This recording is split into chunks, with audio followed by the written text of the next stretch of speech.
Well, Lester, I'm not sure how great of a first impression for Bloodborne this stream is going to be. We're going to skip like half the game, and then I'm playing it in a way you're not supposed to. So I hope you enjoy, but it may not be an authentic experience.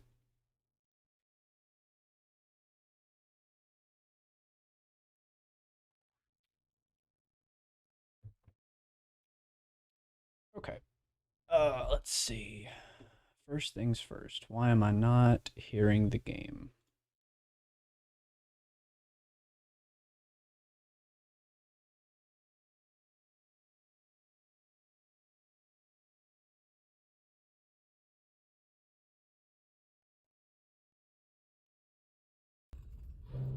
That did it. Okay. So this is Bloodborne. We're doing a gun-only run today. For those of you that don't know, there are firearms. Let me stop this music so you can actually hear me. There are firearms in Bloodborne, but as you can see from the title screen here, you use guns in your left hand. In fact, you are only allowed to use guns in your left hand because they're meant to be sort of a tool that like keeps enemies at a distance that you use. It's more of like a tactical choice. Like you're not actually meant to deal damage with guns in this game.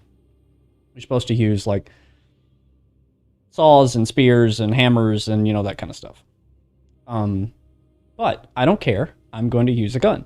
So I have to do some kind of overly complex stuff to make that work, and it just barely works. So you're going to see some interesting choices made today. By the way, how's my how's audio? How's the game audio? All that sort of stuff. I feel like a lot of people feel bad criticizing like a stream or whatever and being like, oh, I don't want to tell him his audio is bad. We want to hear if our audio is bad. Trust me. Yharnam is the home of blood ministration. You need only unravel its mystery. But where's an outsider like yourself to begin? Easy, with a bit of Yharnam blood of your own. But first, you'll need a contract.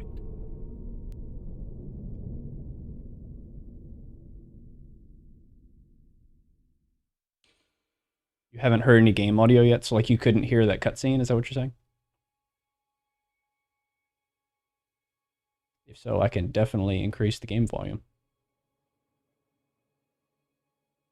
Game is a little low. Okay.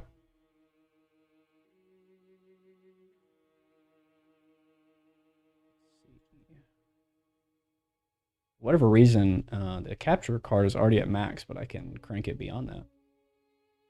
Let's go. Let's start out slow. Let's do 5 dB more, and you guys tell me if that sounds any better.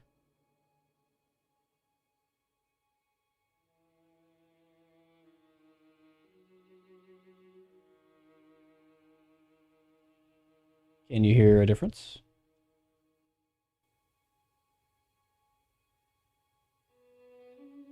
Extremely low. Okay.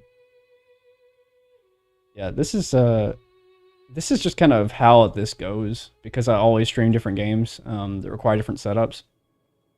The beginning of every stream has to be, can you guys hear it? Because I can hear it fine, but I'm using headphones.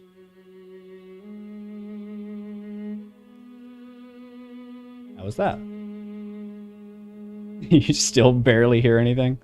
There's not a lot going on in this scene. It's very, it's quiet, but you should be hearing like some violin in the background.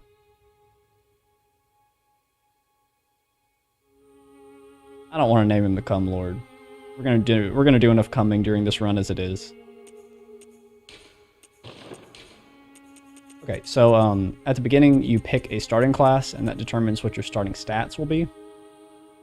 We want to pick Noble Scion because it gives us the most points in Blood Tinge. In Bloodborne, guns are considered blood damage, like part of the blood element. So the only thing we're going to level up this entire run is Blood Tinge. That's it. We're not touching any other level. Let's get off the default guy. And that's it for now.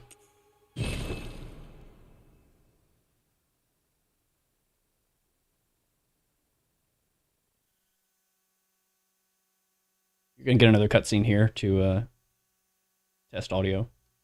Good. All signed and sealed. Now, let's begin the transfusion. Oh, don't you worry. Whatever happens, you may think it all a mere bad dream.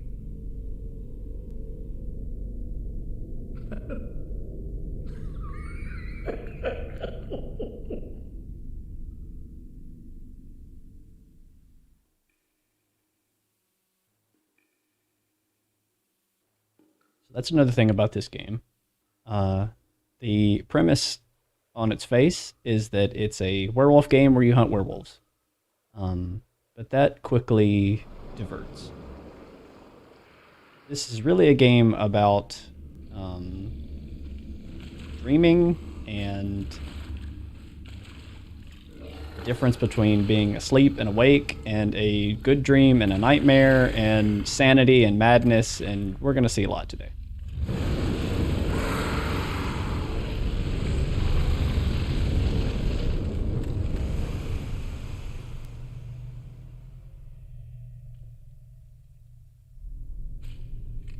And squids. There's a few squids.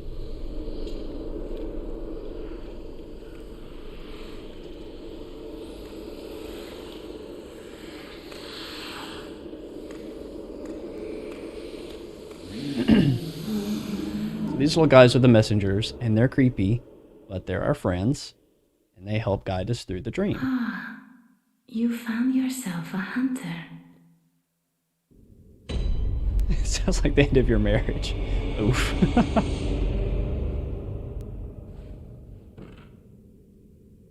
Okay, so, just letting you know, this stream is going to have kind of a slow start. I have to do a glitch immediately at the very beginning here, and it's very, very unlikely that I will get it on the first try. We're probably going to be doing the same glitch over and over and over until it works. So, bear with me for a little bit. If we don't do the skip, I will not have enough ammunition to do the beginning of the game. Because again, you're not supposed to have enough ammunition because you're supposed to be using other weapons.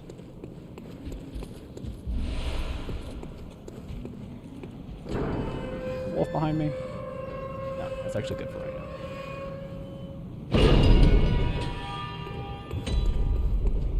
Okay, so you will notice in the upper left corner of my screen, below my health and my stamina bar, I have 6 blood vials and I have 10 bullets right now.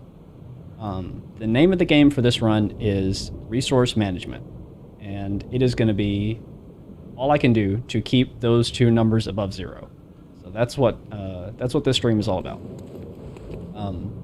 If I were to go this way and climb that ladder and go all the way to the top there, that is how you're supposed to proceed through the game normally.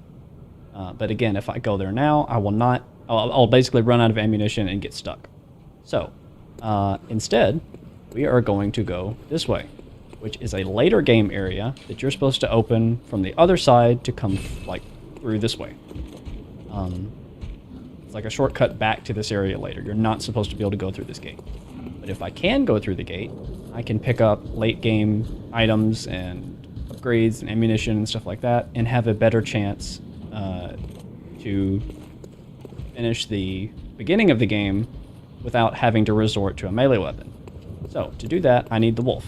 And this is what makes this part kind of annoying, because this glitch is entirely RNG based on what he decides to do.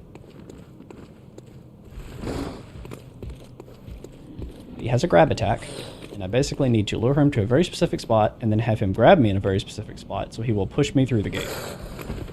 Let's see if I can do it.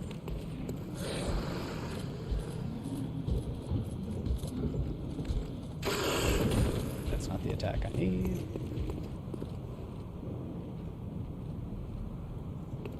Come on, wolf.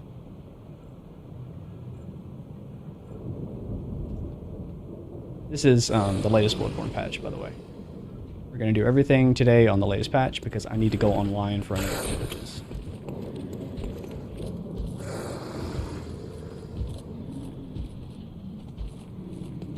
Come on, Wolf.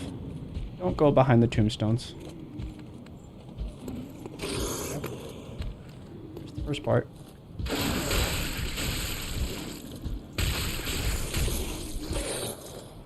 I don't know if I got it or not.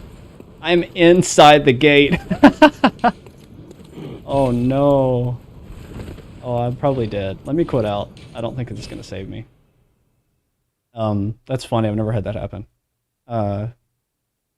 I can teleport using the menu and repeat the glitch if it's necessary, but that's pretty funny.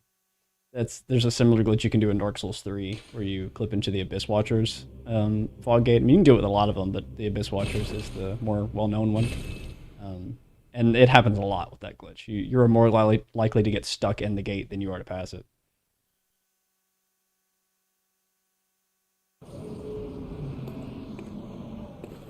Man, the camera is not being helpful to me either. Oh, I might be in the wall. Like, not... Yeah, see, I think the gate is over there, and I'm in the wall. So that would explain a lot. That's okay. We'll just try again.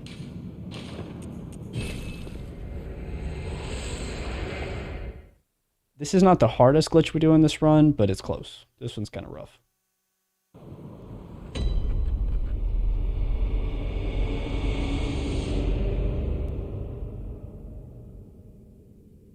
During the ladder glitch. What glitch are you referring to with the ladder glitch? I assume you're talking about Dark Souls 1 with Capra.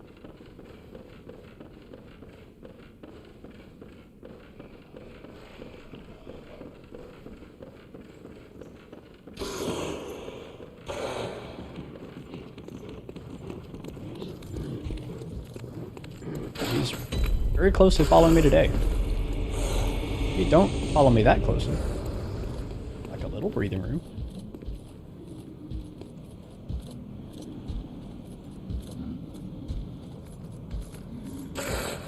Not the attack I need.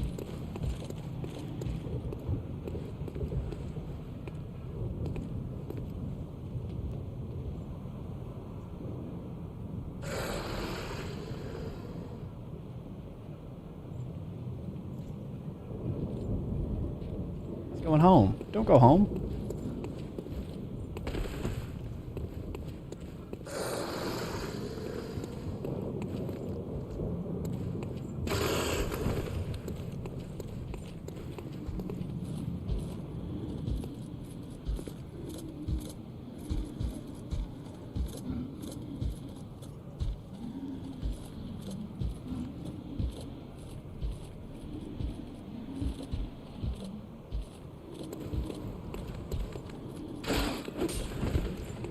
I think that attack is 50-50, and he just keeps giving me the wrong one.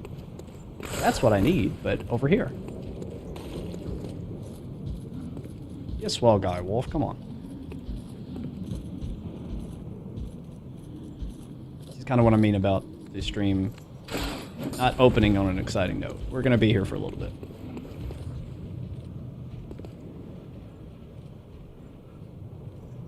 That's also why I could never... speedrun Bloodborne. Any speedrun that requires this much RNG every attempt is like... That's not great. I'll burn one blood vial. If I get hit again, I'll just restart.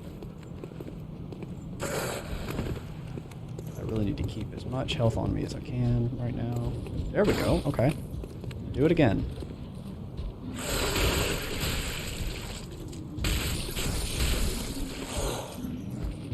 Nice, we got it. Okay. Now I can open this gate and never have to worry about that again. Now we permanently have access to Yusefka's Clinic and Forbidden Woods. So, those of you that may not have seen that skip before, it causes some funny things to happen to Yusefka because we're not supposed to be able to access this... Oh my god, I just died of the brain sucker. Good thing we opened the gate. That's another thing I should tell you about this run. I'm never leveling up health, so anything that hits me is going to one-shot me. There will be lots of deaths this run. Oh yeah, well, this is my first death, so now you get to see the dream.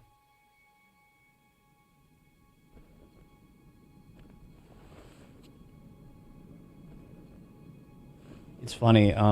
Insight is actually a problem in this run, like in the other direction, because I never level up and I never really like increase my gear at all. I have really bad frenzy resistance once we get into like the nightmare sections. So I have to burn my insight at the shop, just buying whatever I can to keep it really low, so that I don't just get like constant frenzy procs. Oh, okay, I guess we can actually get our gun. So yeah, when you come to the dream for the first time, the little messengers let you get 1 of 3 melee weapons. Of course, I'm not using any of these, but I'm going to buy the Hunter Axe because it sells for the most. And then you pick 1 of 2 guns. We're going with the Hunter Pistol because you'd have to be insane to choose the Blunderbuss. So go ahead and equip the pistol. And do I have anything worth selling beyond the axe? I don't think so yet. That's okay. We'll sell the axe. And I will pop the 1 soft soul item I found. And we're just gonna buy vials. I hate that I can't do anything else with this 110 souls, but I just really can't. So, okay, we're going back now.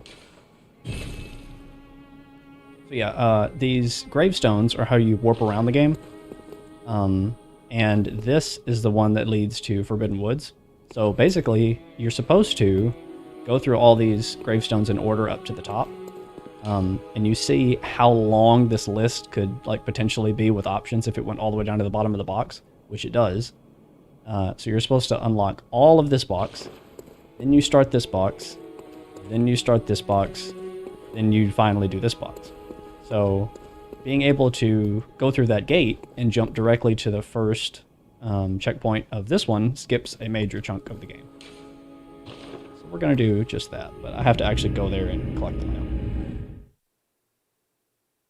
What happens because of you? What happens to Yosefka because of the glitch? We're going there right now. It's a little weird.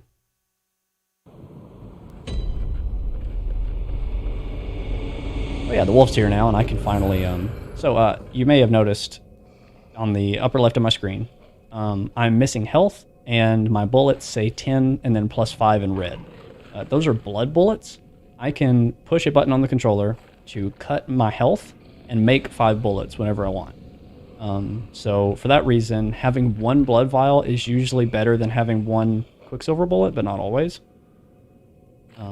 That's basically what makes this run possible, is I'm just going to hemorrhage my own health constantly to keep my ammo up. And now you can see how bad this damage is going to be. So this wolf is already like partially damaged because he's the first enemy in the game.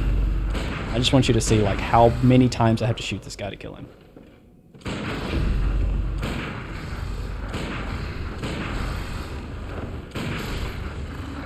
That's a regular enemy. It's going to be rough for a little bit.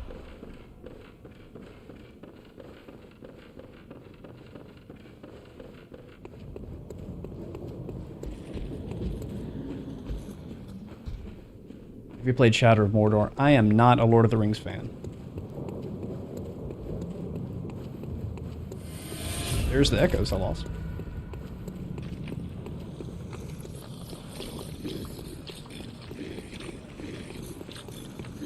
Okay. Let's go check out Yosefka.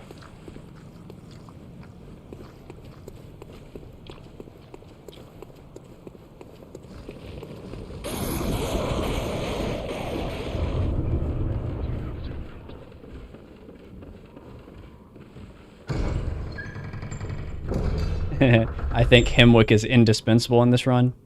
What if I told you we're never going to Hemwick? We are never going to get the rune like workshop tool, and we are never going to equip a rune.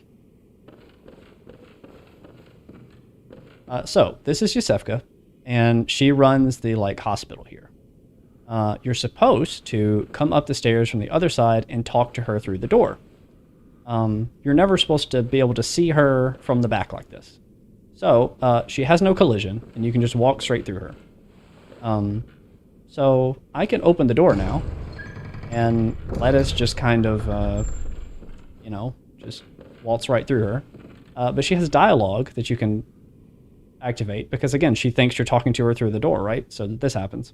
Are you out on the hunt? Then I'm very sorry, but I cannot open this door. She just can't do it, chat. I am Yosefka. The patients here in my clinic must not be exposed to infection. I know that you hunt for us, for our town, but I'm sorry. Please. This is all that I can do. Now, go. And good hunting. So that is our first encounter with Yosefka. I guess I'll get the Canehurst summon. We're also not going to Canehurst. It's not there. It is in here. Or I made it up. Where is the... Man, I don't remember.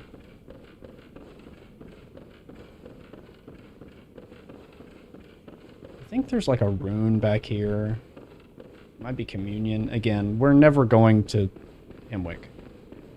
I'll get it to sell. It's probably worth like 40 echoes.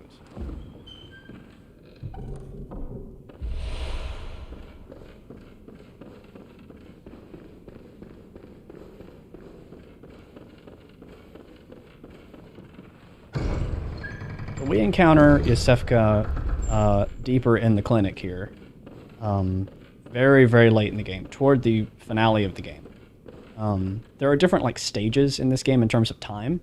There's like a morning, well, I say morning, it's probably midday. There's like a midday, there's a sunset, there's a night, and then there's like deep night where the sky turns purple and the moon turns red, and that's called the blood moon phase. So you're supposed to come back here during the blood moon phase, and you find Yosefka on a table. She's here already, even though she's also in that other room. And because it's not the blood moon, she just doesn't work. Like, nothing about her functions. That's kind of funny. Like, I can push her on the floor, and then she gets up, and I can't talk to her, I can't do anything. She doesn't have health. I can smack her all day, and just, like, she will never do anything. She just walks back to the same spot over and over. So as much as I would love to get the key item that we need from her right now, it's just not possible. So she can just stay right there. We'll come back for her later, toward the end of the run.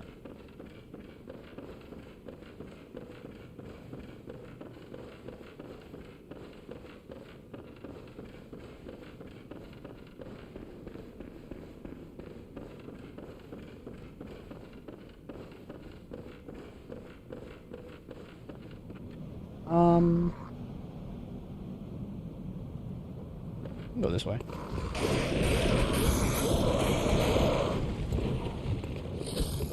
Kind of don't want to deal with the brain sucker, but it's faster.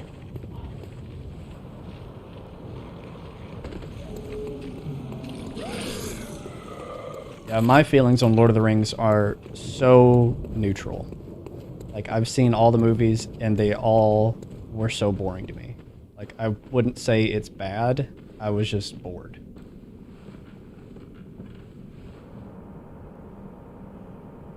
Although, admittedly, like, fantasy is not really my genre.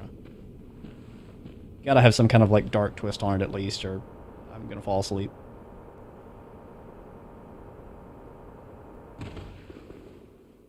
Okay, so, we are now sort of kind of in the Forbidden Woods area.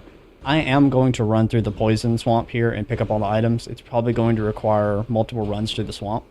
But that's okay. I need stuff to sell. If we die a few times, that's alright.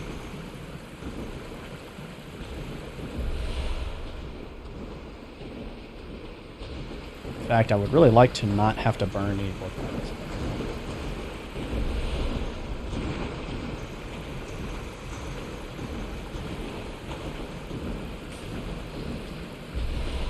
There's one more in the back here full of the... I'm gonna have to use at least one.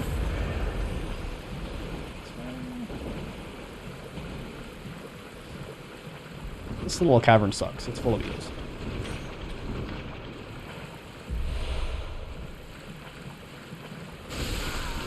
That's fine. Dying's actually probably faster than trying to recover the poison. So all those things that I picked up are worth quite a bit for the early game. I think each one's like 400 or 500 souls each. You would sell your mother to play this on PC? Yeah, I kind of relate to you. You map the controls however you like, unlock the frame rate. Yeah, that'd be pretty cool.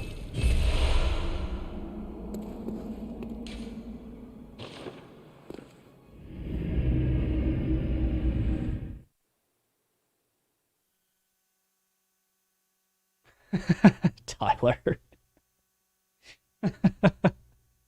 Jesus Christ. I feel like every time I stream, the chat is just like, let's talk about how bad relationships are for 3.5 hours.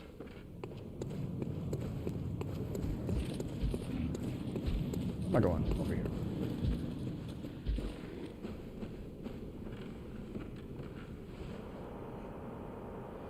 Yeah, I'm playing on PS5 right now. You are watching a glorious 30 FPS lock on PS5 currently. See, that's what sucks. Is like I am willing. I care enough about Bloodborne that I am willing to buy a PS4 Pro just to jailbreak it, just to install Lance McDonald's 60 FPS patch. But now you have a jailbroken PS4 Pro, so you can't go online with it. And one of the glitches that we're going to do later in this run requires the use of online play. So it doesn't really solve the problem. It just converts one into another.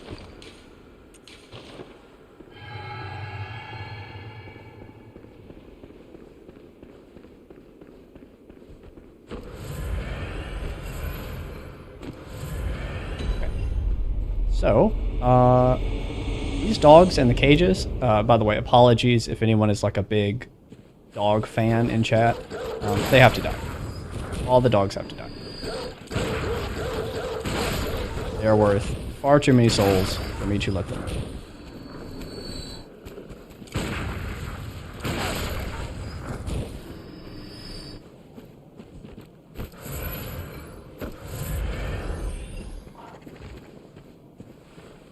I'm crow.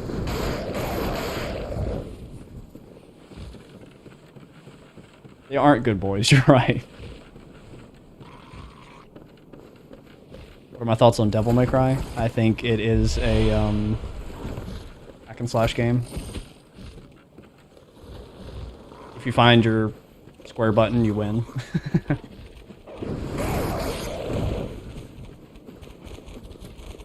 Okay. See, this is why there aren't good boys. Yeah, I really need to not deal with these guys right now. I may quit out if they keep chasing me.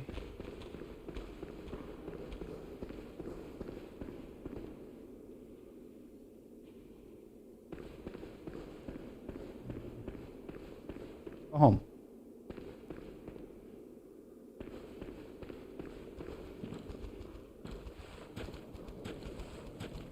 Yeah, the thing is, like, this kind of becomes the problem with the, fine, I'll kill him. It's gonna burn so many bullets, but whatever.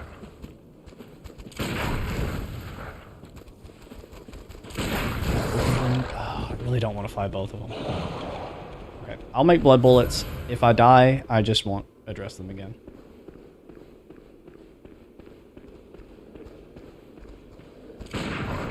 Problem with this run is resource management, like I said earlier. Like, you have to weigh how many souls are they worth, and am I going to come up positive by shooting them?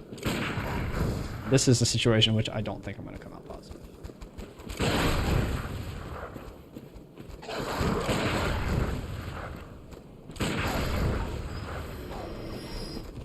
Oh my god. I have to heal at least once.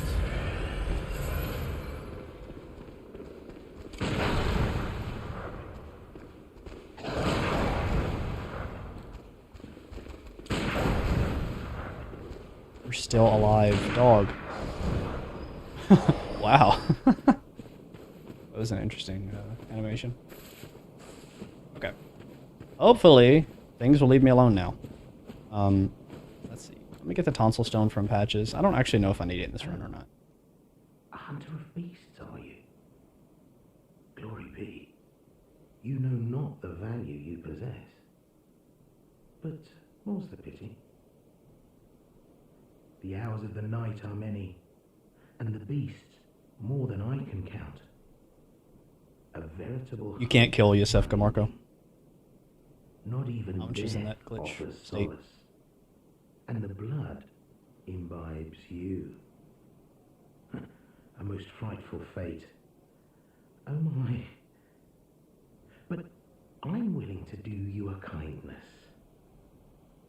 Step lightly round to the right of the great cathedral and seek an ancient, shrouded church.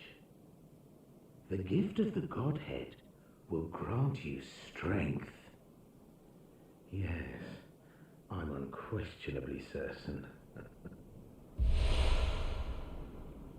Thank you, freak.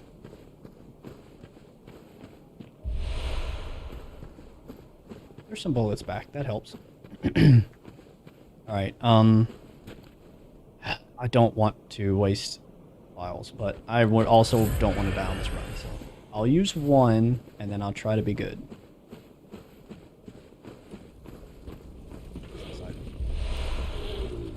I really want to need... I need blood vials right now. Hey, don't hit me.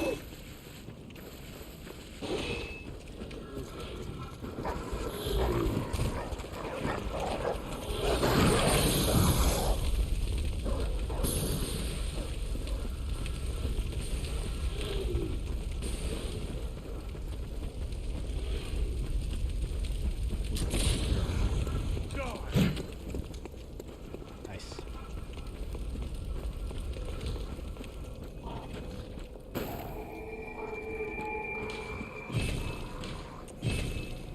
Okay, we have a warped Forbidden Wood, so I never have to do that run again.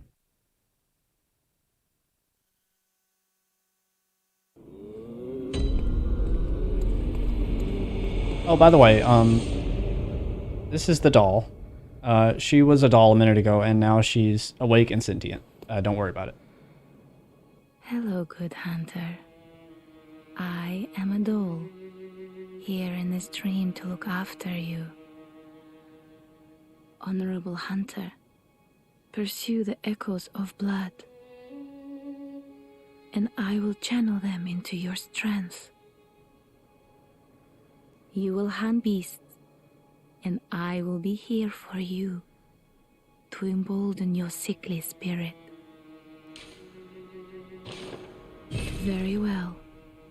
Let the echoes become your strength. Let me stand close. Now shut your eyes. She is how you level up in this game. Once again, the only thing I'm leveling up this run is Blood Tinge. Nothing else. All I really need is gun damage. Farewell, good hunter. May you find your worth in the waking world. Yep, Yamfa's done a gun-only run. Distortion 2's done a gun-only run. I think Lobos has done a gun-only run. It's not that impossible. Let's see. Do I have anything... Got armor. I can sell that. I don't see me ever using this armor, to be honest. Okay, so here's the gems. Communion, we're never getting runes. I'll also pop both of my soul items here. Because we need blood vials really bad. Okay, maybe I don't need that many. Let's do 40. And then let's do 6. That's what's funny about this run is, like, if anything, you would assume that you would be buying Quicksilver bullets like crazy, but no, you really just kind of buy 20 bullets and then keep your 20 bullets all run and just make blood bullets over and over. Oh, we're about to do a skip here in Forbidden Woods for those of you that may never have seen it. Let's go ahead and get this ready because I'm absolutely going to have to shoot lots and lots. Also a shard over here that I want. Just don't shoot me.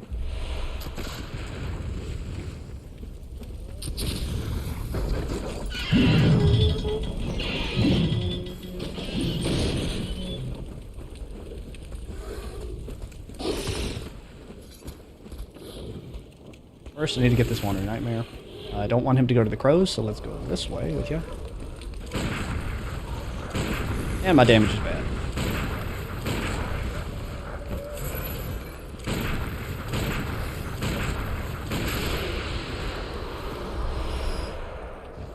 Okay, crows, come over here. Ow, ow, ow. Don't kill me in the process. Just come over here and don't attack me.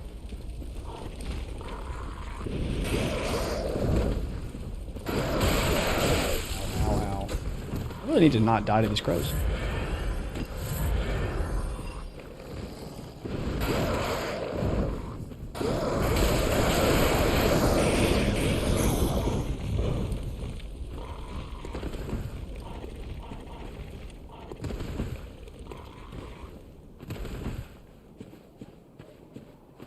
So this skips like all the Forbidden Woods, just jumping up that wall.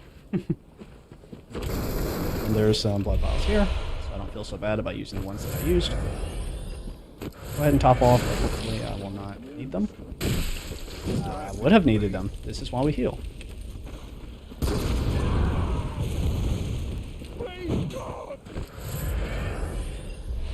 Please. Me.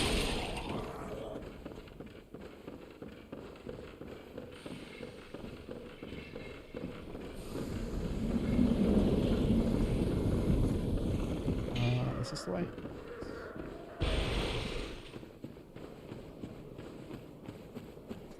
This guy sucks.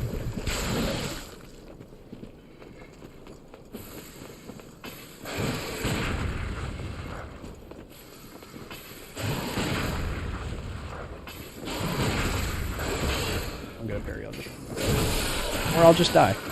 Ah! Okay, we can do that run again.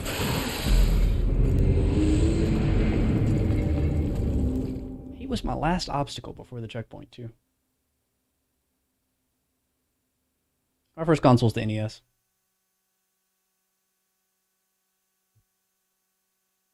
I actually prefer the NES to the Super NES to this day.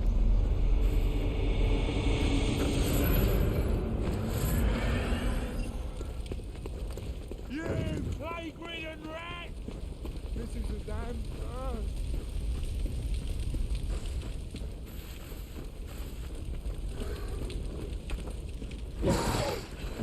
Actually kind of close.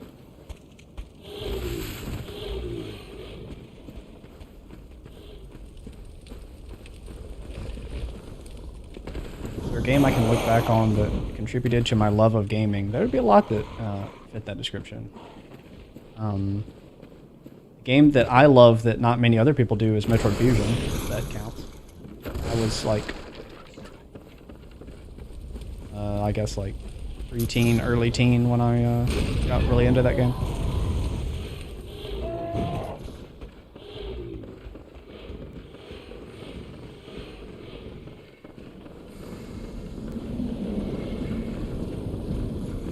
Yeah, something about 8-bit just hits different.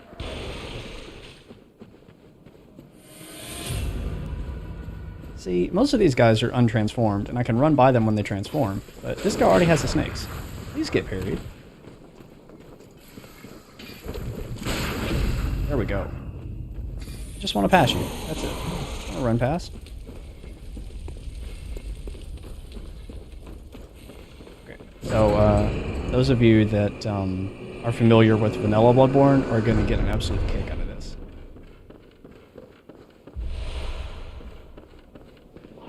So this door leads back to the lamp that I was just at. There's the lamp. So now I don't have to make that run anymore. I can just go through this door. The first thing we're going to do is talk to Walter. Ah, a new face, are you? And an accomplished hunter, it would appear. I am Volta, master of the League. Members of the League cleanse the streets of all the filth that's spread about during the hunt. Like any half-decent hunter ought to, you know? Haven't you seen enough of these wretched beasts? Freakish slugs and mad doctors. Sentence these fiends to death with the help of your League confederates. What do you say? Why not join the League? That is correct, Lester. I do not have a weapon in my right hand, and I will not equip one for the entirety of this run. I can technically use my right hand, and it does like 2 damage because I just like slap things. It's really bad. I'm going to try not to do that, though. Yes, as a hunter well should. Commit this to heart. Our own Carol rune, symbol of the League. He gives me a rune. That was really nice of him. Doesn't matter. I can't equip it. The night brims with defiled scum and is permeated by their rotten stench. Just think, now you're all set to hunt and kill to your heart's content. Hunt in cooperation with your fellows, your League confederates.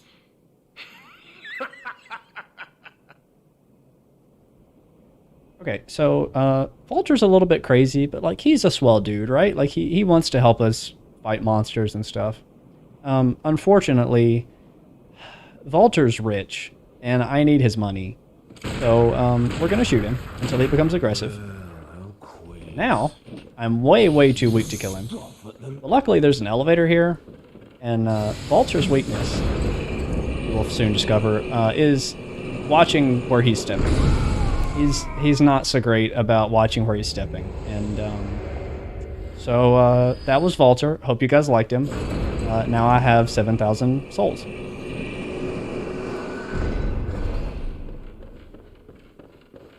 And you would think like, man, that was a good quick use of souls. But then you realize that Vulture, let me get rid of this. Hey, come out of the door.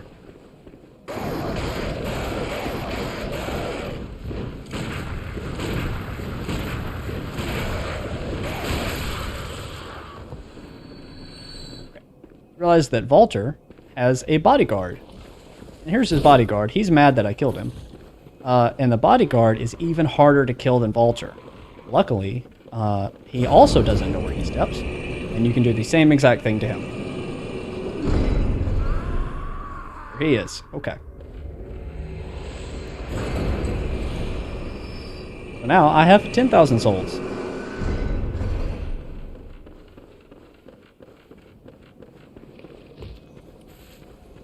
We can go back to the dream and level up a lot. Like, clearly, you know, it's a funny way to play the game that you make NPCs fall off cliffs, but, like, legitimately, I am extremely limited with ways that I can collect blood echoes at this point in the game, because shooting them is not economical. Or shooting enemies is not economical. Yeah, see, I really don't have anything to sell other than the Madara's Whistle. Which actually is a blood-tinged weapon. But I am under the restriction that I can only use guns, so it has to go. Also, I don't know why this happens, but I'm supposed to get the helmet from Vulture when he dies, and I never get it until I leave Forbidden Woods and go back to Forbidden Woods. So I guess we'll do that so I can sell it. I mean, I assume I'm going to get it here. I don't know why it doesn't give it to you when you kill him. I really can't think of any other item in any Souls game that that's the case for. Like, it pretty much just happens immediately.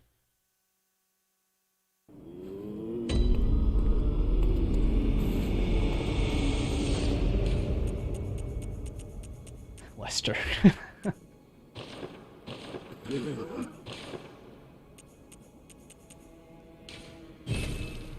So that's quite a bit of currency for this early stage in the game. I guess I'll buy 5 Quicksilver bullets just to... Oh, look, an emote. Just so I have a full 20. Now I want to put all the rest of this in Blood Tinge. Welcome. What? Very well. Actually, I lied. I want to buy fashion first.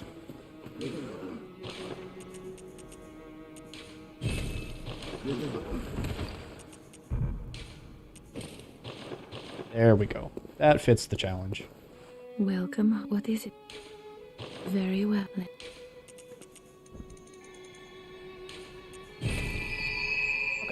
we're not like crazy high with blood tinge, but we have a decent blood tinge build going.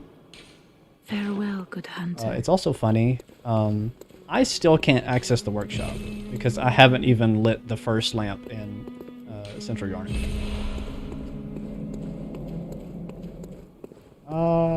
Thinking. I guess it's time to do Central Yarnum. So, there are multiple like bottlenecks in this run that prevent me from just like blasting through the game. And each one of those are upgrade materials for our gun. So you need bloodstone shards to upgrade the pistol to +3. You need twin bloodstone shards to upgrade the pistol to +6. You need bloodstone chunks to upgrade the pistol to +9. And then you need a blood rock to take it to +10, which is the max. So each stage is incredibly important for us because the more upgraded my gun is, the more damage I'm getting out of each shot, right? And I need to not run out of ammunition.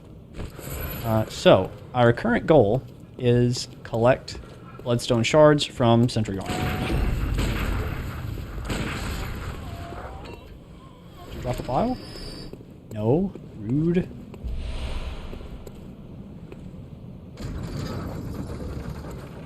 Also, another reason why I need access to Forbidden Woods, because Forbidden Woods is the best source in the game of twinstone shards, which is going to be the next thing. Ah, sure, I'll finish it. Pick up.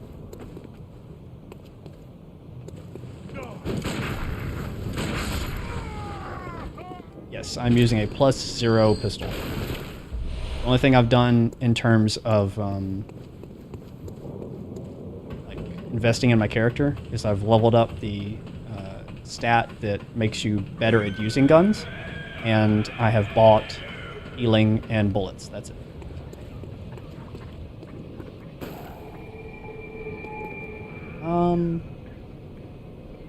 I suppose there's no reason for me to go back immediately.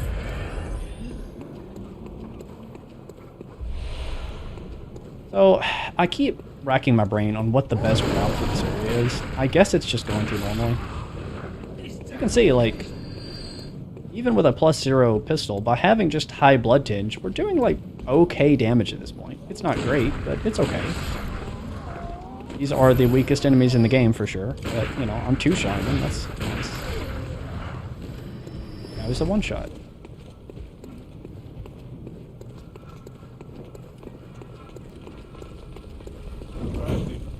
Attack me.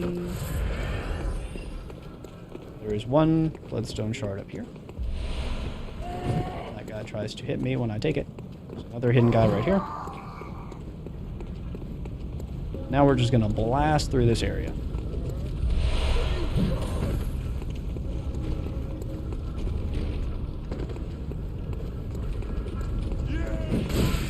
Oh god, don't hit me.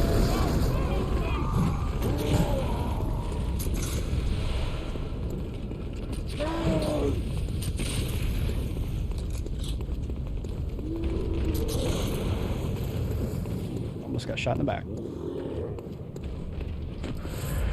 Coming. Good. I don't want you to come. There's another shard. I'm gonna fight a large boy because he is guarding the torch, which I can sell for 500 souls. Hello, large boy.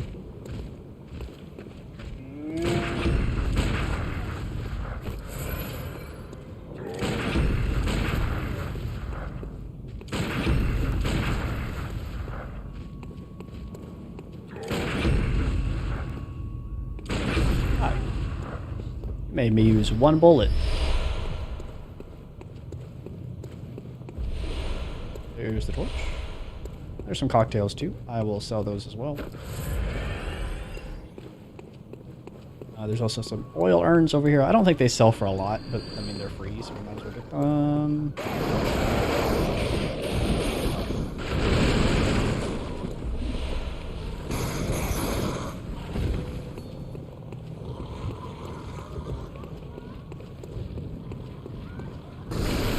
Way. So again, we have some dogs. Oh. There's a dog. out of his cage. So yeah.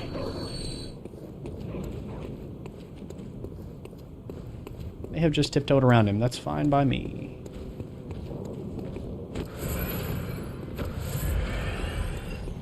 So this room is kind of cool. It's really dark and hard to see, but there is a guy in a wheelchair that has a gun, and the guy in the wheelchair always drops Quicksilver bullets. So if I ever get in a really bad spot where I am just totally stuck and have nothing, this guy is a pretty good source of getting some resources back.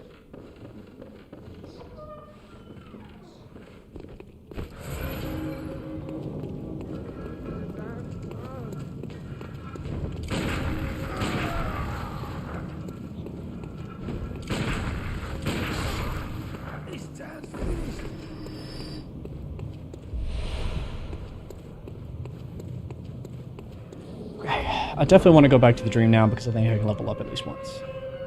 Yeah, you can. The problem, of course, is that even though he just sits still and is like a really easy target, because my challenge is that I can only use guns, I can't walk up to him and hit him. I have to walk to him and shoot him at point blank range. So it takes 2 bullets to kill him and he drops 4. So it's a very slow method of gaining 2 bullets each run. But technically you can farm him and gain bullets. Welcome. What is it? Very well. Let's hope I never have to do that. Fair. Alright. Back to Central Yarnum.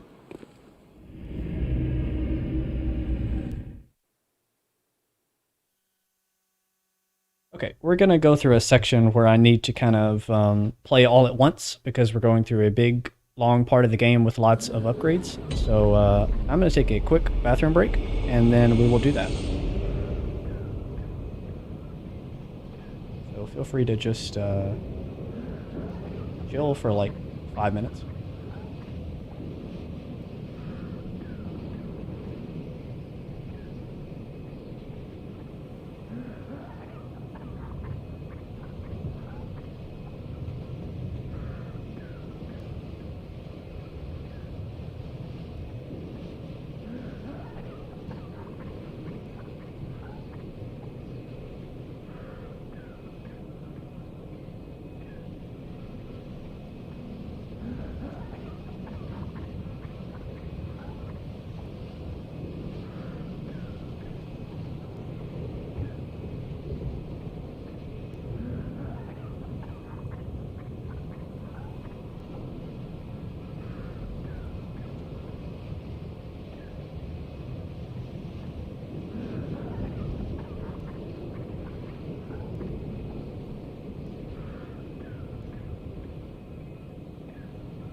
We got $5 from Orange River. He says, don't forget to hit the like button, people. He is donating because he appreciates the pee break. $5 for the pee break.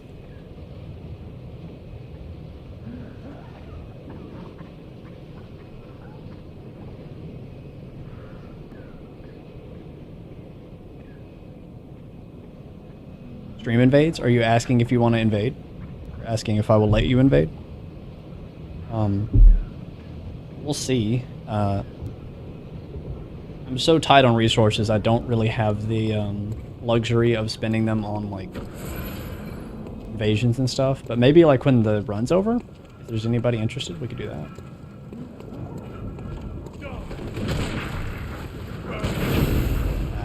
Didn't want to take anything from you.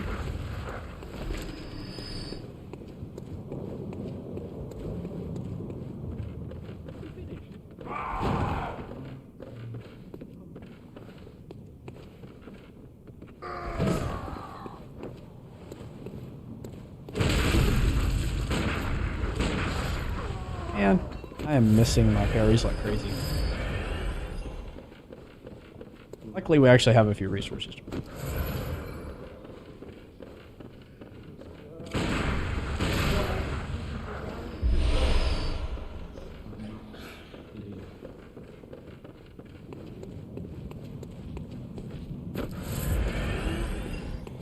We're gonna have to do this area probably twice. Gascoigne is kind of always a toss-up. Sometimes you just get lucky, and then other times he's just all over you and you can't do enough damage. So I don't want to risk it. I'm going to collect every upgrade that I can for the gun before I fight him the first time, so that hopefully I don't die and just waste those materials that could have been helpful later on.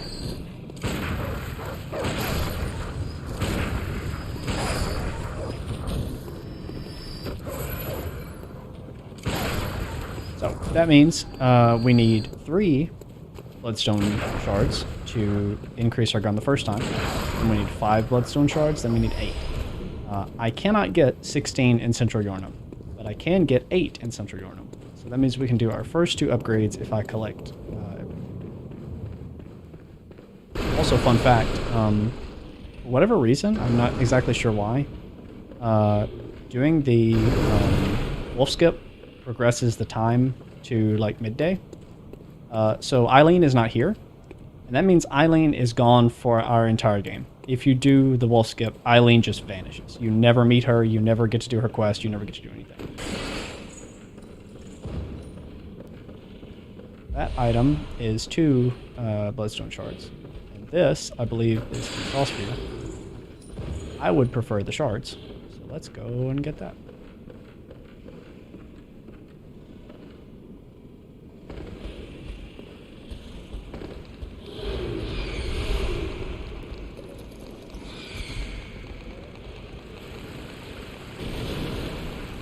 Got your $1 from James T. Kirk. Let's go back up, I guess.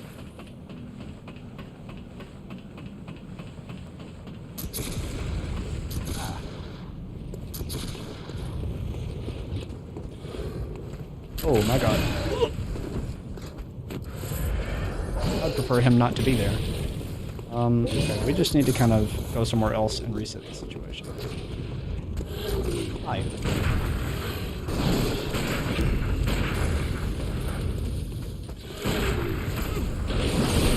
Big shot. Oh no, I'm stuck. Ooh. You need to die, gunman, right now. Not that one. Oh, I'm dead. I'm so dead. That guy with the spear, he should be much further down the cliff. I don't know why he was there. Hopefully he won't be on this next run.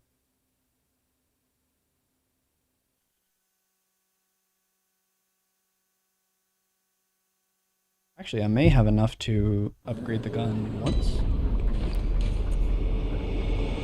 Let's do that then. Do I have... Yes, I have some. Okay. Any tiny little insignificant upgrade that I can make along the way is going to make these bullets go further.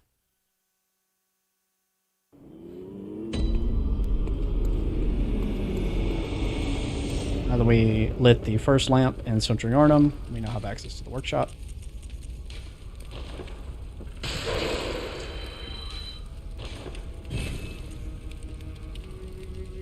Still don't have enough souls. Okay.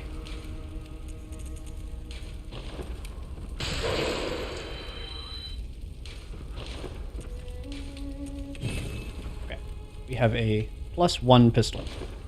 It's not going to make that much of a difference, but it will make some difference. And as always, I'm going to spend whatever souls I have left on just a handful of either bullets or vials or whatever, just so we're not walking around with souls in our pockets. Okay, let's go back and pick up what I lost.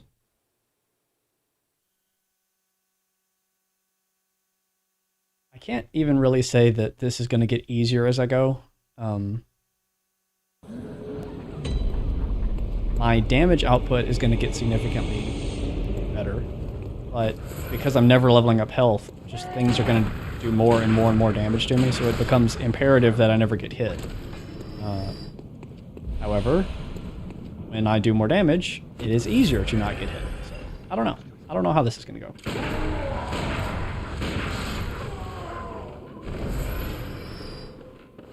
The early game is definitely the most just like...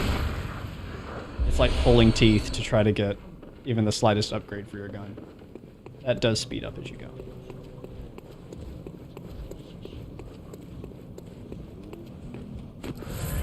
Also probably need to do a better job of actually staying at full health. I'm always paranoid that I'm going to run out of blood vials, but I have a good amount right now. So it would be better just to stay alive.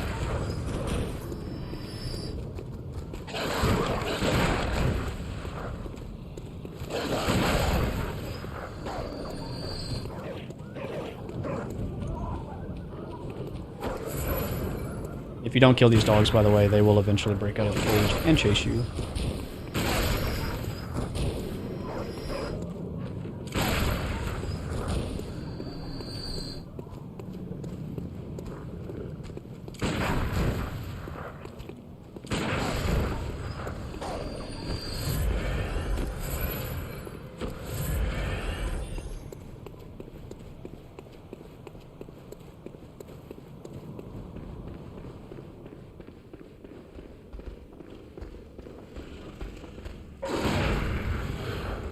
This is the same type of enemy as the one that killed me.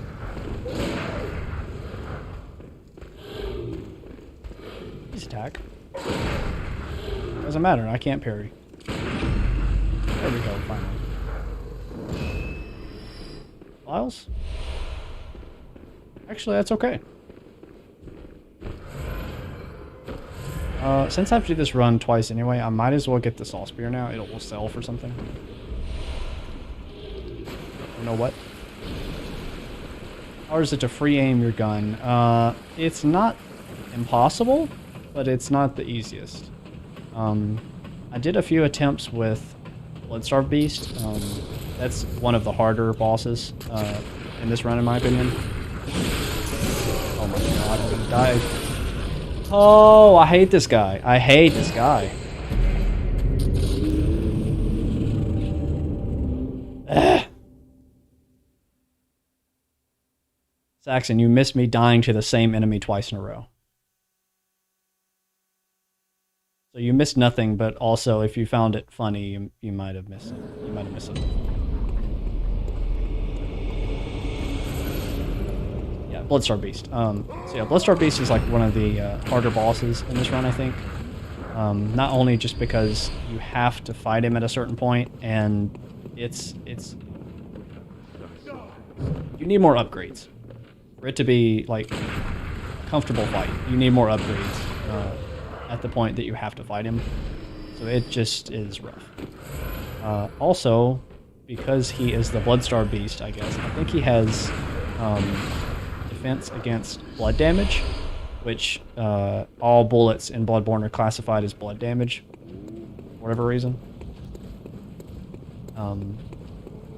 So yeah, he's gonna be rough. But I did do some practice with him re-aiming, where I could like keep more distance. And I don't know, it was like... It sucked having him close, and it also sucked trying to free aim because I was missing so much. I don't know what the best strategy for him is. When I get to that point in the game, I don't know what I'm going to do. We're just going to try some stuff. I'm so sick of killing the same dogs over and over. They're a terrible value too, they're worth 50.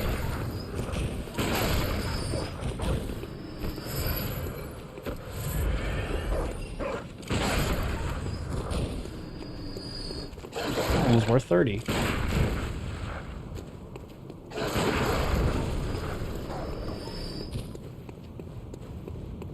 Okay. Let's not die this time. The game does say that the bullets are infused with blood, whatever that means.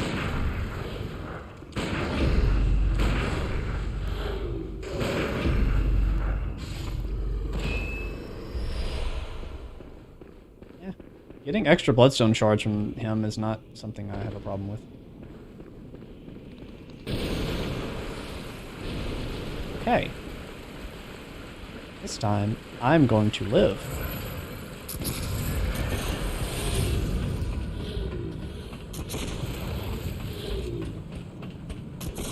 Look at him. He's in a different place every time I come here. At least he fell. Okay. Hi. I hate you. I hate you too. Okay. Now that the gunmen are dead, I think we may actually have a shot with this guy.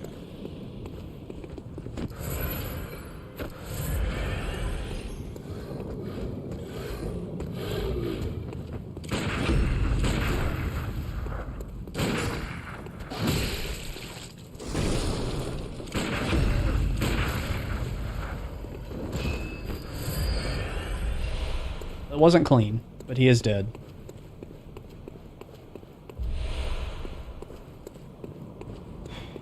And all of that was just so I could reach the top of this cliff and then drop off the side for a bloodstone. That's all that was for.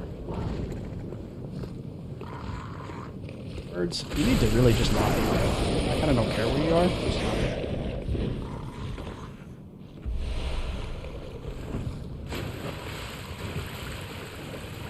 How many do I have now? 6, I'm good. Okay. I'll get one more because I know where it is, but I have enough.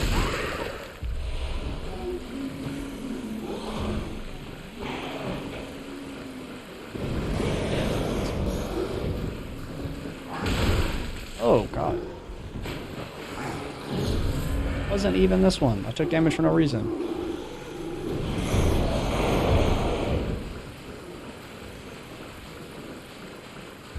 You think you saw some crows that big in your neighborhood?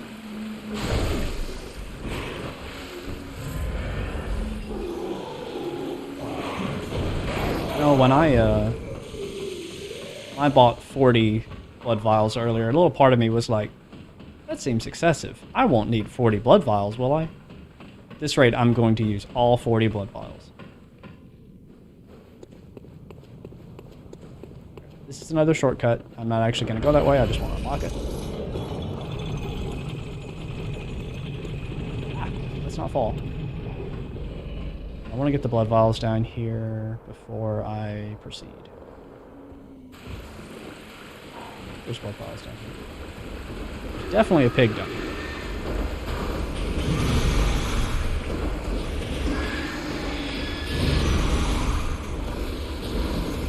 I may have made up the blood vials. I think I'm remembering that when you kill the pig, you get blood vials. But he has so much health. We're just not going to do that.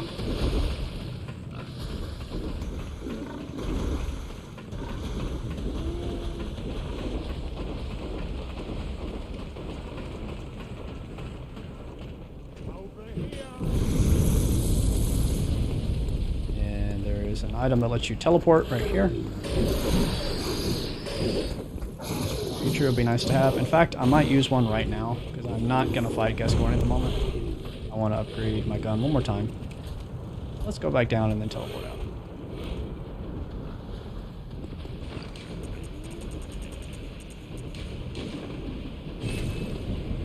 Okay. That was a bit painful, but we got our stones. That was one big one. Need to buy more vials as is, I think.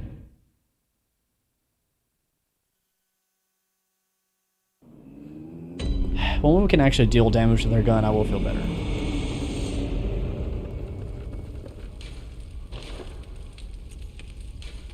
Okay, now we have a +2 pistol.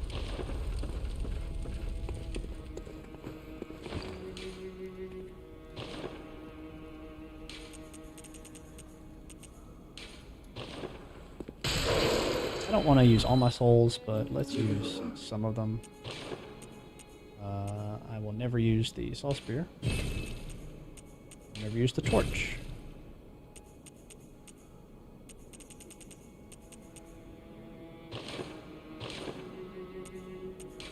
We need more blood vials already. Okay,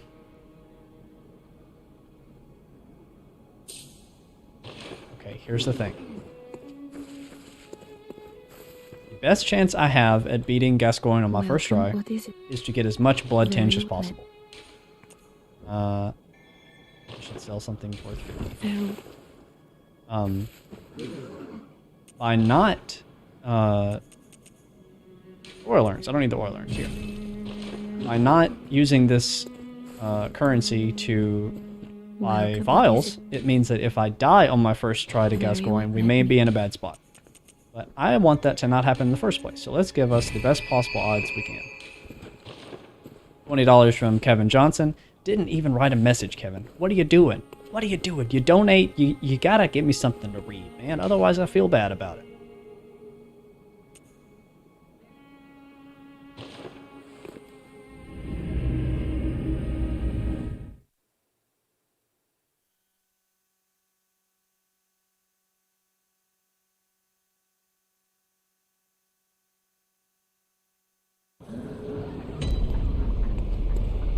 So, on a normal playthrough, Gascoigne, you might get oil urns, you might get Molotovs, you might get the tiny music box, all things that are good strategies for Gascoigne.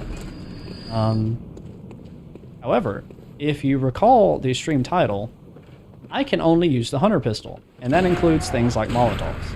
So, like it or not, I can only use this gun. Our damage is better than it was earlier.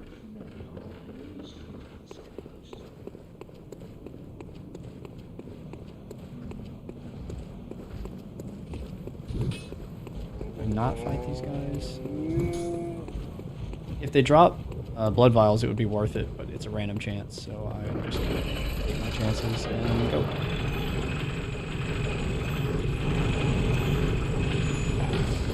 Yes, Bloodborne is from Soft Game.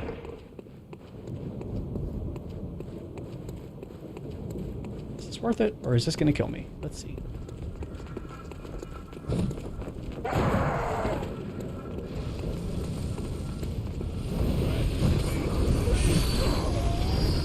Two of them survived. Ew.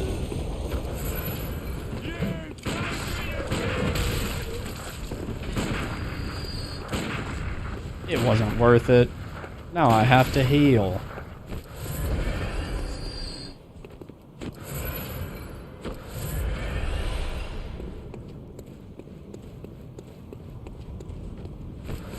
You were thinking about the cannon and the Evelyn late game too?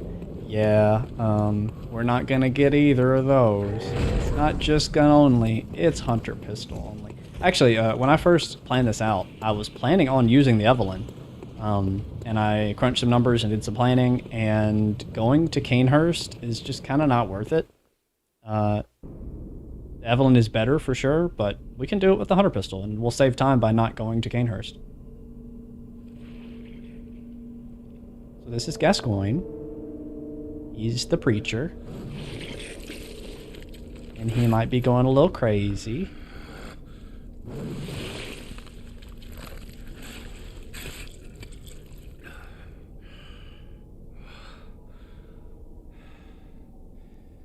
Beasts all over the shop.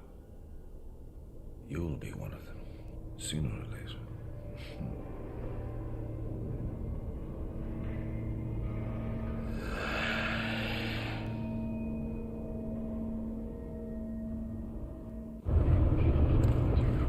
So Gascoigne has multiple phases, and he's going to turn into a werewolf toward the end.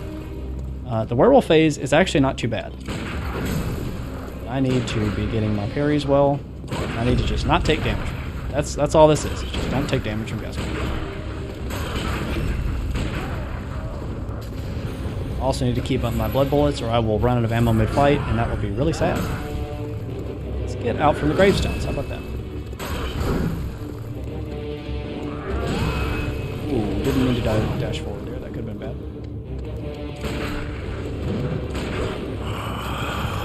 Also notice if you aren't experienced with Bloodborne, if I shoot someone just as they're like about to hit me with an attack, it will stun them, and it will make so the next attack I do does more damage. it's more efficient. It's more efficient if I can use the stuns to get more DPS out of my bullets. I'm in a corner. Oh, don't like that. Ah.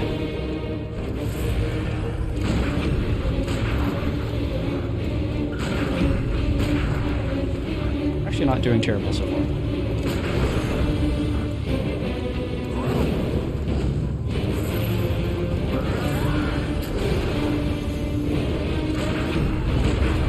He's gonna transform, so I'm just gonna spam.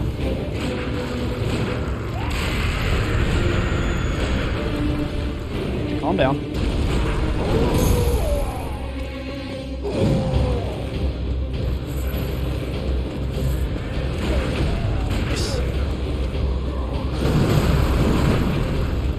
People that think Gascoigne is like a really hard boss, the best thing you can do when he's in wolf form is not dash away. It really punishes people that like get scared and back off. Dashing forward is usually safe.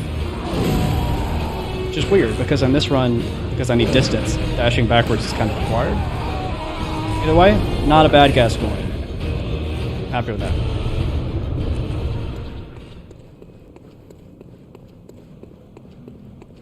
$20 from Lester Lewis. What made you want to do challenges like guns only runs like this, where you start with no stats at the start in Symphony of the Night? Right. So, Symphony of the Night thing, it was actually advantageous to start with no stats because it let me do a skip that let me keep my in-game gear at the beginning of the game. So even though that is like a challenge run, it's actually kind of easier. So I did that to be more efficient with time. As for this run, I just really like Bloodborne, and I have a lot of hours in Bloodborne. And so my first thought was, oh, okay, I'll stream Bloodborne for you guys. And it was like, I can do better than that. Just doing Bloodborne would be really boring. So let's do hard Bloodborne. I don't know about flawlessly. I got hit a couple times, but not bad. To be honest, I've never thought that Gascoigne was too terribly bad. I know a lot of people, a lot of like new players get stuck on him in the early game. He's very much like, if you let him get under your skin, he can be a problem because he's so fast. You just gotta kind of keep your distance, back off when you need to, let the fight go slow. If you stay cool, he's alright.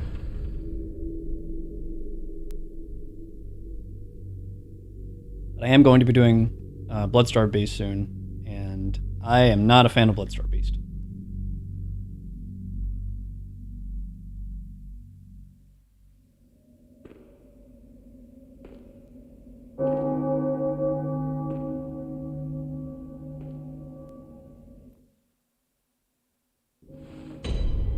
So, this is Cathedral Ward.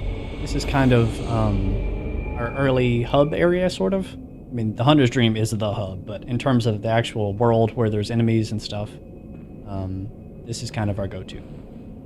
Also, from killing Gascoigne, we got the Red Blood Gem.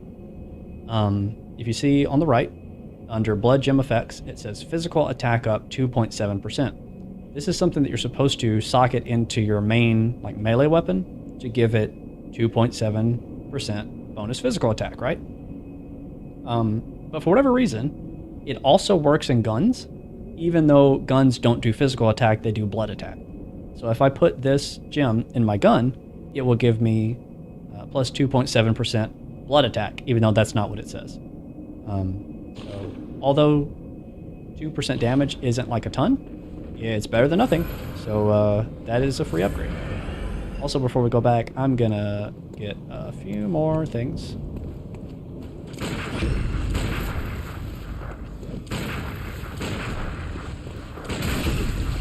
Used more bullets than I would have hoped.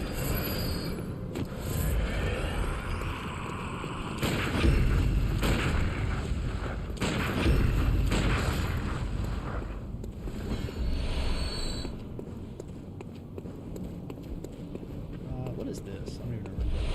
Blood vials, perfect. So this item over here is extremely important for our run. It is potentially the most important item for our playthrough period.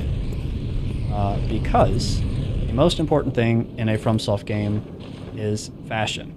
The better you look, the more damage you do. Everybody knows that.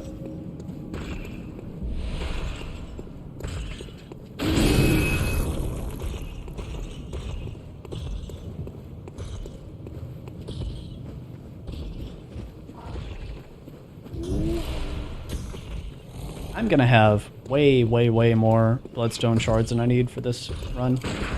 Hello? What are you doing? I think he was asleep. He's probably gone by now. That's fine. Hey, stop that. Here's what we'll do. Whenever you quit the game and reload it, all the enemies go back to their starting locations. So even though that little guy got away, I can just reload him and try again.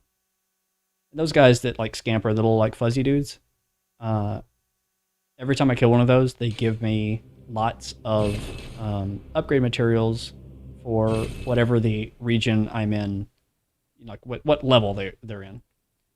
So this early one in the early game here will give me lots of bloodstone shards. And the one that I killed in Forbidden Woods at the very start of the run gave me twin bloodstone shards. But they're all helpful.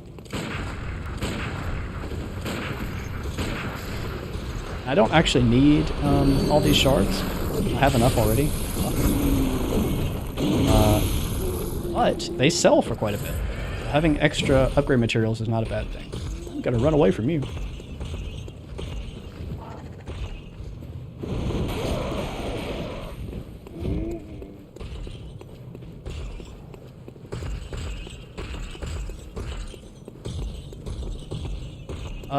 They only spawn once. Yes and no. They only spawn once until you kill them. So, like, if he spawns and gets away, he'll respawn. If he spawns then and gets away, he'll respawn again. He'll just do that forever until you kill him. But once you kill him, they're dead.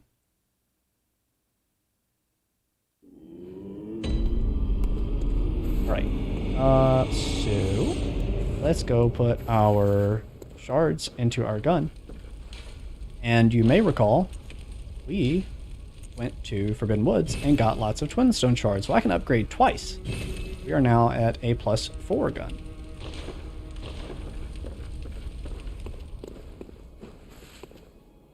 Also should have things to sell. Because I'm never changing weapons, and because I'm not using a melee weapon, I have 7 bloodstone shards that I have nothing to put in. So those will become souls for us. I should put in the blood gem too.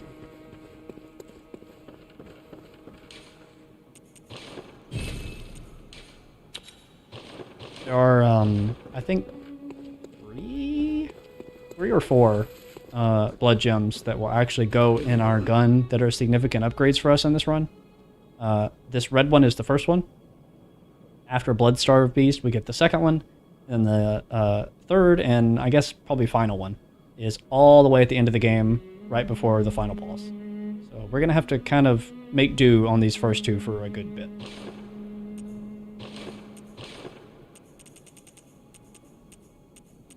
I'm trying to decide what is worth doing at this point. I should probably... Okay.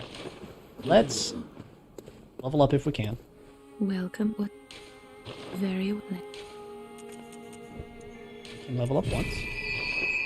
Farewell. And now I will buy, I guess, bullets. I kind of need some. Oh, I forgot about that. When you kill bosses in this game, the vials and the bullets become more expensive. So now that Gascoigne is dead, it costs like 360 and 240, which is whereas before it cost 180 and 160, I think. So things are already more expensive. Let's, oh hey, I have insight. Let's burn the insight.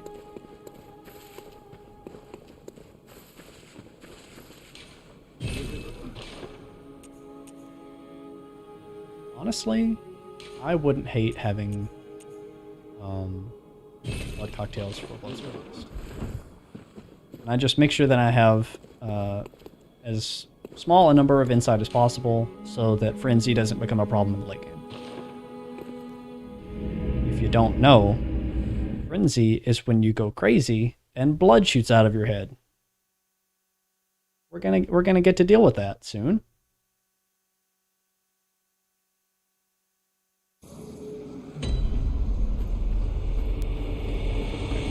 My goal for this area is to run through the entire woods and collect twin bloodstone shards. I believe I need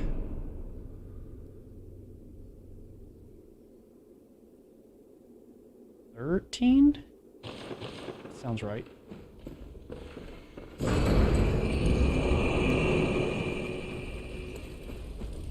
I don't really know all the specific locations or where the twin shards exist. I just know that they are everywhere in this area. What's the best elemental damage in this game? It depends on what your build is.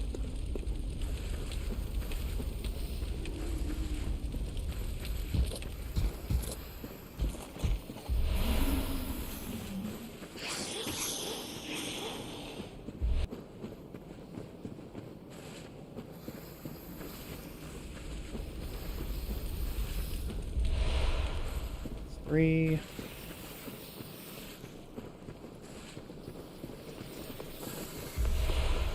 5.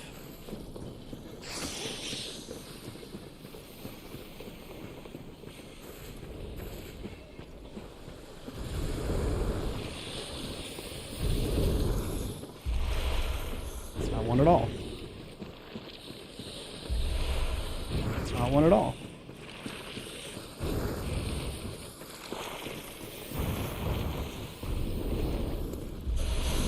Six.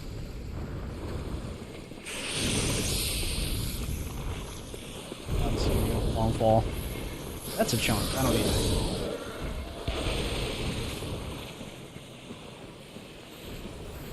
Running like this really makes the 30 FPS show. Oh no, I'm trapped! I'm trapped. Okay, we get to go there again.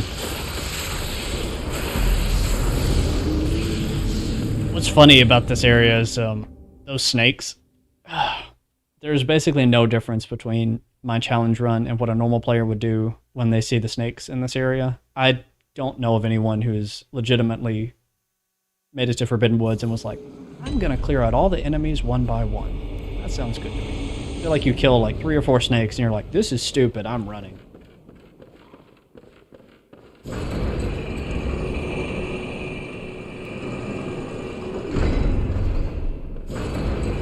I'm not sure about the thrust damage.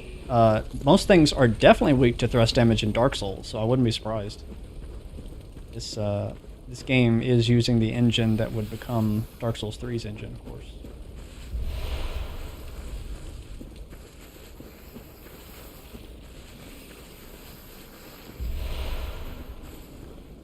I think that's 7. I'll open the menu and check in a minute.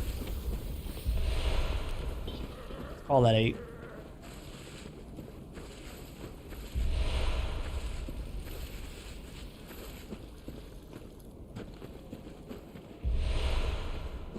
Maybe that's 10, hopefully.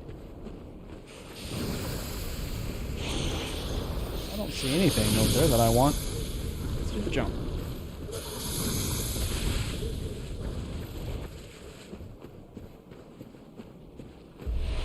This is another armor set that I can sell for souls. Let's just go right past this guy.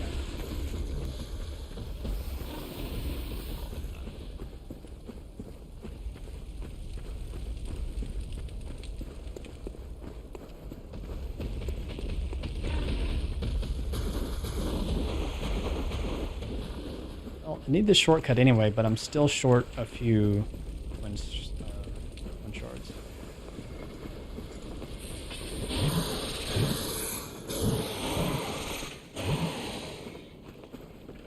How many do I have? I need exactly 1. Okay. Surely I can find 1 somewhere. Honestly, where I died, I think there was 1.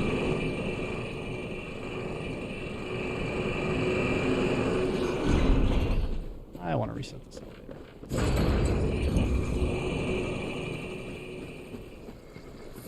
Hey, don't look at me.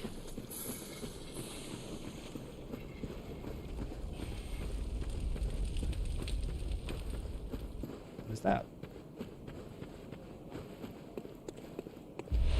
Let's go. Okay, that's what I need.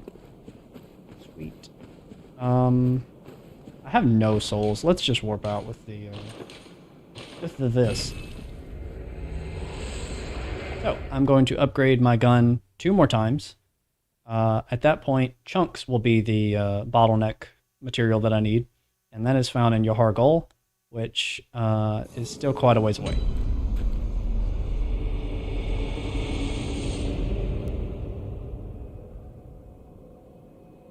Kevin Johnson says, "Thunder be clapping." It do be clapping.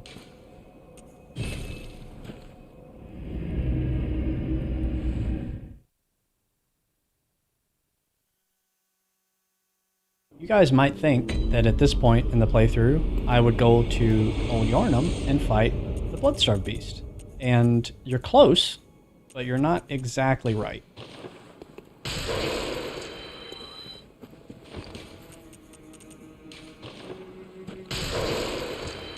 We're gonna do something weird but cool.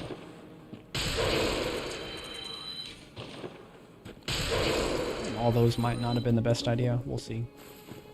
I do need a significant amount to upgrade the gun.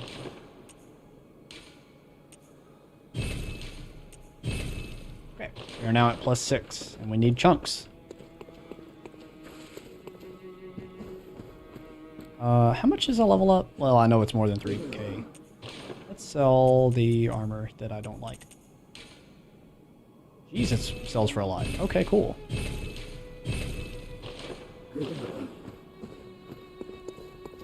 Welcome home. I was honestly expecting to get like 500 souls per piece on that. Very well, let me... Ooh, looking good.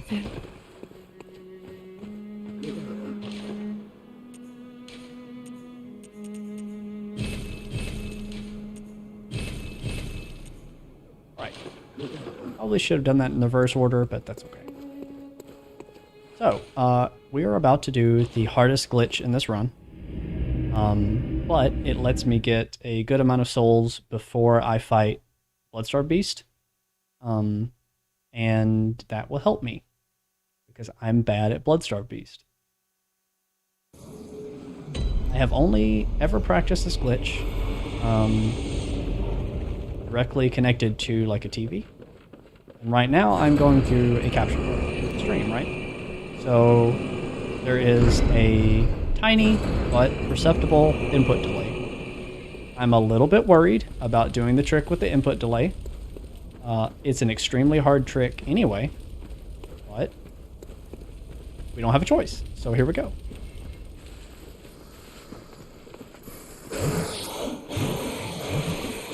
If I have to learn it on stream, I'll learn it on stream.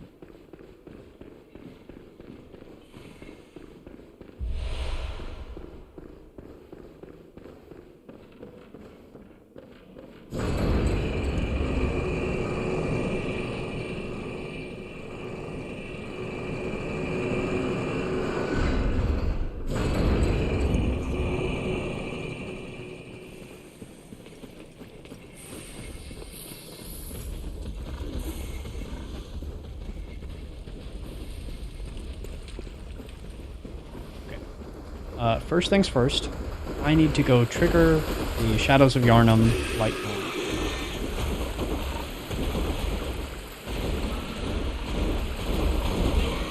bulb. That's because this is not on PS4, this is on PS5. Even though the PS5 does not give you 60 FPS in this game, it absolutely could if Sony would unlock the frame rate. So what it kind of means from a user level is that a PS5 just basically gives you more stable 30, but it's still 30. So I'm gonna show you guys the Shadows of Yarnum. This is a boss fight where you have to fight 3 enemies at once. And you can look at their health bars. Like, I'm doing okay damage, but it's not great. Clearly bullets would become a problem in this fight. I don't want to waste any more resources. Oh, look, I took a ton of damage from one hit.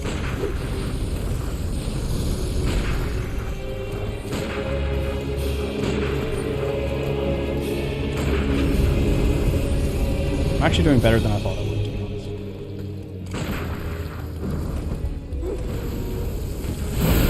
Oh no, I died. Jeez, guys. This boss seems like it's gonna be really hard. Spoiler. If I don't use a glitch, this boss is basically impossible.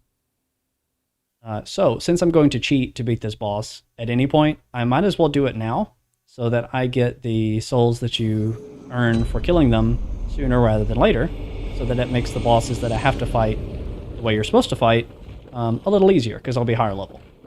So, this is how you cheese Shadows of Yharnam. Yes, you do have to go through their fog gate at least once and trigger them normally, or this will not work. So that death was kind of required. I always go backwards.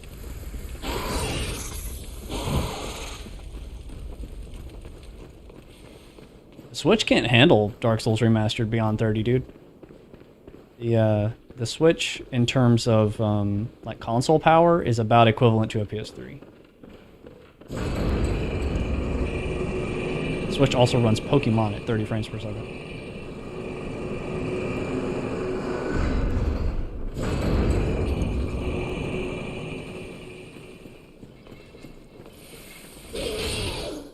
Almost got hit by him.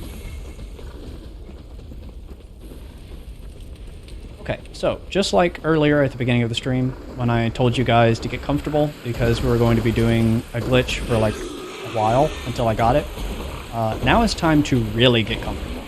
I wouldn't be surprised if I spend the next 20 minutes just trying to do this glitch. I have to kill this guy because he will fuck me up. Oh, he's fucking me up right now. You can die too.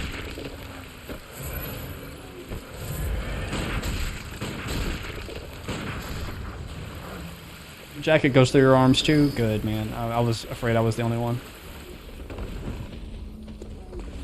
I gotta jump and roll and land on top of this log. And it's really hard, because you're not supposed to be able to do this.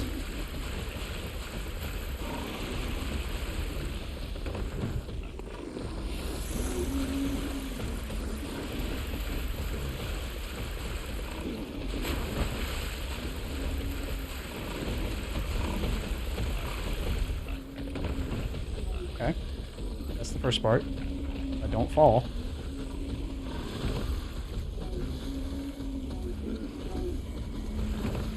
Ooh, that was close.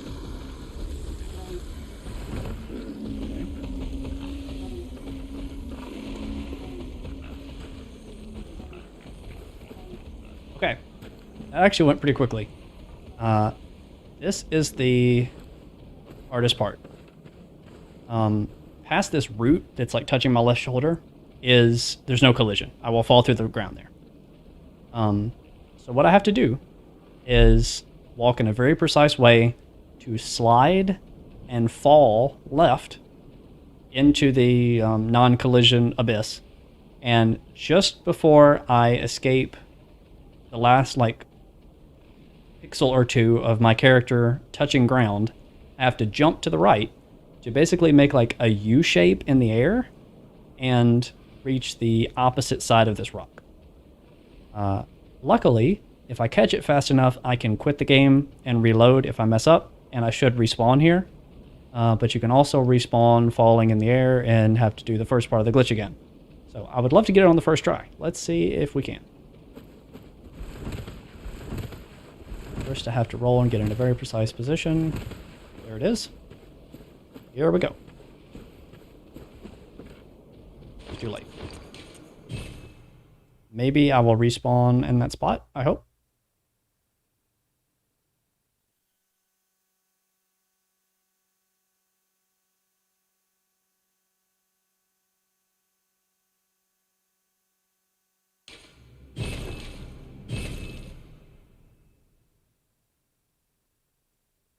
Okay, I'll try again.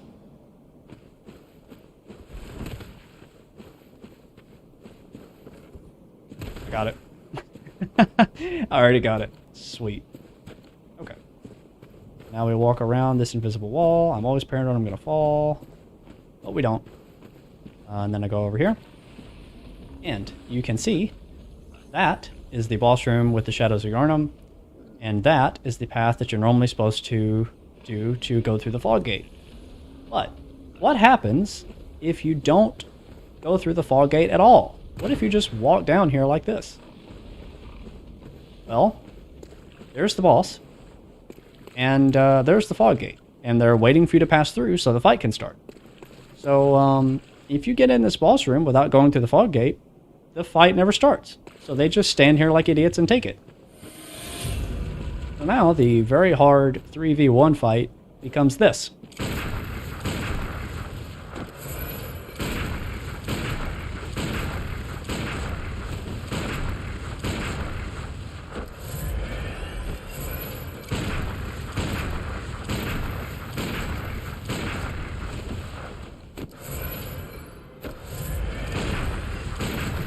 How the holy F does anyone figure this out, says Lester.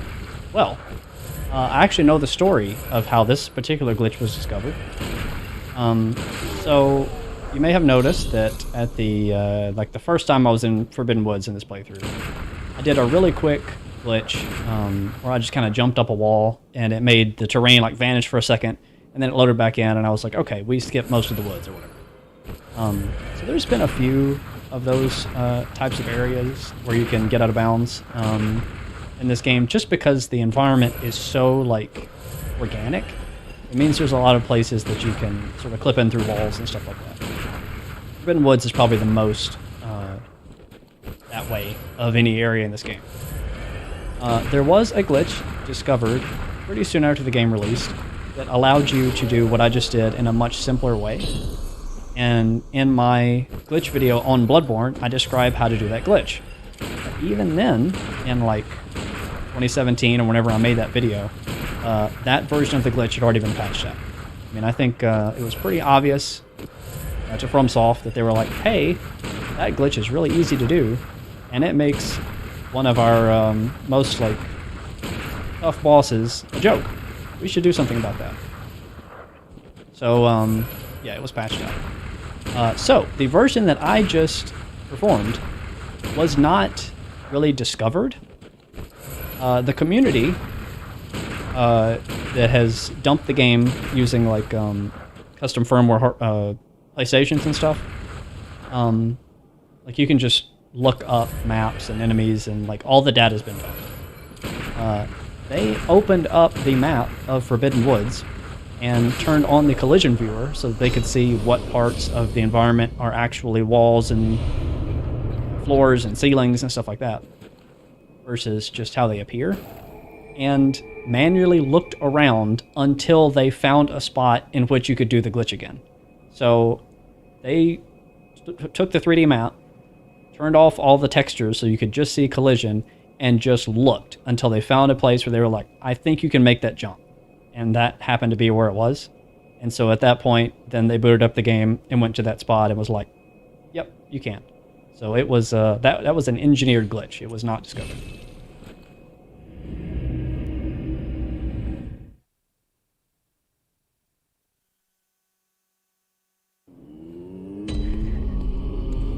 Based on the amount of time I put in this game, I better be the game guru. You either have a life or you play Bloodborne. You can't do both.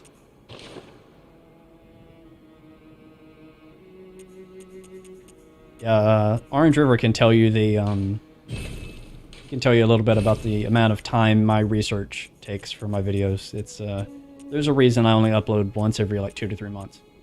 It takes that long. All right. I guess let's just level up again. Oh, I should buy blood vials. I'm going to blood vials. Don't need 50. Let's do 2020. That sounds good. Maybe 10, because I have more bullets.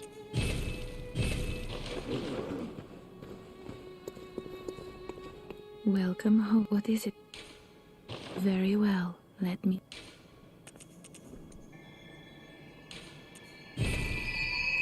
make Farewell. 1,000 souls out of something. I feel like I can.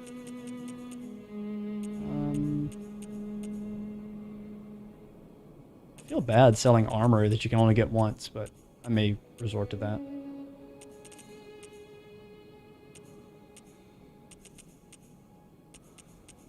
Let's sell the Molotovs. Can't use any of these items anyway. The Pungent Blood Cocktail is technically bait. It's not actually a damage-dealing item, so I think that counts for this run. I don't know if I'm going to use it or not, but it is technically something we can do, I think. Let's just buy more blood vials and call it a day.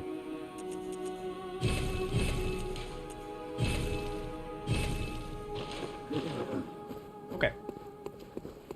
So, the deal is, now that I have killed the Shadows of Yharnam, I can warp to the end of Forbidden Woods and continue on with the game, right?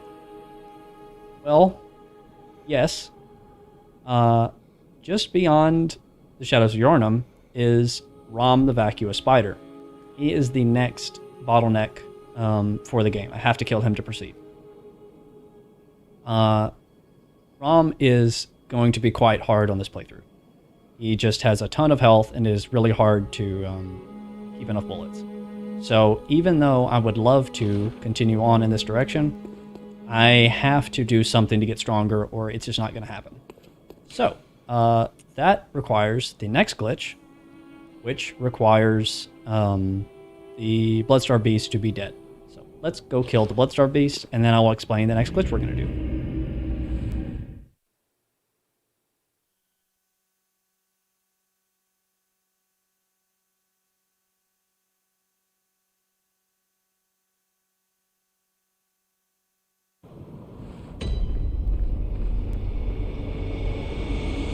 We're gonna have a little chill run for a little bit. I just kind of have to do the area as normal for a few minutes here. You can see our damage is much better already, and it's going to get even better.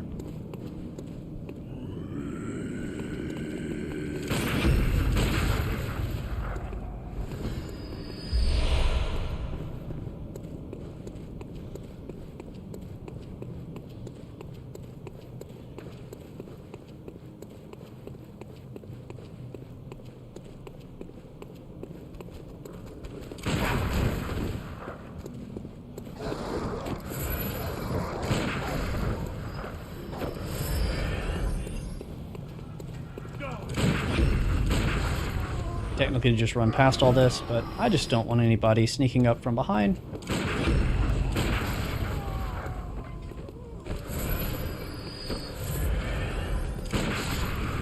Wow, one shot. Okay, that's a pretty good sign. There are also Molotovs over here. That's a certain amount of souls. I don't know how many.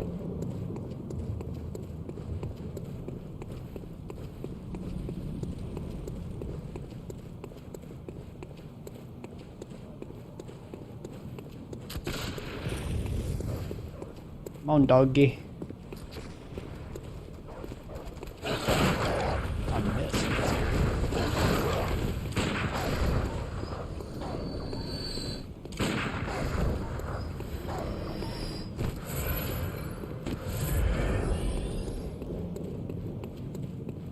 I actually really like killing gunmen in this game because they almost always drop bullets. Yeah.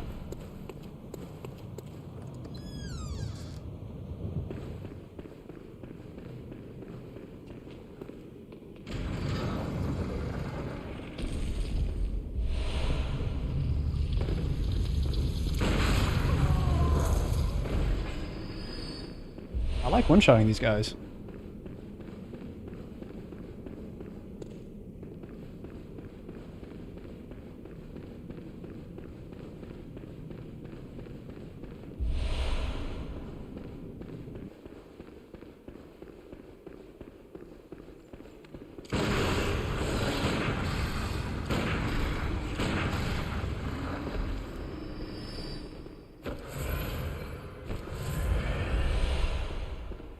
Those werewolves can either drop blood vials or bloodstone shards, and at this point, I would much rather see the blood vials.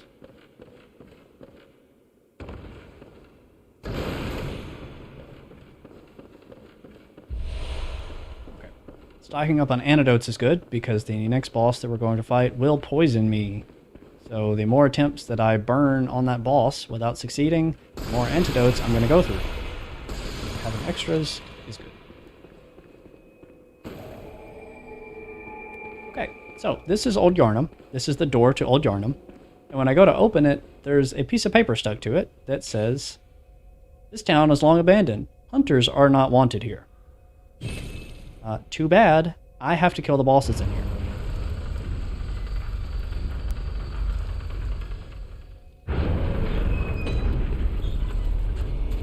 You there? Hunter! Didn't you see the warning? Turn back at once. Old Yarnum, burned and abandoned by men, is now home only to beasts. They are of no harm to those above. Turn back, or the hunter will face the hunt. Oh, that wasn't foreboding at all. We're gonna meet that guy that is talking to us. He's on top of one of the buildings in the distance. And he's gonna be a pain until I deal with him. He's basically a hunter that is, decided to stop hunting. And, he just is like, just let the wolfmen have it. I don't care anymore. Adept, merciless, half cut with blood, as the best hunters are.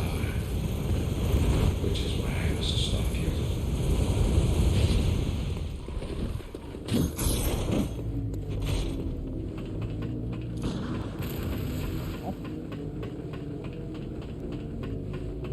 Yep, this is Jura. I don't know if you saw, because I ran through there pretty quick. He has a Gatling gun, and he just lays into you the entire time you're in this area, unless you deal with him. So, we're going to deal with him. And as you know, all hunters have a secret weakness in this game, which is gravity. Hi, Jura. So, we will not be shot anymore. We can now explore the area as we like. And for those of you that are, well, Bloodborne versed, and you're like, wait, why are you not getting the Powder Keg Hunter Badge from him? Surprisingly, you do not get Bone Marrow Ash from the Powder Keg Hunter Badge. You get it from the Radiant Sword Hunter Badge. So, getting that badge to unlock more stuff in the shop is completely useless for this playthrough.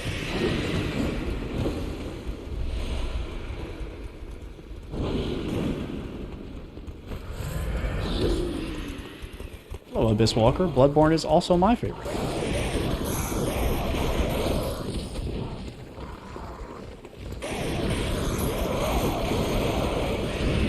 That was almost bad.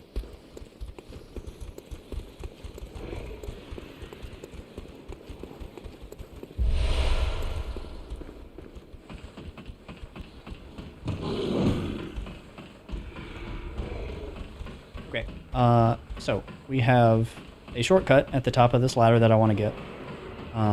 But we also have another hunter that is chasing us. And this guy is very important for us to kill. So, how do we kill hunters? You know, chat. We use gravity.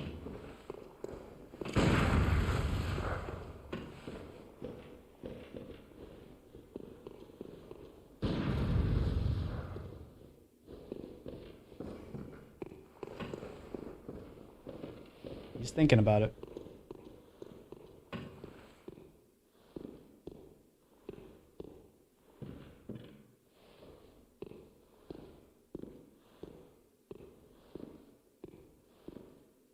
Just listening to his footsteps in the distance.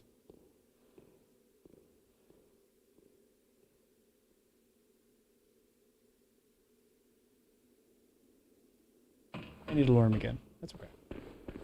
Yeah, Sekiro is also an incredible game. Sekiro is Bloodborne 2. I don't care what anyone says. Sekiro is Bloodborne 2. That's why I don't need a Bloodborne 2. I have Sekiro.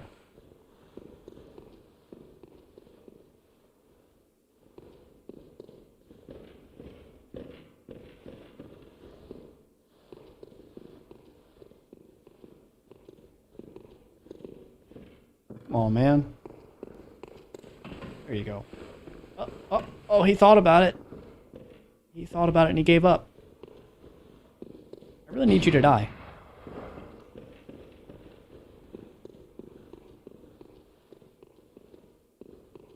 He's just shooting nothing now.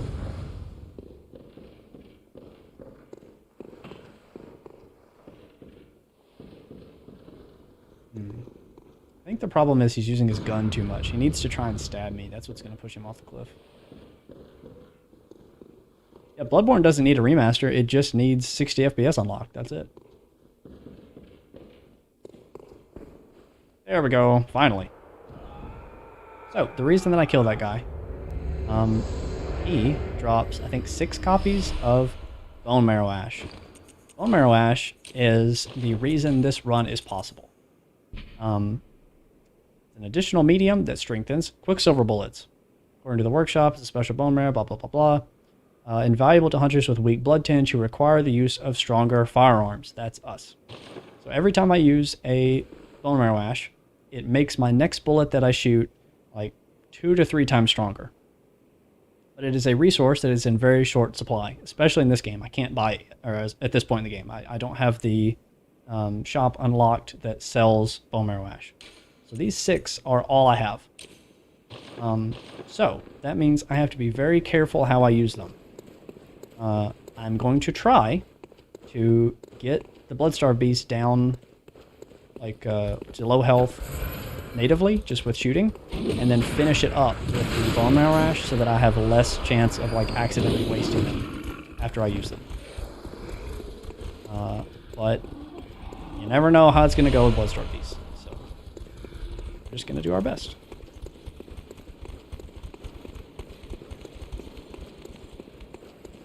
I like to not die here if I can. I don't want to have to make that run again.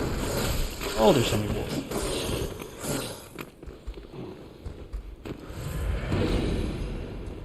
Okay, we're fine. So the top of these stairs, there's a shortcut that leads back to the beginning of Old Yarnum, so that when and if I die to Bloodstarved Beast, I can take the shortcut back instead of running through the entire area again. Yeah, it's funny. The only real like quality of life changes I feel like Bloodborne really needs. It would be nice to warp directly between lamps without having to return to the hunter stream. And also, for a run like this, where we're heavily relying on bone marrow ash, you'll see it's going to become annoying pretty quickly. Bloodborne does not refill your like equipment items when you load an area. You have to manually go to the dream and like get it from the chest every time. It's kind of annoying.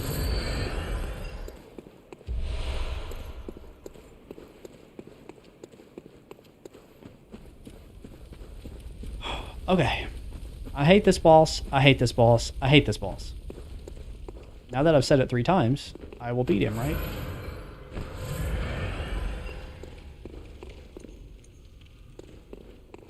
First things first, let's throw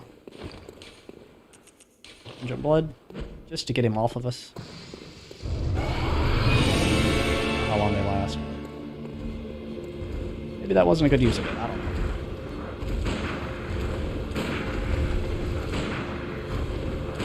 You can see my damage on this dude is not great. It's going to be a long fight. And the longer it goes, the more dangerous it becomes because he gets new attacks.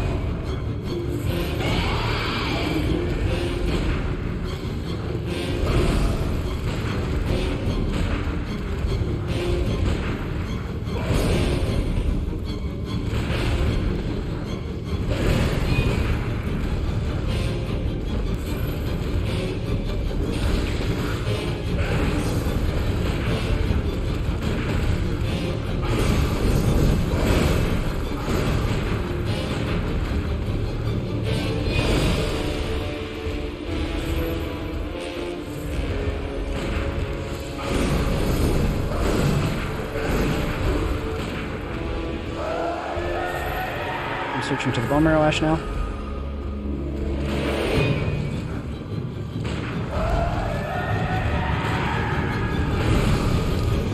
That was so close. Oh, okay, so that last attack that he did, if that had connected with me, that's like a grab attack where he grabs and he bites you. That is a one-shot. If that had touched me, I would have died instantly. Alright, that was not bad. So, the reason that we did that fight was for this. The Thumeru Chalice.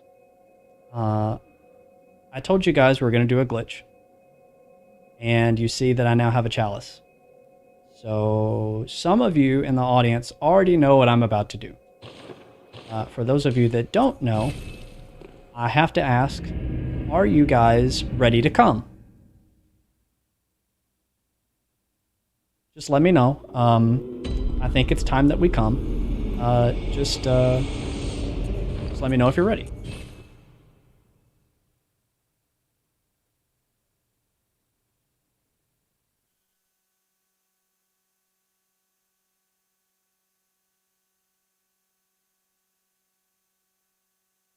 Lester's like, what?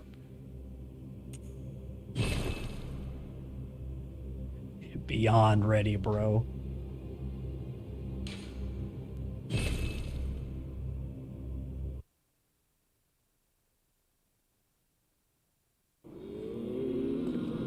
You say it's not really a glitch. It kind of is. I haven't mentioned this yet, but there's another row of gravestones on this side of the dream, right? These are the Chalice Dungeon tombstones. And basically, they're kind of like multiplayer content, but they're also kind of like post-game content.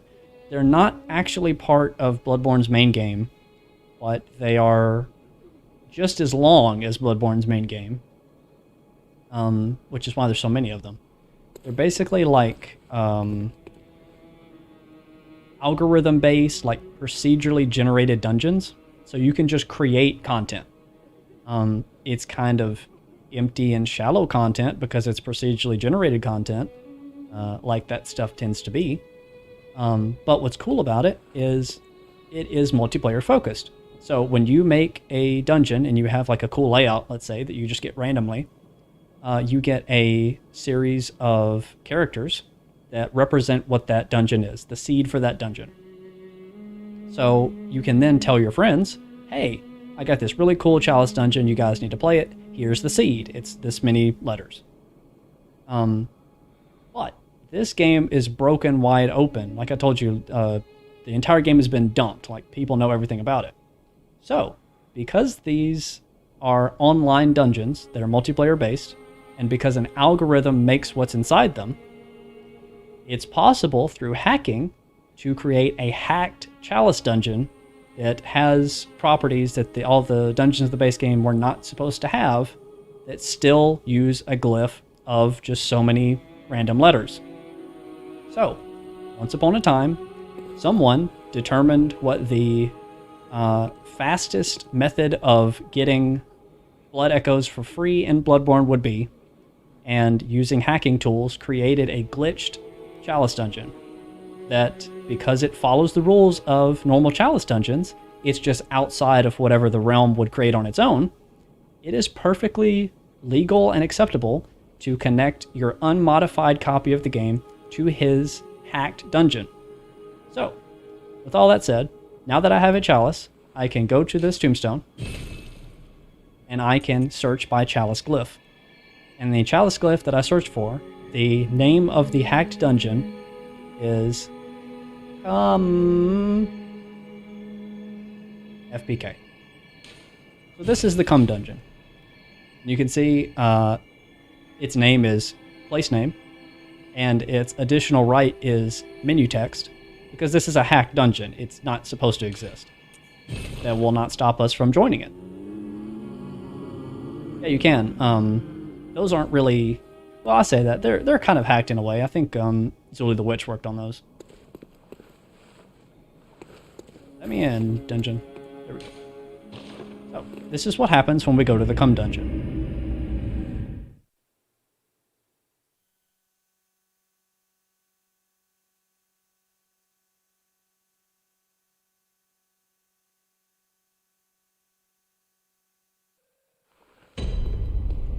So we're in place name layer 1. That's good.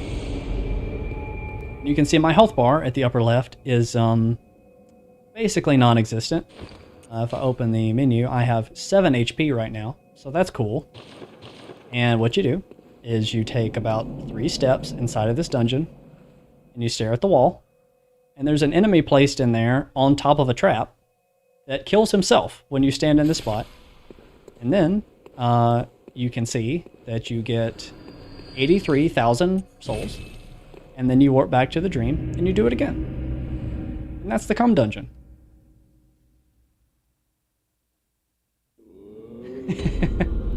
Yeah, I think you went to the actual cum dungeon, Lester. So that's how you. That is the fastest method of getting souls, in the up-to-date patch version of Bloodborne. You go to this particular chalice dungeon after getting a chalice, and you just load it over and over and over, and let that one enemy die over and over and over. Yeah, this is basically how it works. And you do this to just get tons and tons of souls without having to use a dupe or any kind of save editing. Like, all this is legit. The only thing that sucks about it is that you do have to have PlayStation Plus, because you have to connect to that person's hacked dungeon, which requires the use of online play. That kind of sucks because there is like a paywall behind it.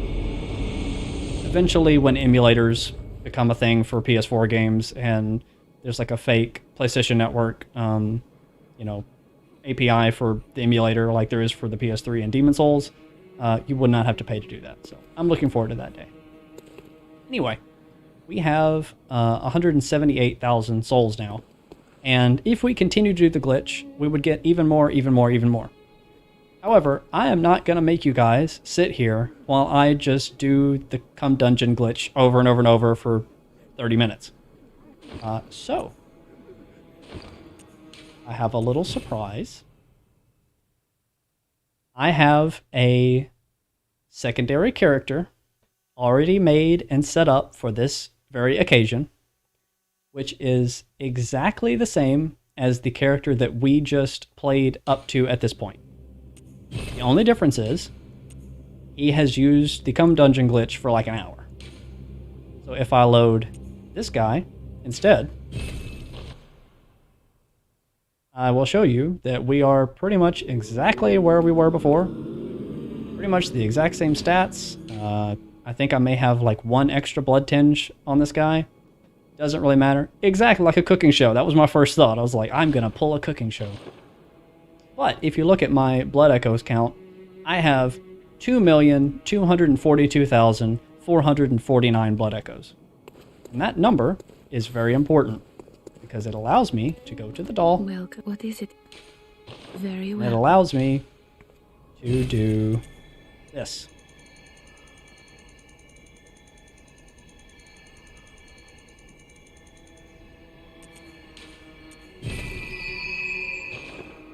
So we now have 99 blood tinge. Farewell, good hunt. And now I can go to this fountain and I can do this. Oh, hey, before I continue on with this character, there's one more thing I should do on the early one to make sure that everything is, correct. I need to go get the Radiant Sword Hunter badge. So let's do that before I continue on with the second file. Now you can open the Shrine of Winter.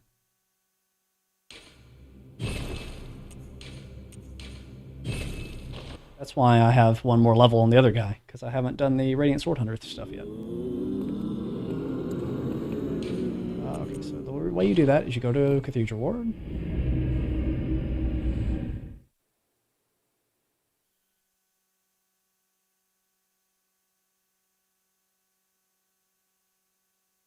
I always forget that you can't access this area until you kill Bloodstar Beast, because it's really arbitrary. Like, this door in Cathedral Ward just opens itself once Bloodstar Beast is dead. It doesn't make a lot of sense. I kind of wish that wasn't true, because Bloodstar Beast is annoying.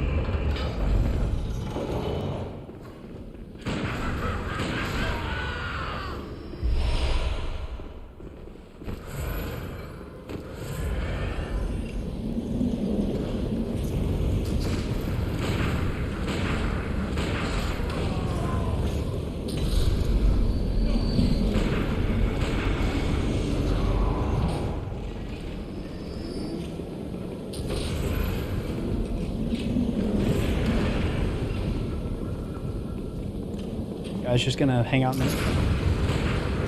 Come on, bullet.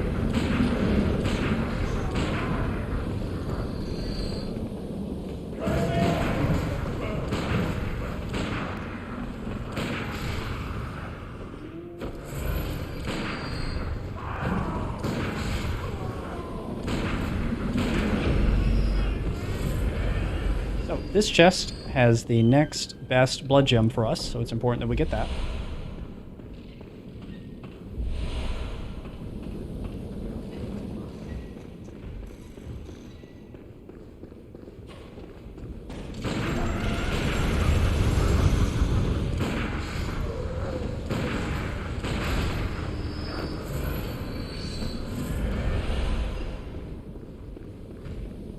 Oh, hi, big guy. Let's not do that attack.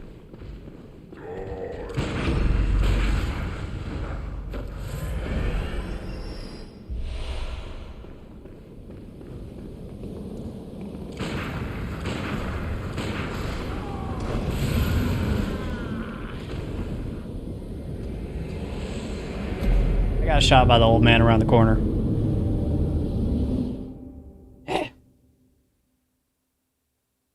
I'm just gonna run this time. I'm just gonna run.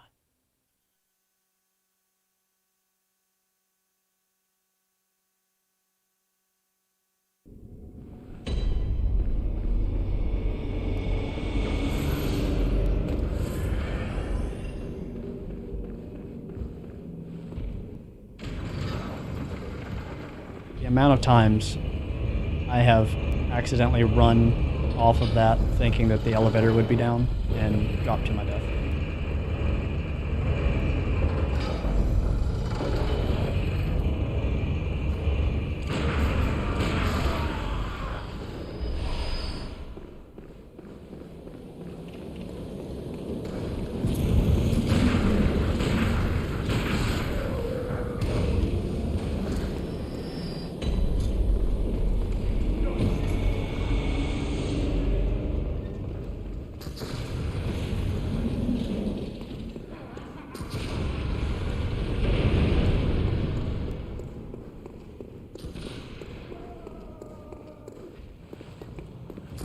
Go around the back way.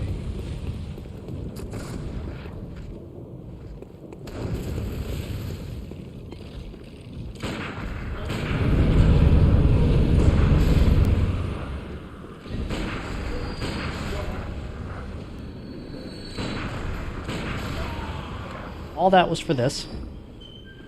What is in this chest is the Radiant Sword Hunter badge, and that lets me buy bone marrow ash from the shop. That's very, very important, so that our glitched file can buy 99 bone marrow ash, and I can just use that to break the game.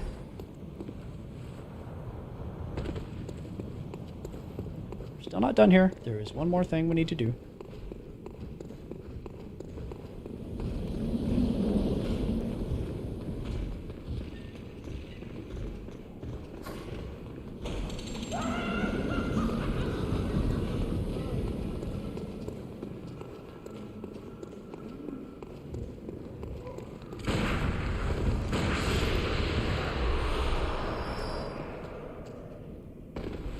Dude really needs to stop following me. Okay. So this is a very, very tall room with a long path leading down, as you can see. I'm going to fall very precisely right here.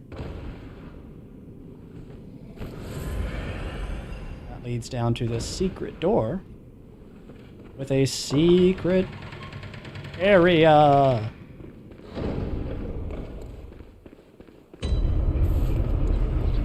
Why, what is this place?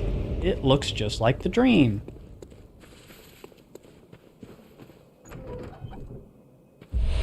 Why, there's doll clothes in that chest. Why, there's a doll in here. This is the place that the dream that we are dreaming when we go back to, you know, like checkpoints and stuff. This is physically where it is in the world. It's just, we're beginning to get a glimpse of the dream world, and the waking world is sort of like this other dimension sort of thing in Bloodborne. And that theme is going to continue further as we go deeper in this game. Also, I should mention, on that altar right there was this item. 1/3 of umbilical cord. A great relic, also known as the cord of the eye. Every infant great one has this precursor to the umbilical cord. Every great one loses its child and then yearns for a surrogate. The third umbilical cord precipitated the encounter with the pale moon, which beckoned the hunters and conceived the hunter's dream. Used to gain insight, and so they say, eyes on the inside, although no one remembers what that truly entails. What I am holding is a piece of, like, alien genetics, is the way I will describe it. So far, everything in this game has just been werewolves, little zombie guys. There's like a little... Here's a weird dog thing. Like, they're just little, monsters, like gothic monsters, right? And suddenly, I'm holding a chunk of an alien? What in the world is this? Just hold on to that as we continue further.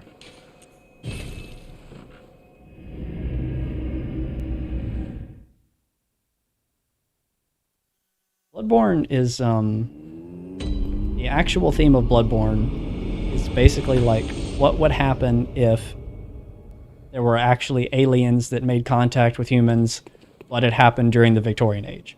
That is kind of what this game is. You just slowly make the discovery as you go. Okay, so...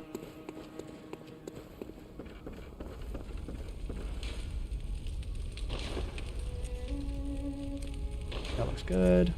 Let's put our new blood gem in there.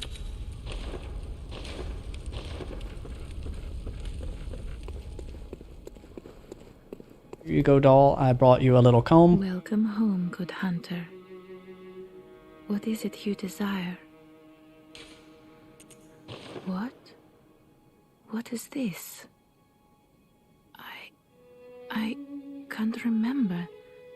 Not a thing, only I feel a yearning, something I never felt before. What's happening to me? Tell me, hunter, could this be joy?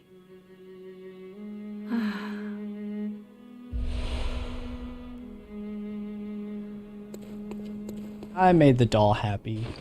That's not something you have to do, but it's a thing you should do.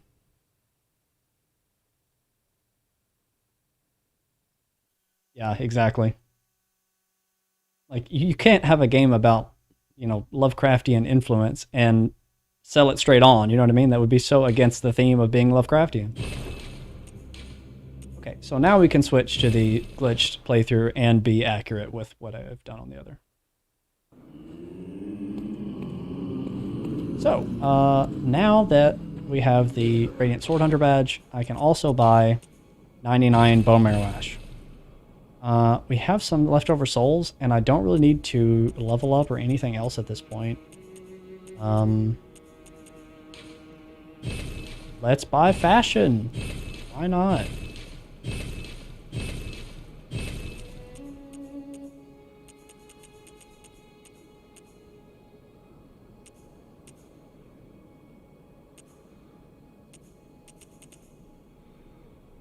I don't know. Let's buy bloodstone shards. It doesn't matter. Okay. At this point, we have everything that we could possibly have. What's this? Oh, the workshop goes there. Gotcha. We have everything that we could possibly have on this account at this point. We are 99 blood tinge. We have max blood vials. We have max quicksilver bullets. We have max bone marrow ash. At this point, all I can do is play well. We just got to do the rest of the game, and I just have to play well. We can still get bloodstone chunks, so that will help upgrade the gun more, and we can still get the blood rock that is in the nightmare. So those are our next goals.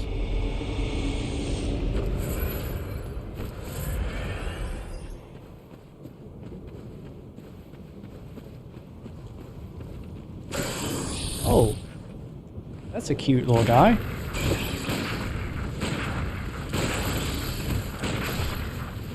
Let's just say we're about to hit the alien stuff hard.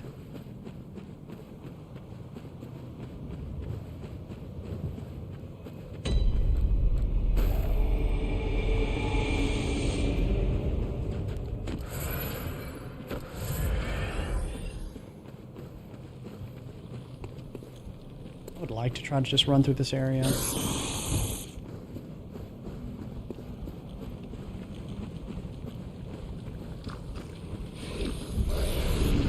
I don't know why I did that.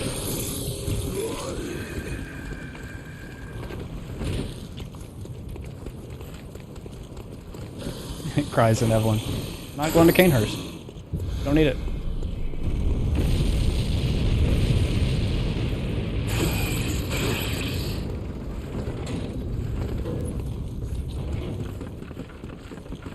I wish you guys would leave me alone.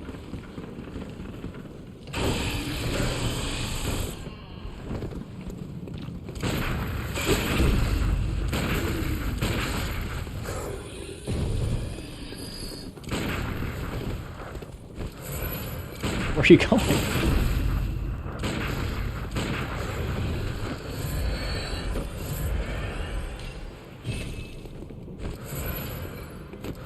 Okay, this is my first use of bone marrow ash. This hunter, there is no place to gravity her. I just have to fight her normally. And again, I am using a gun only. So it's going to be kind of hard.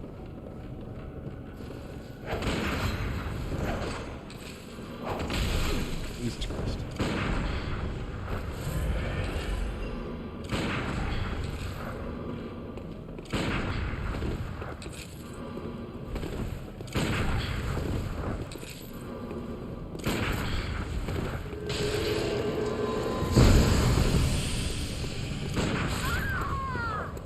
So she has alien magic. I should mention where we are right now is the College of Bergenworth. Bergenworth College is a place where the instructor made contact with the Great Ones, and he learned some crazy forbidden knowledge and created a school to teach others his crazy forbidden alien knowledge. And he garnered lots of followers, and they went crazy.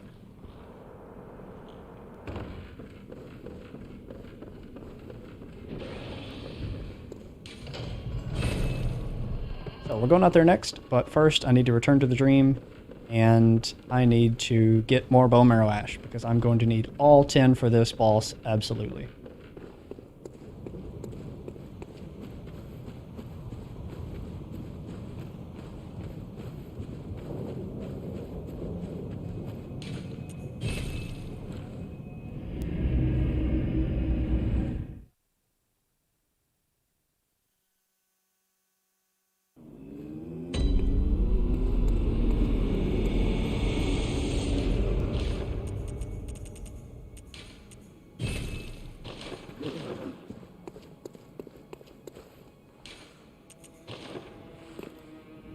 Okay, chat. Wish me luck, because this boss could either go really well or really bad. I have every upgrade that I can have at this point, so it's just going to be a matter of me dodging well and not missing.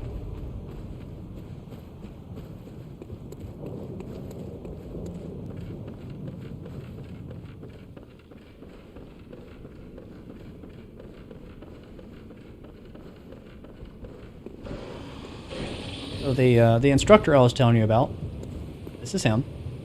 He's very old now. When you talk to him, he does this.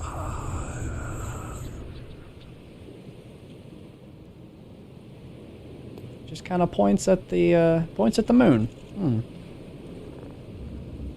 What you learn is that again, the waking and dreaming worlds sort of intertwine and meld, and they're kind of different dimensions, and that's sort of what the aliens taught him. So even though we're awake right now, we can still kind of enter some dreamy stuff. So the alien that Willem, that's this guy's name, the alien that Willem met, he kind of captured and kept hidden, and only for himself and his students. And the place that he hid the alien is at the bottom of this fake lake. So that's what he's saying. He's with his little stick, like, hey, there's my alien.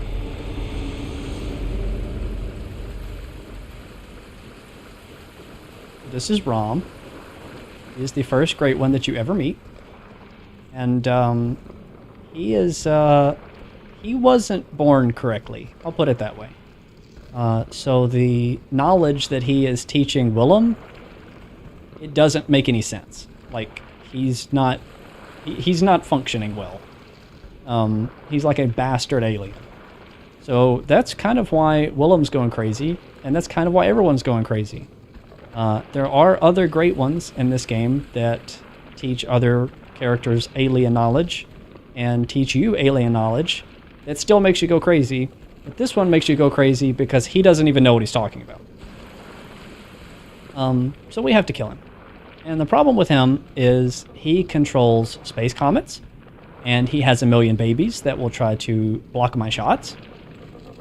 So I'm just going to do my best here. The first shot always does like no damage, so my first one is just going to be... Then I'm going to spam Bone Marrow Ash. So here we go.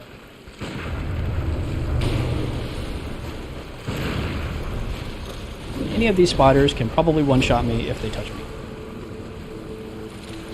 Because again, I've never leveled up my health.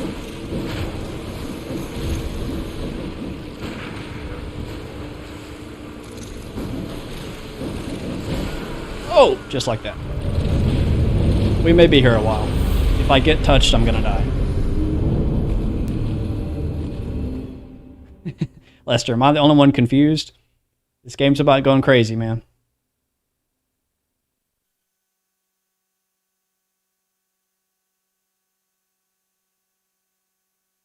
Why haven't I leveled up? Because that's what bitches do, Lester.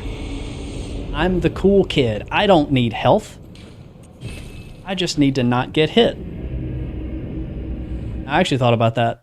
Since I have basically access to unlimited money, I could just go get 99 blood tinge and 99 health, right? But the thing is, as of this point, like reaching 99 in any stat is a huge investment in a normal playthrough. You would never do that normally. But my level is currently 95 because all of my levels have just gone into blood tinge.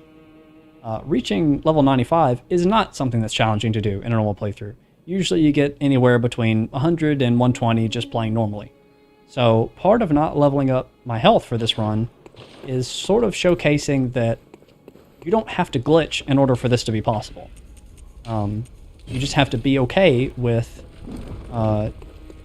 making sure you never get hit. Like you have to use the advantage of range that using firearms only offers you to just keep enough distance between you and enemies, which is something you wouldn't be able to do in a normal playthrough.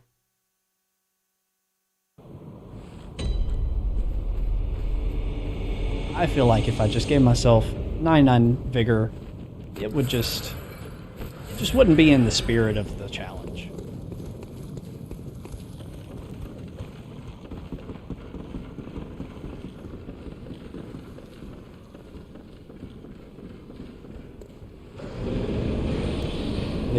The first time that you meet Rom, he is not aggressive towards you.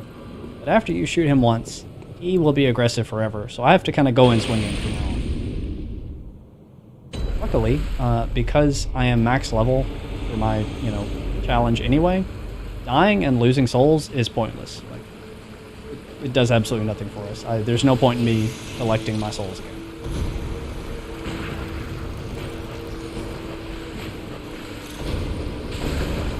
Oh my god.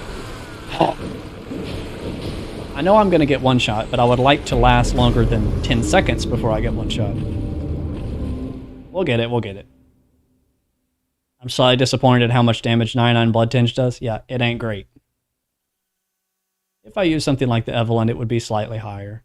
You know, there is... I could use better blood gems, I could use runes, you know, that sort of thing. But... it's just not necessary. I don't need the Evelyn to beat Rom. I just need to not get hit.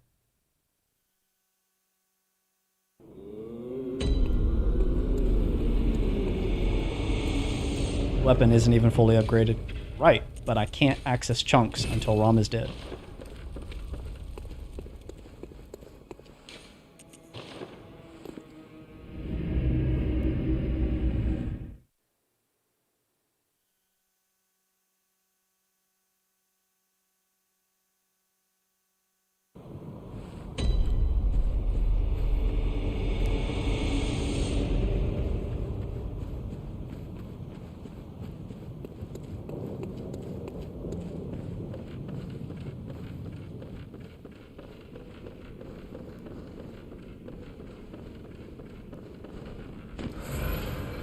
There's also a NPC summon that I could get over there that would help me with the fight.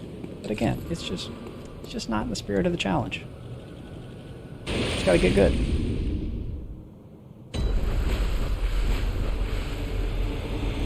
Dude, I don't know how other YouTubers feel about this. I love it when people say that they watch my videos to help them fall asleep.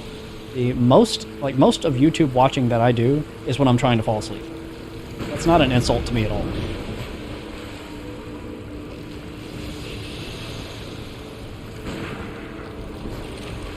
I missed.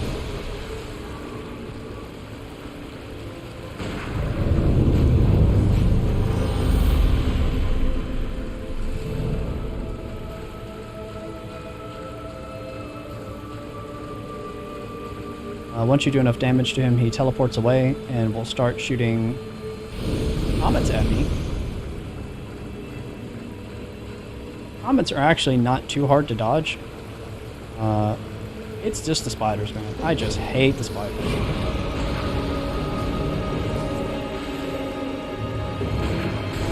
Stop.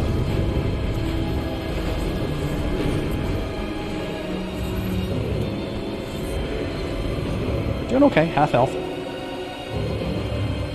Get that in there. Oh no, it didn't reach. Not get hit by comets.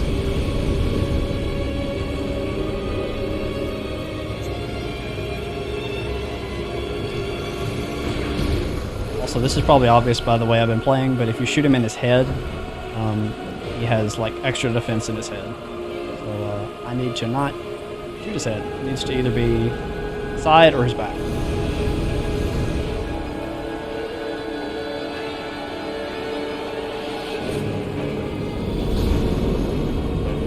He's in a good spot, and now I have to run away because of the projectiles. There's a lot of spiders. Oh, he's freaking out.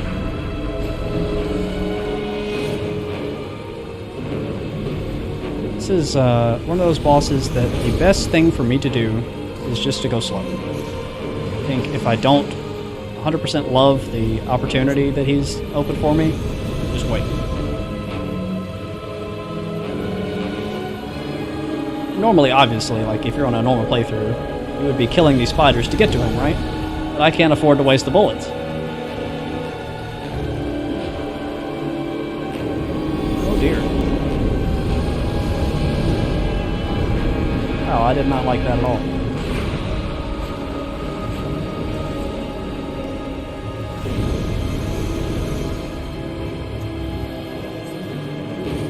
Out of bone marrow ash, so at this point we are just shooting him normally.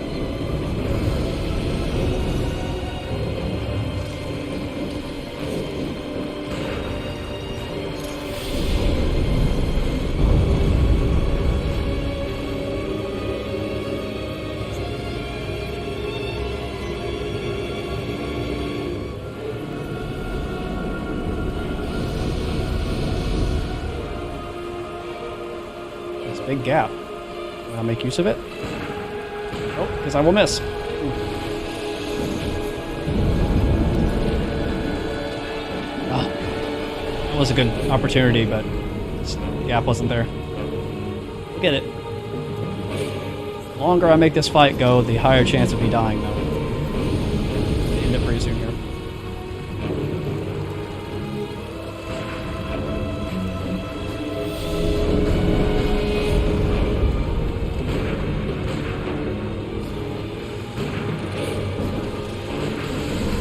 Oh no! Ah, fuck! Oh, I thought I had the range on that guy. You gotta be kidding me. Okay, well there's actually good news there. And that is, the bone marrow ash that was doing so much more damage than a normal hit, I missed at least one, may have missed two. If I actually hit all 10 of the bone marrow ash shots, there is a very good chance that we can either get him lower or completely kill him without needing regular bullets at all. That would help the fight tremendously. And this is why we use the cum dungeon to get 9 out of everything, so that I can try over and over and over without wasting so much time.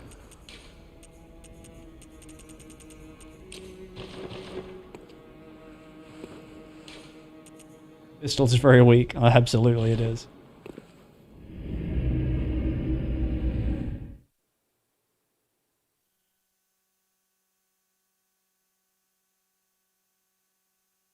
You're just in time to watch me fight Rom for the first time.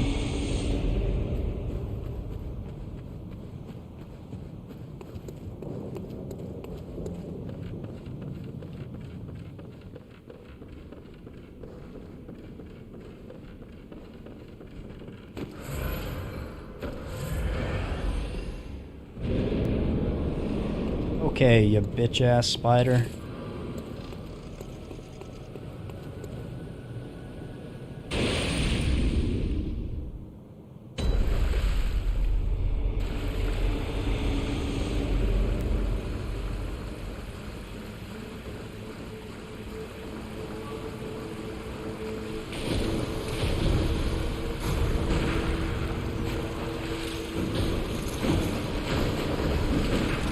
Not the same attack again. Oh my god, I almost got one shot by the same thing.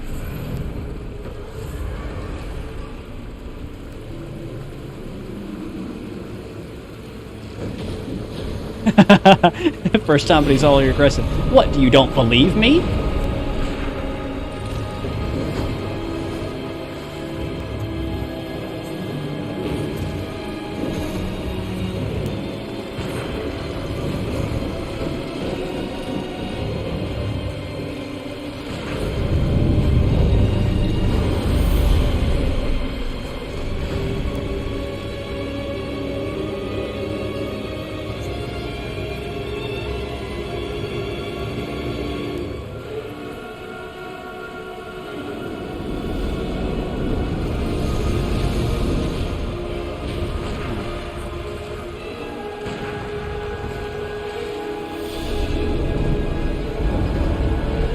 Back away from the AoE. Okay. Can I shoot this over his head? Let's go! Okay. Man, that was... Why didn't I just do that the first time?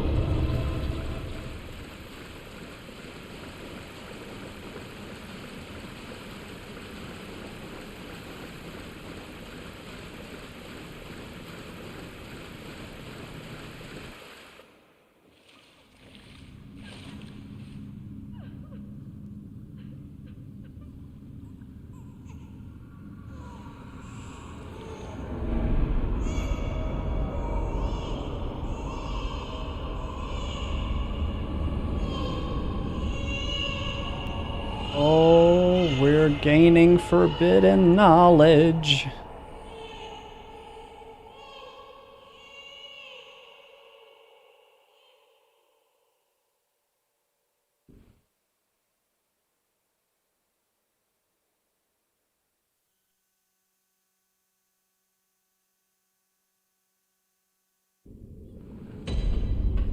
Yeah, see, that was the first attempt that I tried. That's what it was. it didn't look like my first attempt, but since it was the first one that I tried, it actually was. You guys see how it works.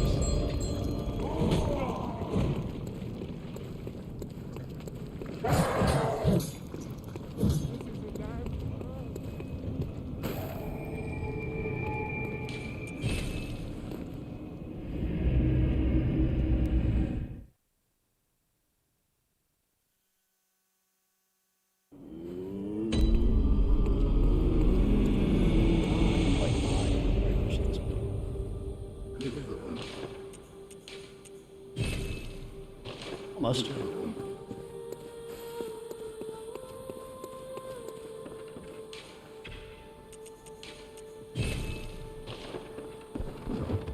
How's it going? It's going well. We just beat Rom. That's the DLC item, since we're now in a Blood Moon state. I'm not planning to do the DLC on this playthrough. We could do the DLC in the future, potentially. But I would definitely want to get the Evelyn and get better blood gems and all that for the DLC, because they have a ton of blood resistance in the Old Hunters DLC. So, now that Rom is dead, the sky looks like that. And if you thought there were nasty things in the world before, oh god, are there nasty things in the world now? So basically, these things have always been here. Rom just told us how to see them, basically. And that's true with Willem, and that's true with all the students of Bergenworth. They just could see the invisible aliens that have been here the whole time. So if I go back to the dream, and I go back to Cathedral Ward,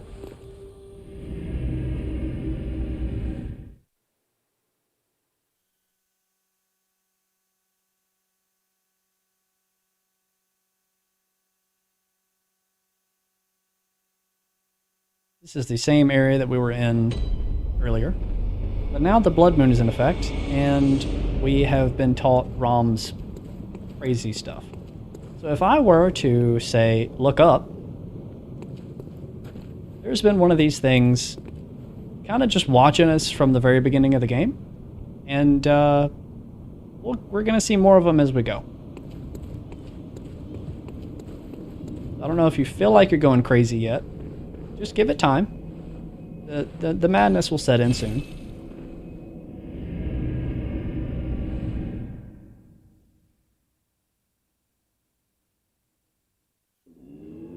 Like a guardian angel, exactly. Just watching like a guardian angel.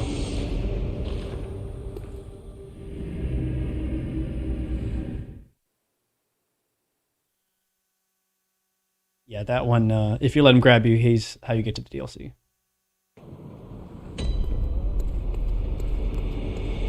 This area sucks, but it is the best place to get chunks. So we're just going to run, and try to spend as little time here as possible.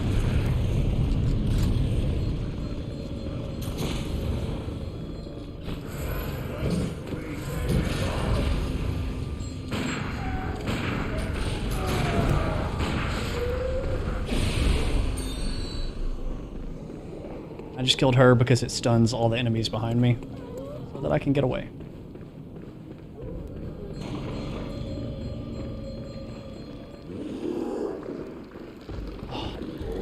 Okay, so I see your question. That is a very valid question. Answer this, and then I'll give you my answer. If the theoretical PS5 Bloodborne remake was created, who is making it? Is FromSoft making it? Is Sony making it? Is Bluepoint making it? By the way, there's another one of those aliens up here. He's what's shooting the laser. Who's the developer of the remake? Because that's going to determine my answer. You should go home.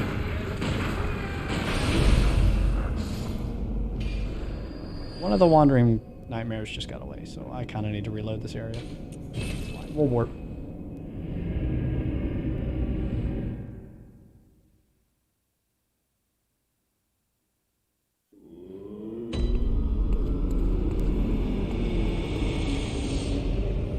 Honestly, What I would prefer over Sekiro 2 is a Sekiro DLC that explores like more of Fountainhead Palace. Like I want to fight Tomoe.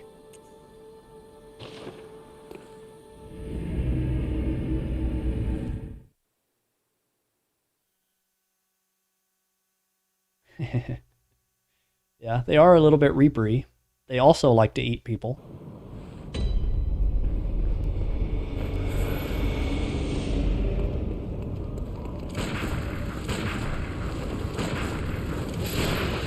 Give me your chunks, please. Thank you. Here's one of them. Hey, bud. Yeah, he doesn't care about my bullets.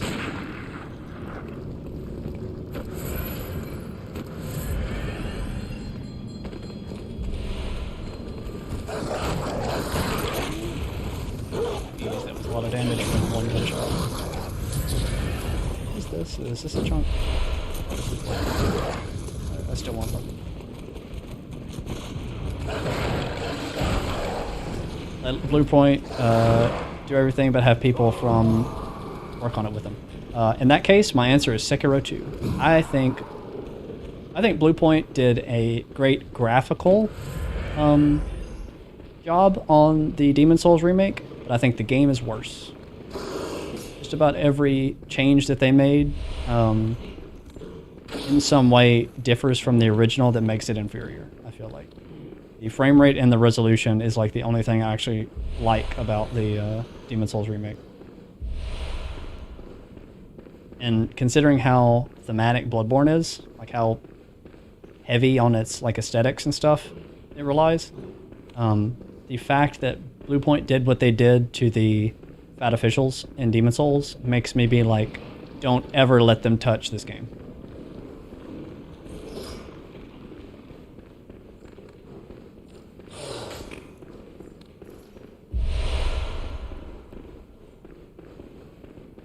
There's chunks in here somewhere. There's some.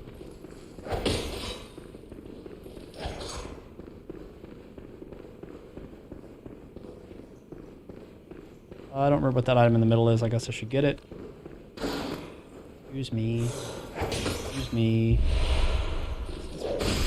I'll take it. Oh man, I didn't even think about the music. Could you imagine if Bloodborne, if Bluepoint decides they're going to quote unquote remaster the Bloodborne soundtrack? Like, just leave it alone. It's perfect. Just leave it alone. God damn it. It's okay. I finished everything I needed in like the basement area, so we just don't have to go back there. In fact, I probably have enough chunks that I could upgrade the gun before I return. Let's see.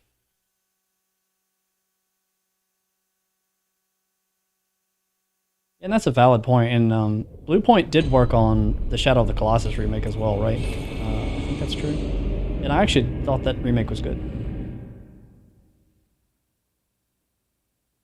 Oh no, Saxon, I don't know. I hate to see what's going to become of you after the stream.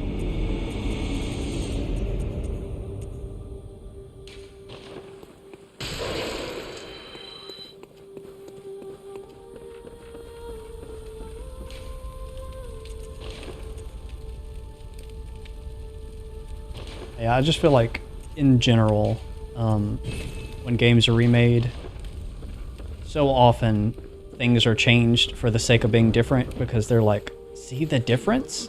And they're hoping that will make sales. When there was a reason that they were the way they were in the first game. Just the developer of the remake doesn't really get it.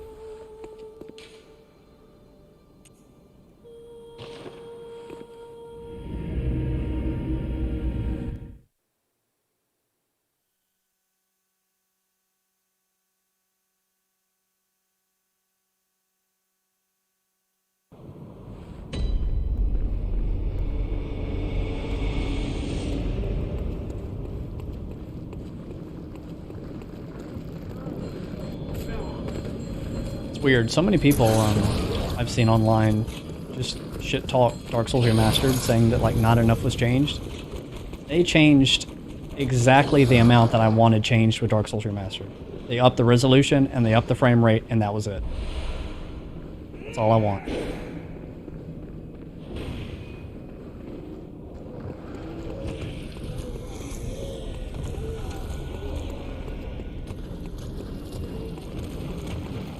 Not the way. Oh, God. This is the way. Just gotta go the way.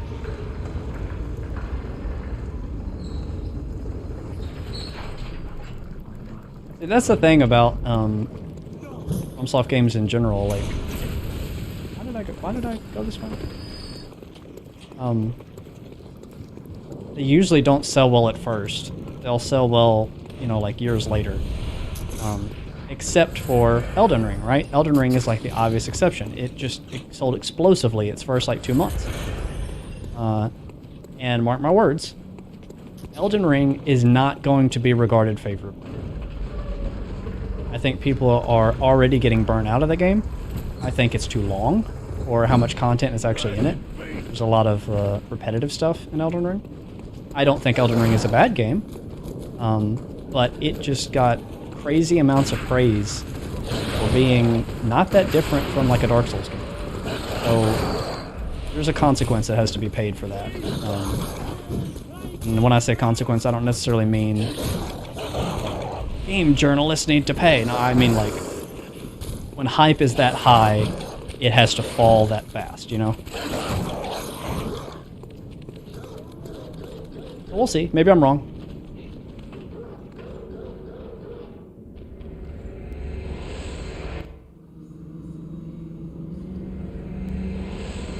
If I had to rank my FromSoft games at this point, I would put probably Bloodborne first, but then Sekiro just immediately behind it. I think Sekiro is almost as good as Bloodborne.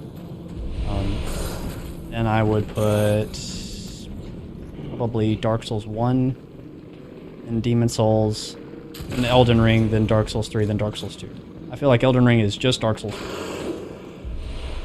Didn't really do anything too crazy.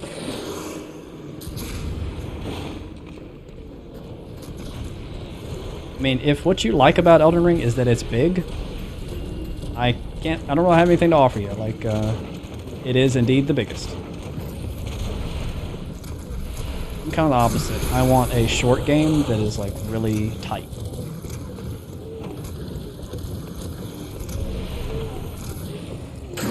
Hi.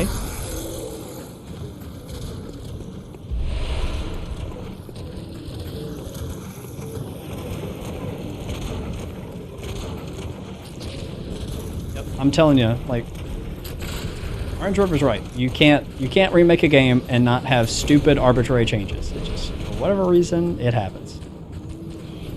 I think it might be as simple as just like some director or some, you know, artist or something just like wants to make their like impact on it. Jeez, am I gonna get shot again?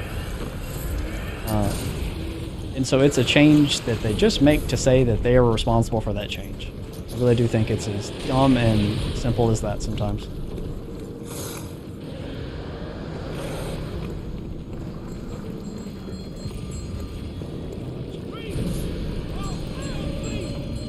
Ow. Look at my health. That was because the bell ringer rang her bell next to me. Thanks. Thank you for that. Okay. I have enough to upgrade twice. Yeah, let's do that now before I fight the one reborn.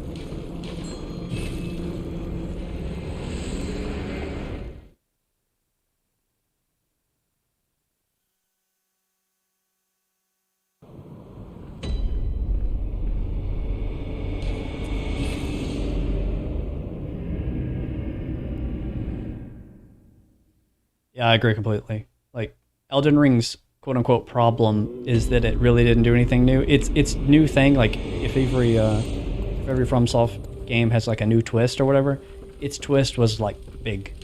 I'm big.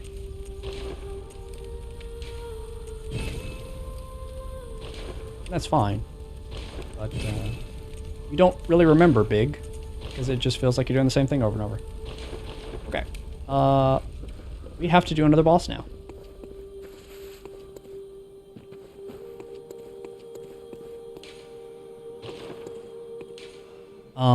So, the one reborn is... I hate him. I've always hated him. But for a gun run, he's really bad because everything about him is blood-based. Like, he's an amalgamation of human corpses. That's literally his thing. So he's just like dripping with blood. He throws body parts at you. He screams blood. And as a result, that means he is strong against blood attacks, which is what guns are.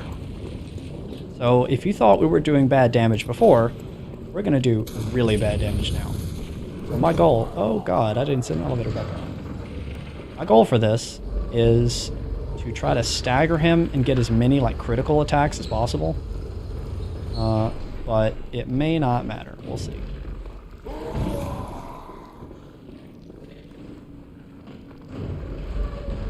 I'm going to send this elevator back up because I feel confident that I'm going to fight the one reborn multiple times.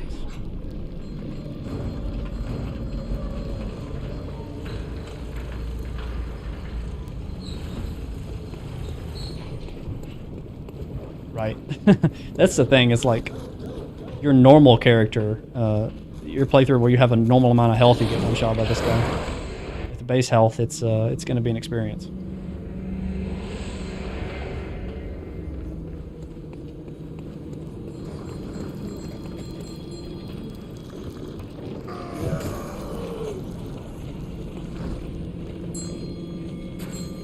Yeah, microtransactions are never a good look.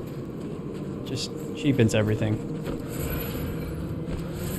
Only counter that I would make to that is if you add microtransactions and you give your thing away for free as a result.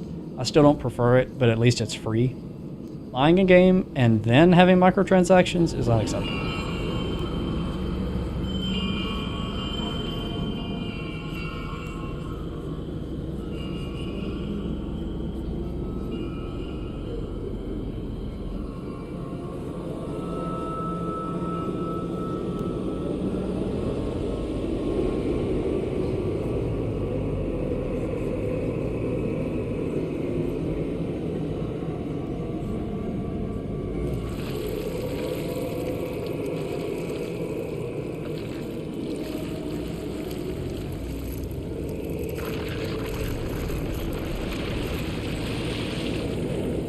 Isn't he so cute? Just horrid ball of corpses. I hate this game.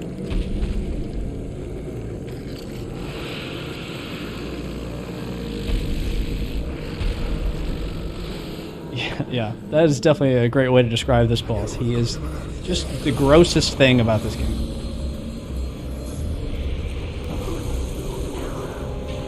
So, he has these little bell ringers at the top, and they will continuously heal him throughout the fight. So I have to go out of my way to make sure they're all dead before the fight even starts. Which makes replaying this area really annoying because you have to do it every time you die.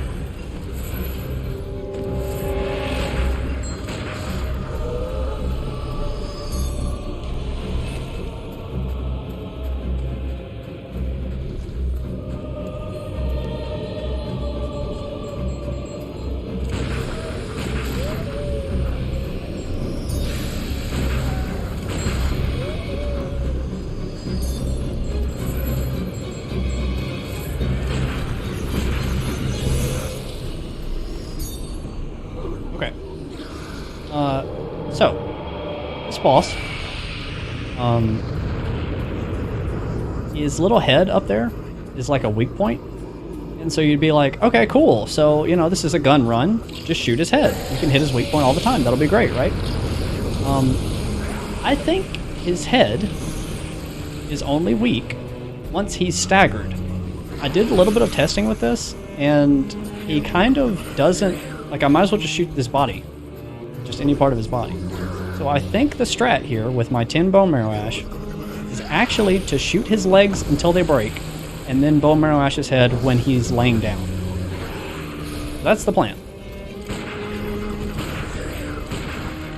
And I'm getting body parts thrown on me.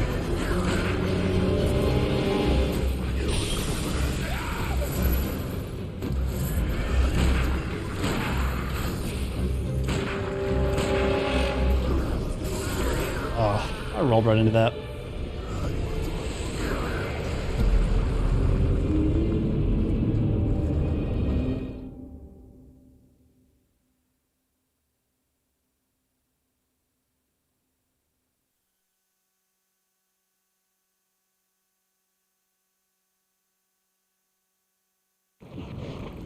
The damage is horrendous. I know, man. It's gonna be a long fight. I feel like, I mean, we've fought some difficult bosses today. I think the one Reborn is probably the difficulty peak for this run. When we get past him, I think we're probably good. Are you kidding me? Go away. I jumped early. I was scared of him.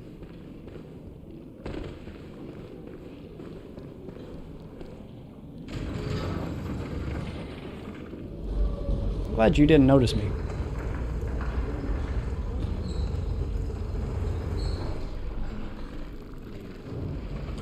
Almost killed himself.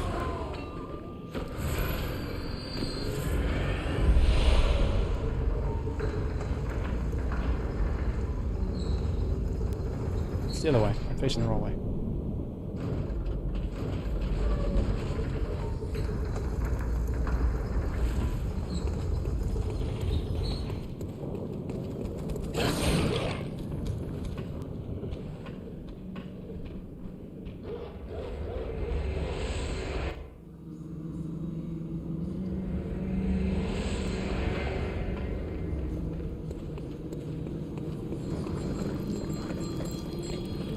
There be Elden Ring glitches, of course.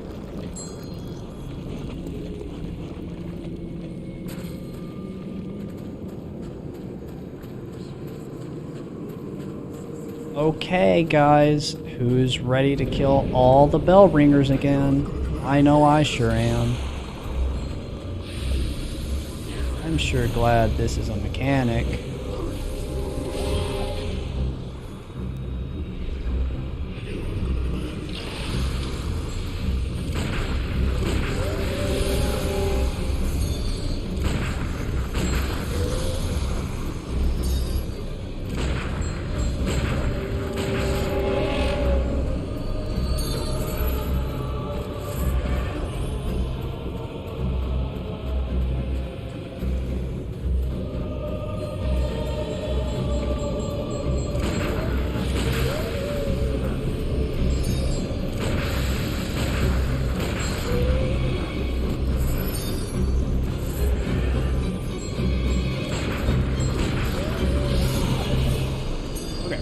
Try again.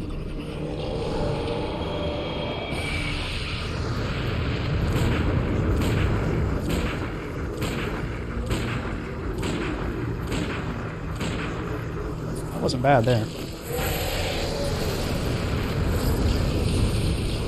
Stop dropping body parts on me.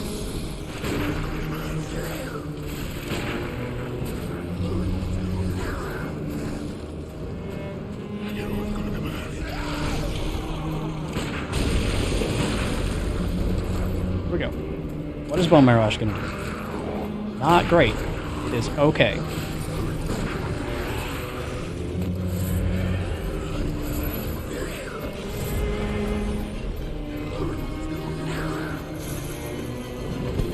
Get away from the wall, please.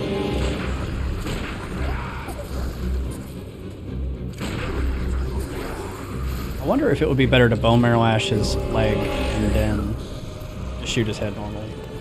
Stop using that attack.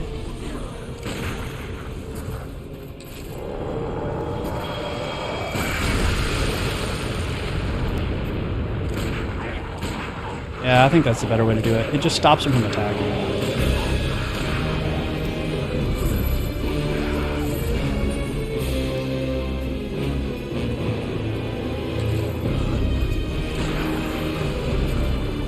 Shot from this.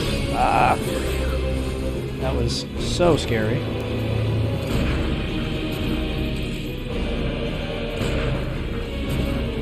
don't even know if that leg could break again.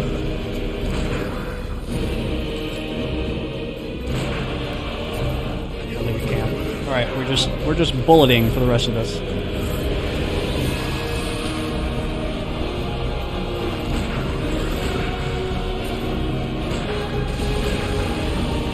Let's go, he fell over, okay. Oh my god, I need one bullet.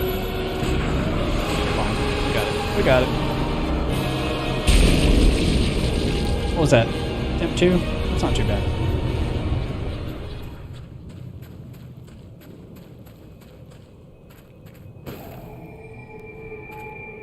Yeah, first try!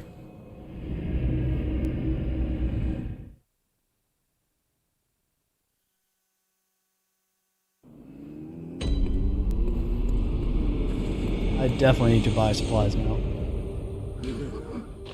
It's so weird, like, finishing a boss and then not leveling up after. Feels so strange.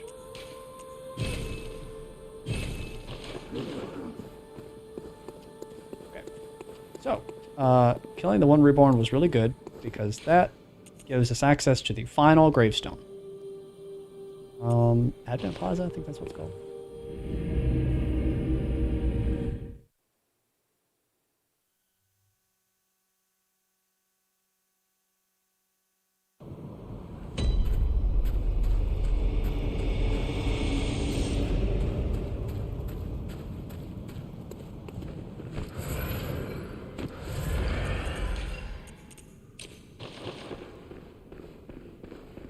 You're close.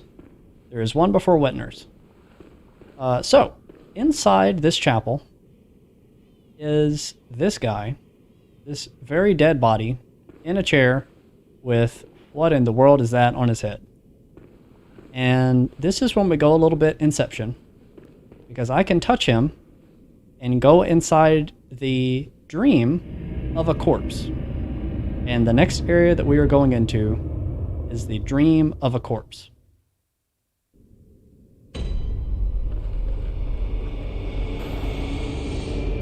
This guy was one of the students of Willem at Bergenworth College. And so his dream is like a fucked up version of Bergenworth College, and also the nightmare at the end from the great one that he encountered, who is Mensis.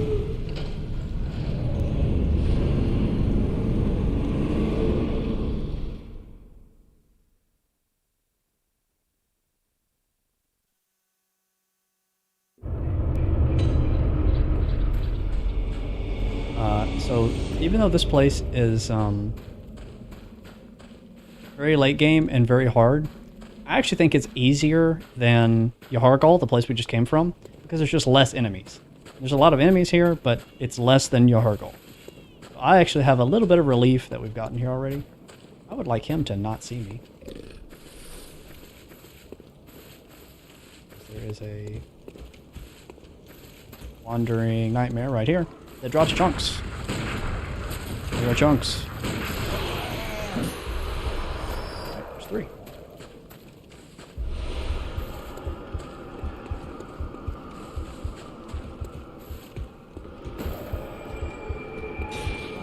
We can continue running. Maybe I'll get lucky.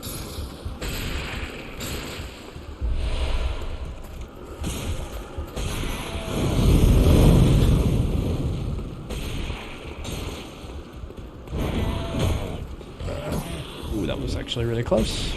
Pretty much everything in here can kill me in one hit, as you might imagine.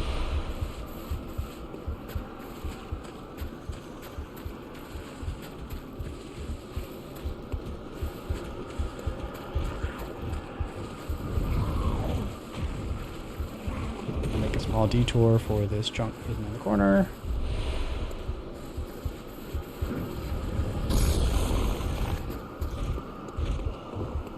And who here has arachnophobia?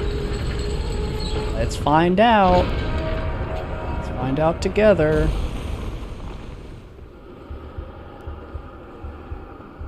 Here they come.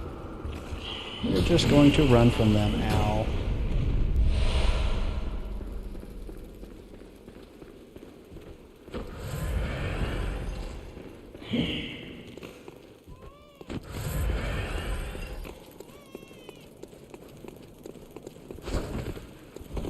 I need that guy to never ever hit me.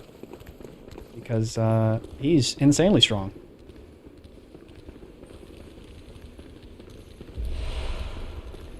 This shortcut. Hi, go away, please.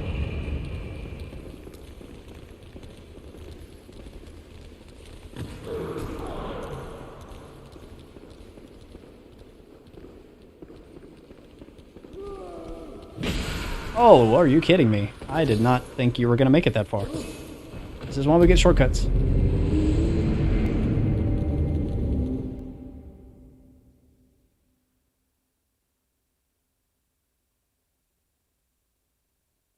would be a good time to check my chunks, I guess, and see how close I am to the final upgrade. Oh, big mama. I need one chunk. You know what? I can do that right now. I know where it is.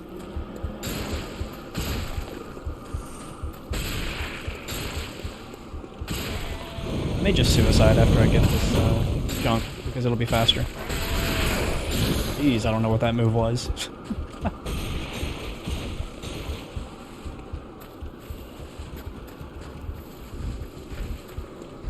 I guess it's not here. Oh, God. Hey. Stop following me, please.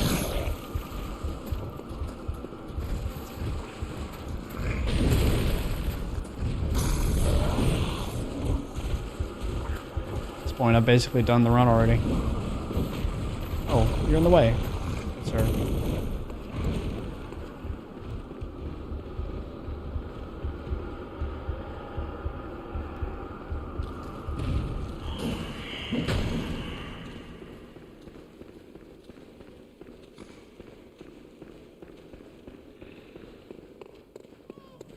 I don't know, I keep going back and forth on when I want to release Elden Ring glitches.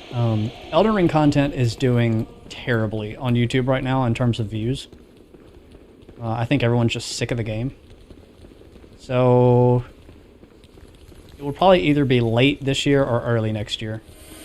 Like at this point, I'm intentionally delaying it because I don't think anyone will watch right now. I'll be doing other games in the meantime. Jesus Christ, Big Mama.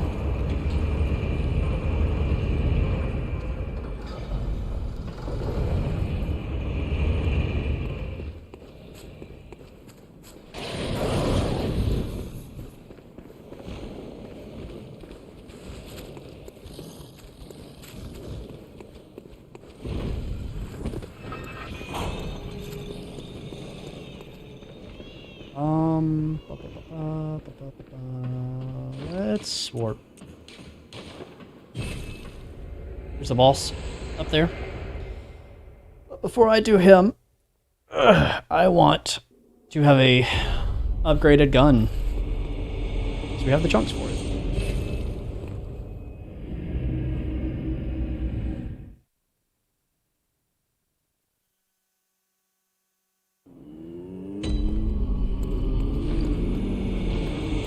And also, let's dump my insight. I have 14, and that is too much for this area. Let's buy these.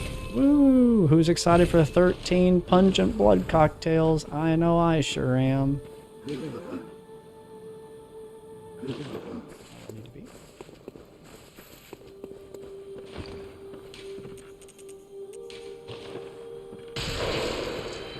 The more insight you have, the more susceptible you are to frenzy. Okay, I need one blood rock, and then we are done.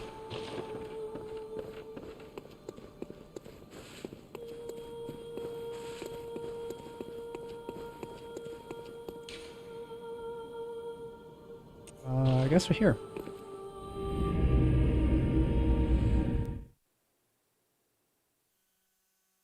Alright, so, if you aren't mad at this point in the stream, let's just go ahead and get you there. It is time to introduce you to Michael Ash. He is the corpse that is having this dream. Also, you see the bar that's building at the top. That is because Mensis is looking at me. And Mensis is in that tower right there. if that bar feels full, well, I'll just show you. I'll just show you. Let me get this lamp, and I'll show you what happens. So, watch my bar, and watch my health.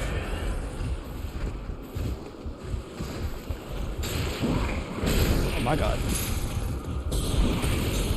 Okay, Mensis, look at me. I'm trying to prove a point.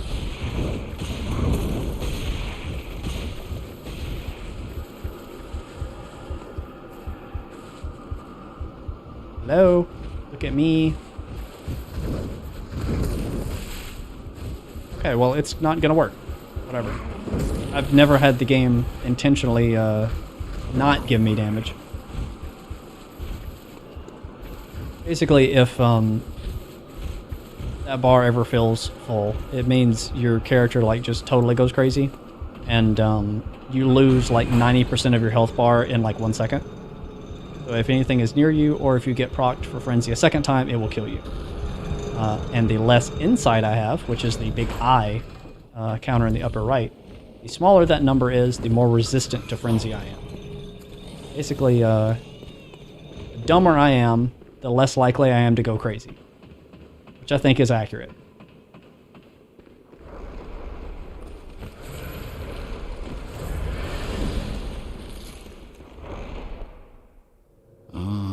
Cause. Or some say cosm. Do you hear our prayers? No, we shall not abandon the dream. No one can catch us. No one can stop us now.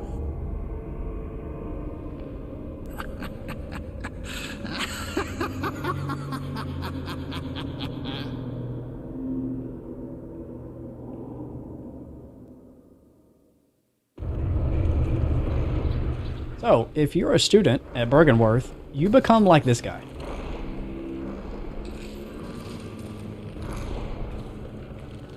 This is what happens when you learn too much about aliens. Where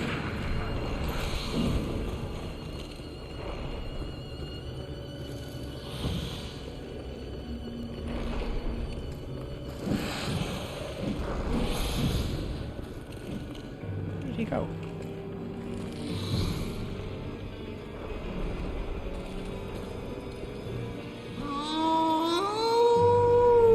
Normally you're supposed to corner Michael Ash, so you can fight him without him teleporting away. I actually don't want to. I want him to keep running. I also want to hit him. They are great ones, Lester, so they're like Cthulhu. They're like Eldritch, H.P. Lovecraft kind of monsters.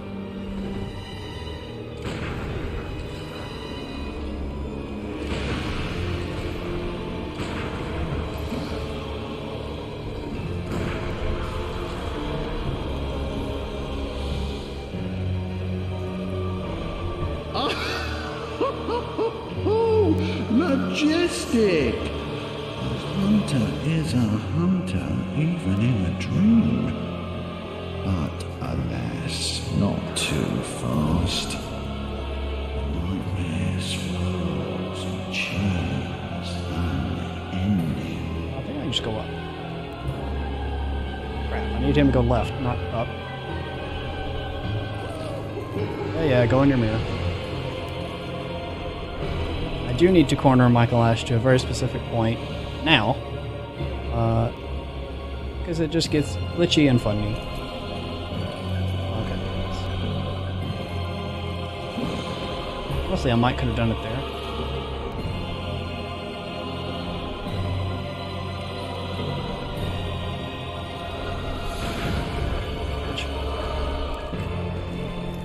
What's this item? Oh, right, the key. I'm not going to use that door, but that's okay.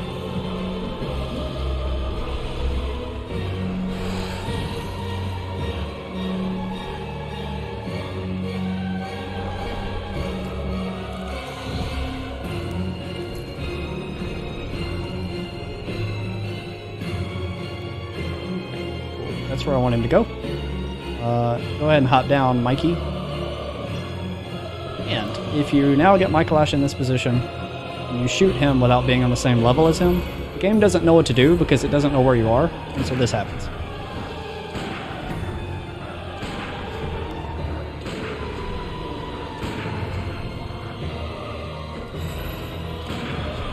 No, I'm not doing the DLC today.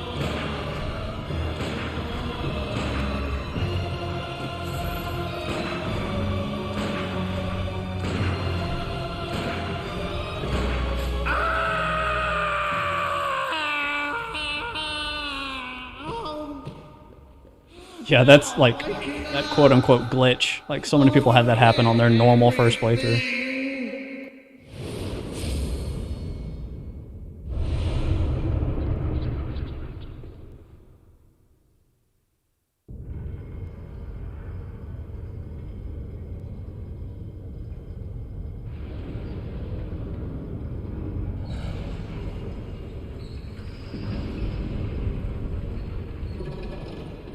So we just woke up a corpse.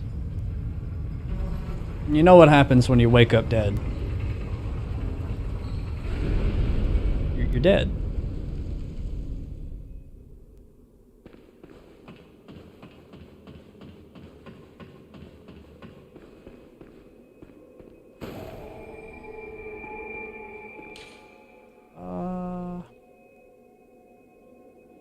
I guess I'll buy bone marrow ash, but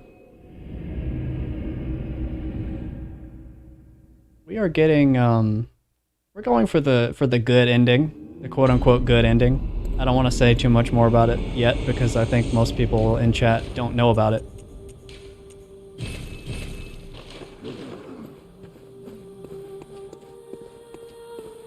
Alright, so let's get our blood rock to fully upgrade our gun.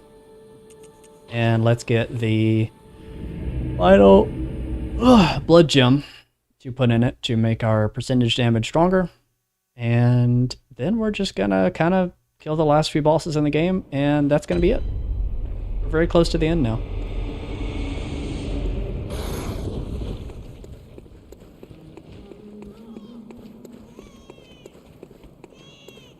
Let's see, I get that later. This is where I want. So, we talked about Frenzy earlier. This is a part where you pretty much have to get Frenzy. You will learn what it's like here. I rolled early. Man. Okay, well I'll reload and then we'll learn about Frenzy.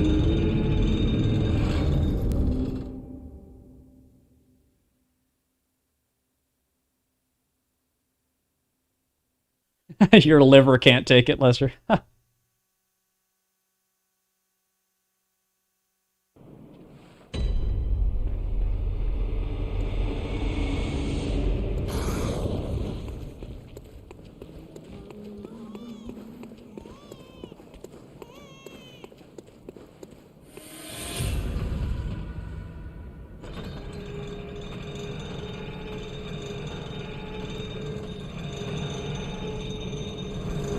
I waited so late that time. So, it's time to learn about Frenzy. We're gonna see some unknowable, unfathomable creatures up ahead, and just looking at them makes me go insane. So watch my Frenzy bar at the top, and watch my health bar. These things are called Winter Lanterns, and I don't know what the fuck they are. That's the point. As long as they see me, I am getting hurt. Or I see them.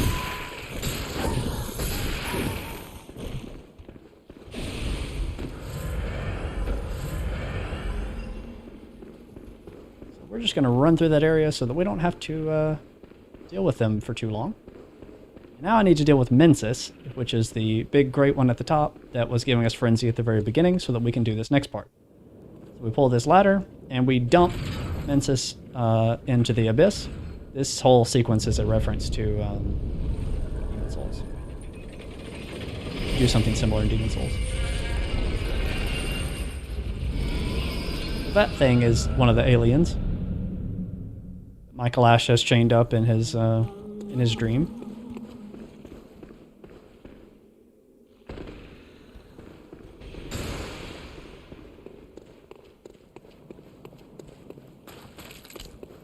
So is everyone here sufficiently crazy now?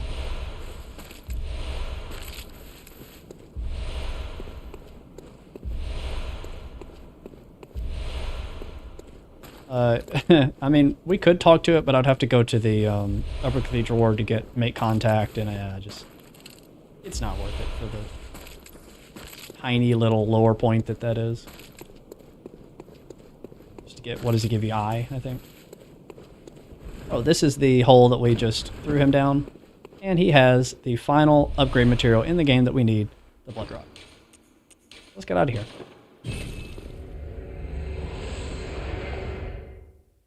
How do you do it? So you go to Upper Cathedral Ward, and then you find the statue that's holding his arms in the air, and you push X on the statue so that he learns, or so that he teaches you make contact. Then you go back to the first room of the like kind of dungeony area past the spiders that has the big fat guys with the chains and the axes. And once Mensis falls, there will be a new elevator down there. You take the elevator down into the abyss, and you use the make contact emote on Mensis, and he teaches you I. All that is just to get the rune. Pretty sure it's I. It's either I or Moon. I don't think there's anything I need to buy at this point.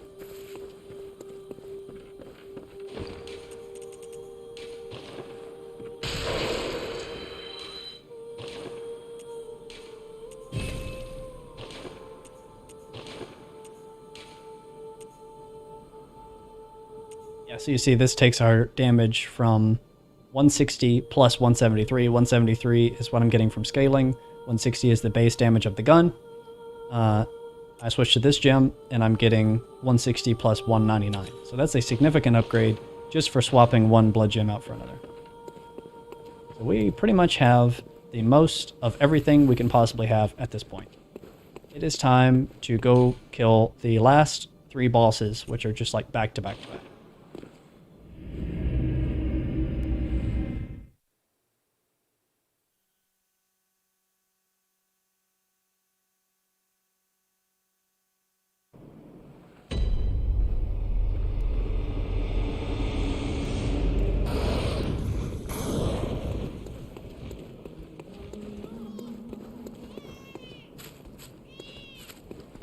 We have a fully upgraded gun. I don't have to stop for you. This area is littered with more chunks, and there's probably even some twin shards here, stuff like that. Basically just... Jeez, that was close. Basically to make sure that if you haven't fully upgraded your weapons already, they give you enough stuff so that you can at this point, because for the final boss they assume that you are fully upgraded.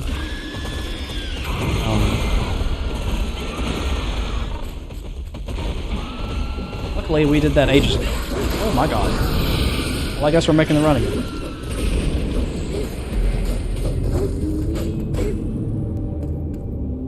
I think the hardest part about a gun-only run is dealing with the regular enemies.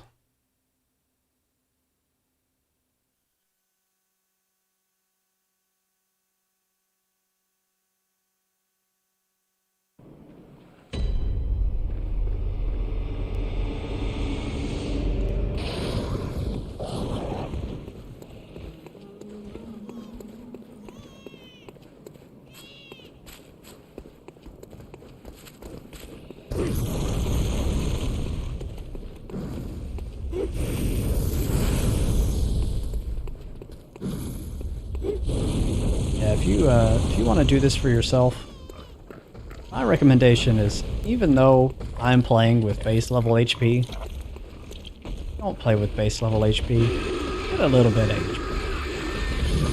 It would just be nice, you know?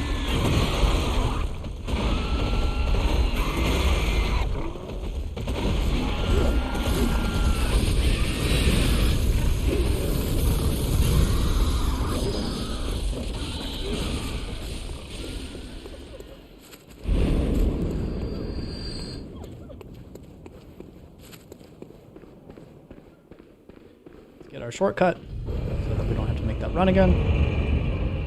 And it is time to fight. Where goes Wet Nurse? So here's her. That doesn't seem foreboding, wouldn't you say?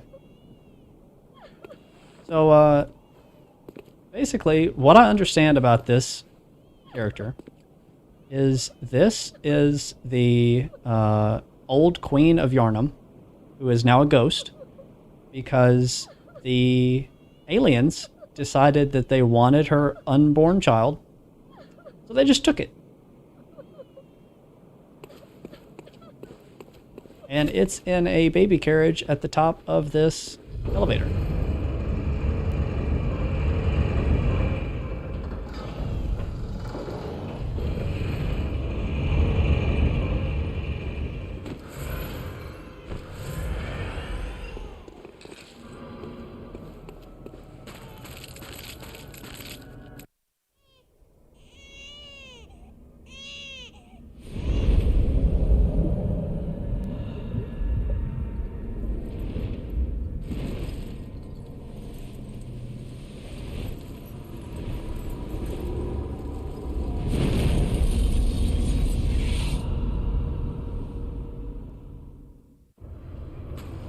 This is Murgo's wet nurse. This is the one that took Murgo, the baby. Normally, Murgo's wet nurse is a pretty easy boss. Oh wow, we're doing this soon? Okay. No, it was just a teleport. But the fact that I have no HP means if I get hit, I'm pretty much dead. Same with pretty much every boss we've had in this run so far. So it's just very, very imperative that I don't get too close to her.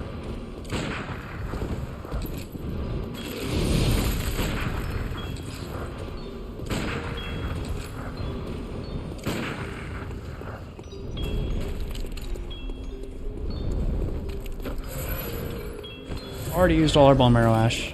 This is what I didn't want to have happen. Okay. When she does this attack, you just have to run. And it is not entirely in my control over if I'm going to get hit or not. I'm just going to do my best to move as much as I can and be in one place for as short amount of time as possible.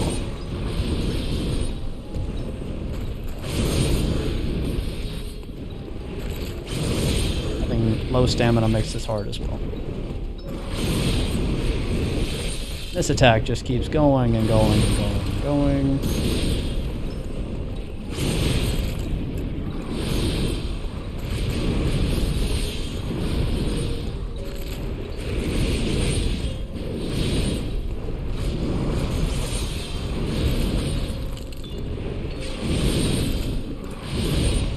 Okay, I'm glad that's over. Don't do that again. Man, she is so aggressive, this Blade. Sit still.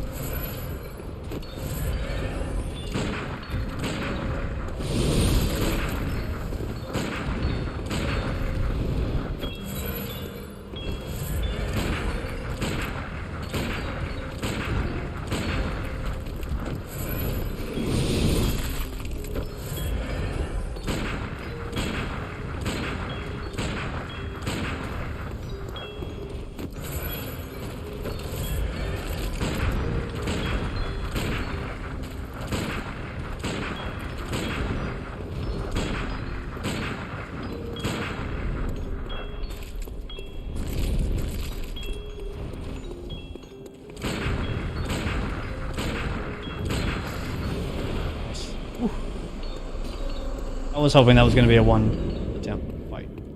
I'm happy about that. Hey, they don't look wet. Well, it depends on where you look.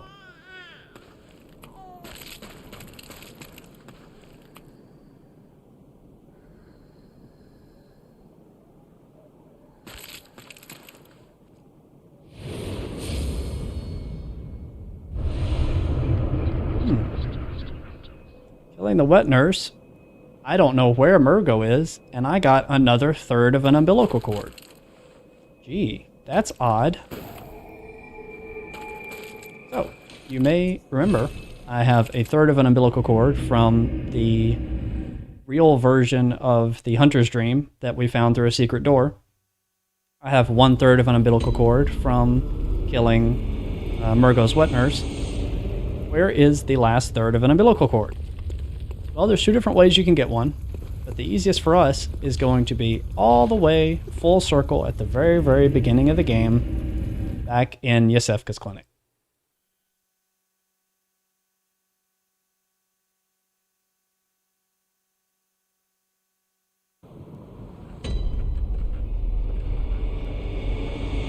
The door is closed again.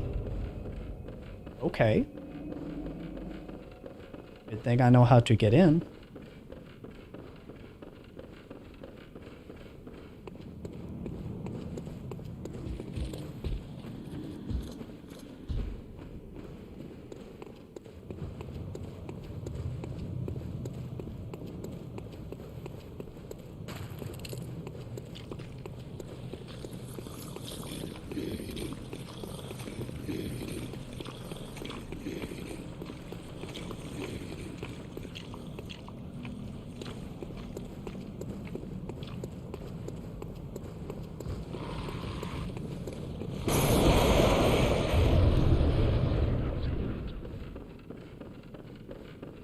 We go all the way back to the deepest room in the clinic, where at the very beginning of the game we saw Yosefka kind of glitching out and not working well. That's because the game was trying to load this scene.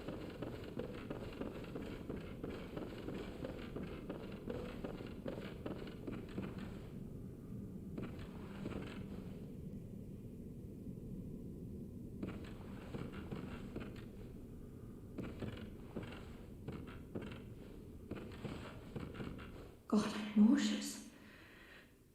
Have you felt this? It's progressing. I can see things. I knew it. I'm different. I'm no beast. Oh, God, it feels awful. But it proves that I'm chosen. Don't you see how they writhe inside my head? It's rather rapturous.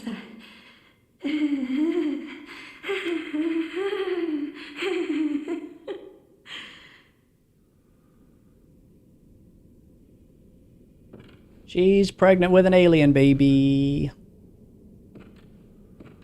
So, yeah. She's got the last umbilical cord that I need.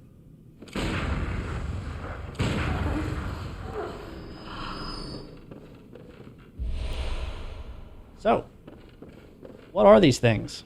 Well, let's find out.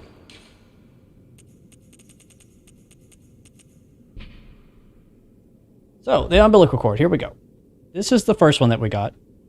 Every great one loses its child and then yearns for a surrogate. The third umbilical cord precipitated the encounter with the pale moon, which beckoned the hunters and conceived the hunter's dream.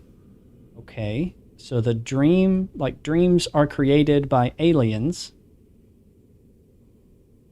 And something about an encounter with the pale moon. Okay. This one is about Willem, the head of the Bergenworth College. He says, Provost Willem sought the cord in order to elevate his being and thoughts to those of a great one, by lining his brain with eyes, the only choice he knew if man were to ever match their greatness. They are capitalized. And the last one, this cord granted Mensis audience with Murgo, but resulted in the stillbirth of their brains.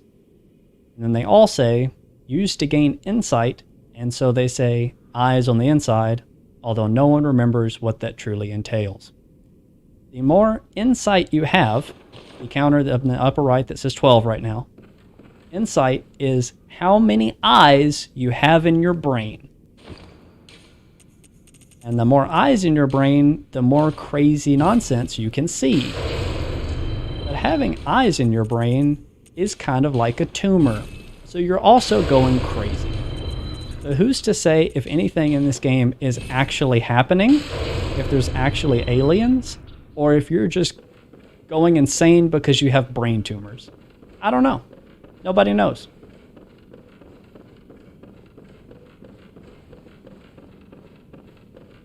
So I just ate all 3 umbilical cords, or all 3/3 of an umbilical cord. So I have a full alien umbilical cord in me. Let's see what happens when I finish the game like that. Also, here's a little alien.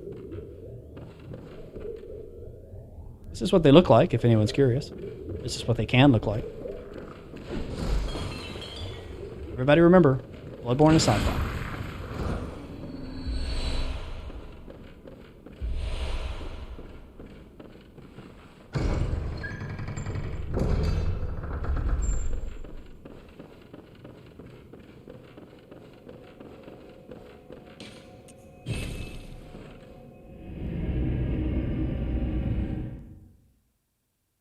So Tyler, I don't know how much you knew about Bloodborne. Is this what you expected that this game would be going in? I feel like no one expects Bloodborne to be what Bloodborne is going in.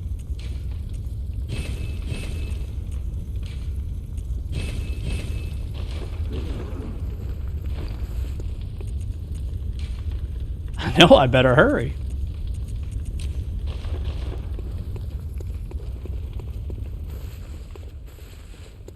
Oh, I should talk to the doll. The dream's on fire. I casually didn't mention that earlier. It's on fire. Good hunter, you have come.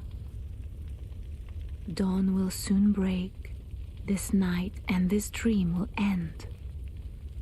Gammon awaits you at the foot of the great tree. Farewell, good hunter. May you find your worth in the waking world. So Gehrman was the first ever hunter, meaning he was the first person to ever meet an alien. And the alien that he met was the moon presence. So, we're going to meet Gehrman here, and Gehrman does... he's not going to get along with me because he wants me to let him kill me at this point. And I'm like, no, I don't want that. So he gets mad. And then when I defeat Gehrman, the moon presence may decide it wants to meet someone new, especially if I have an umbilical cord inside me. Let's see. Good hunter, you've done well. The night is near its end. Now, I will show you mercy. You will die, forget the dream, and awake under the morning sun. You will be freed from this terrible hunter's dream.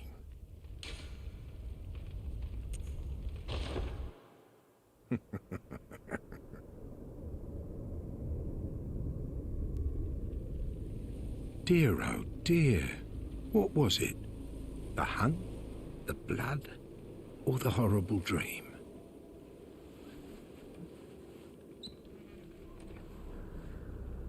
Oh, it doesn't matter.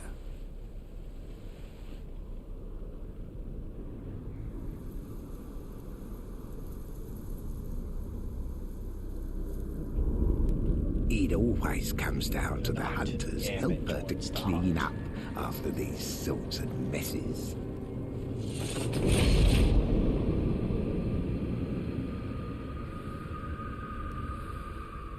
Tonight, Gammon joins the hunt.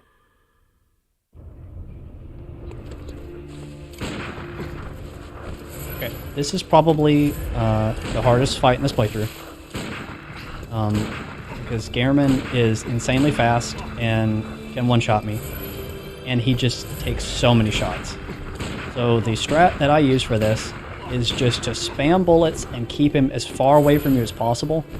And then when he goes into his final phase, he's going to stop being staggered by bullets. And so at that point, I want to save my bone marrow ash and just chip him down with 10 really strong shots and end the fight before he can do anything crazy. Immediately, I need to get out of this corner.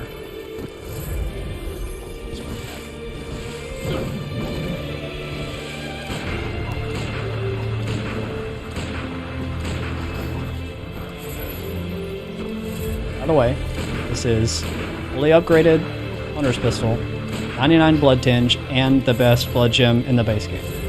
So like, Jesus, we went all out trying to get this gun to do damage. Gehrman also has the best soundtrack in the game, or the best song in the game, I should say.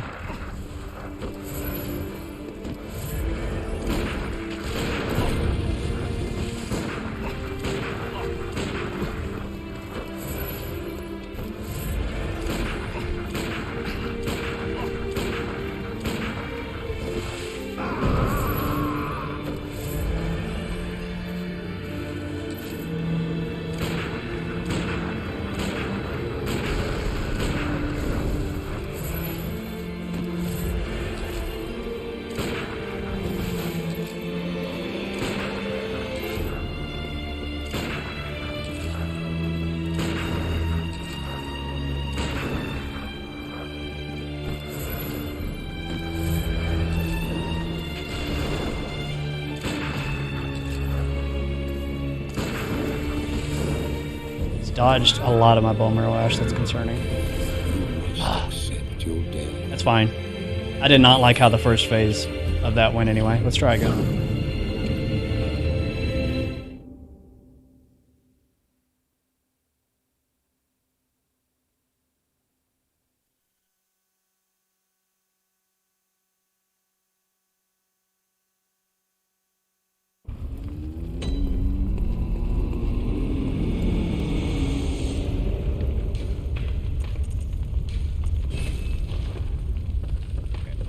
Retry. I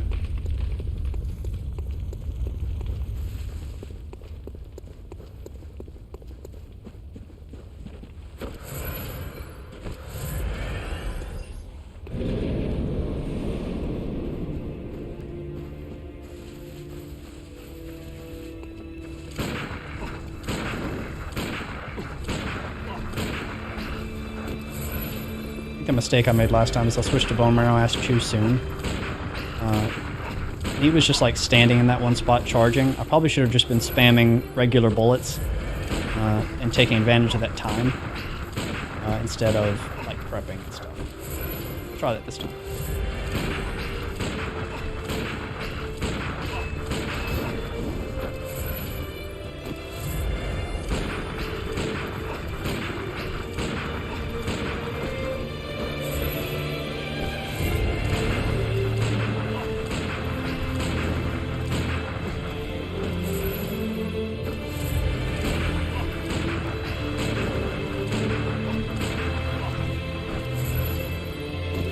Corner, knock him back and move.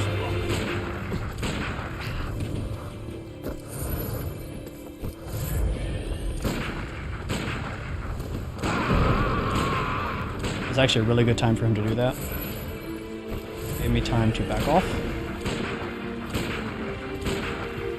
I'm kinda at the end of my range of my bullets here. I'm just glad he's got a limp. That's all I can really say. If he didn't have a limp, this would be a lot harder.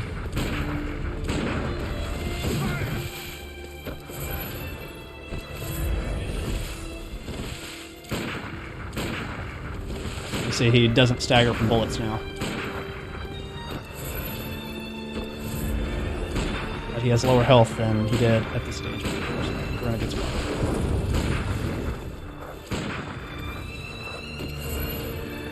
I think we got it this time.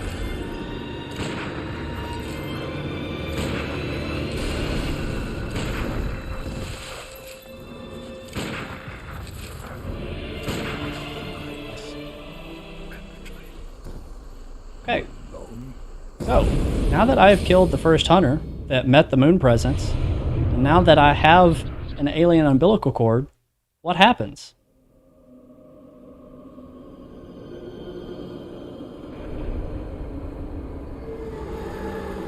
Oh. This happens.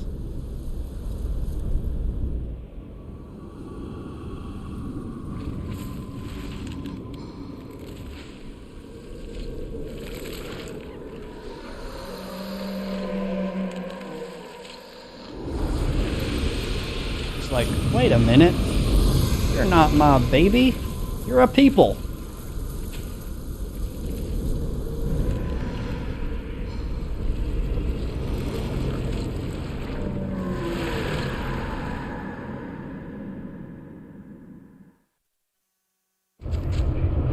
As much as I would like to do this fight right now, I don't have any resources. So we're gonna warp out and come back in. Oh. Did I warp and die at the same time? I did. It doesn't matter. I just want to be in the dream. No alien hugs for you.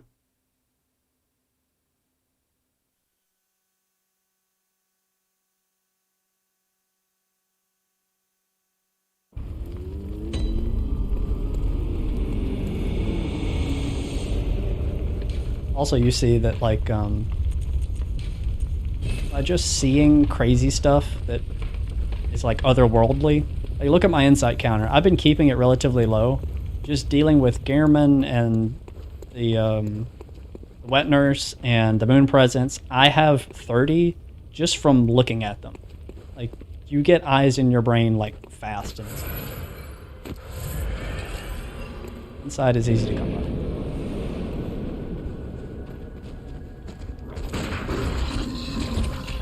I actually think the Moon Presence is easier than Gehrman. It's a lot faster, but she has less health.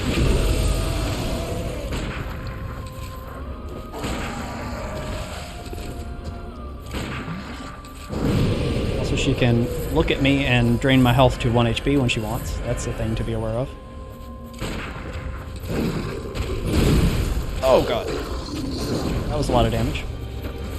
It didn't kill me, so hey.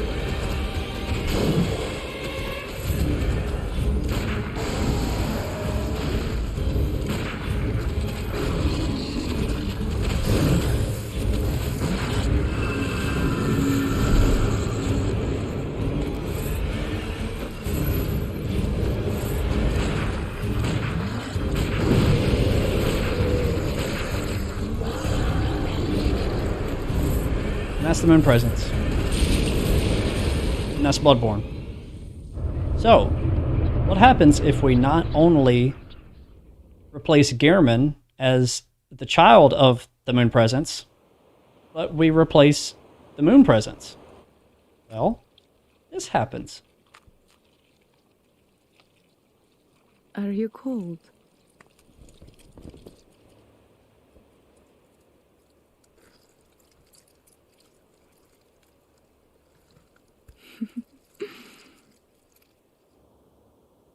Oh, good hunter.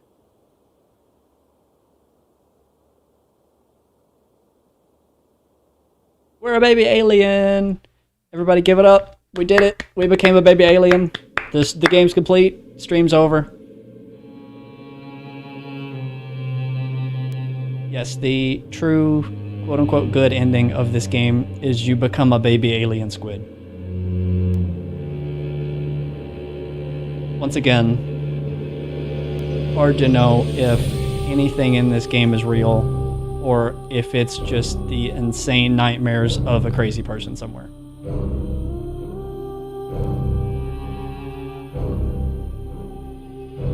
That's Bloodborne.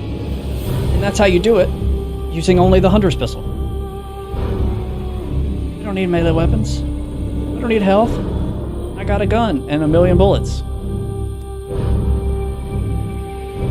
Yeah, Bloodborne 2 where you're alien. Yeah, you should start Bloodborne 2 as the alien squid. You can just crawl around.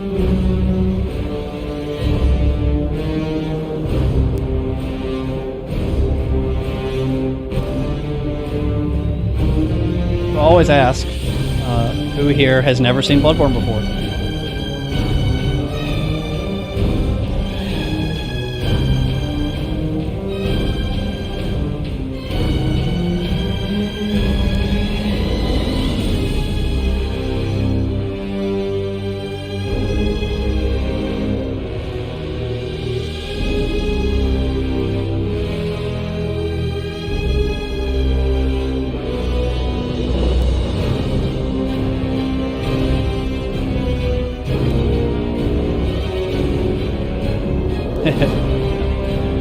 I didn't mention this because we never really got into runes. There's a big section of this game that is...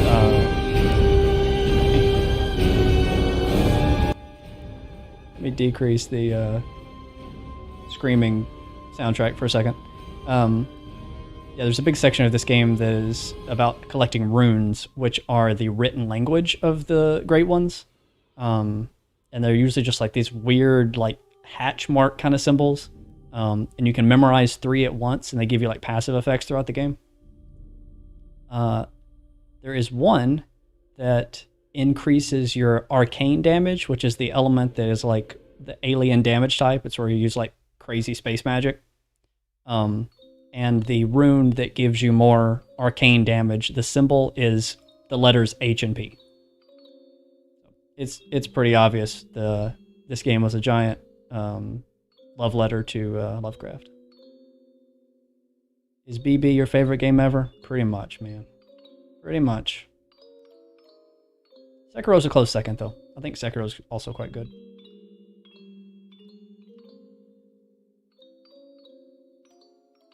Yeah, here's the thing, Tyler. Like, not that Elden Ring is not also a just insane undertaking, but Bloodborne was made through a contract with Sony to be a PS4 exclusive. Like, to this day, it is still PS4 exclusive. They made it to try and push consoles. How did this game, of all things, what we just witnessed, get greenlit as a, like, console exclusive game to try and push sales of PlayStations? I don't know. It's so odd.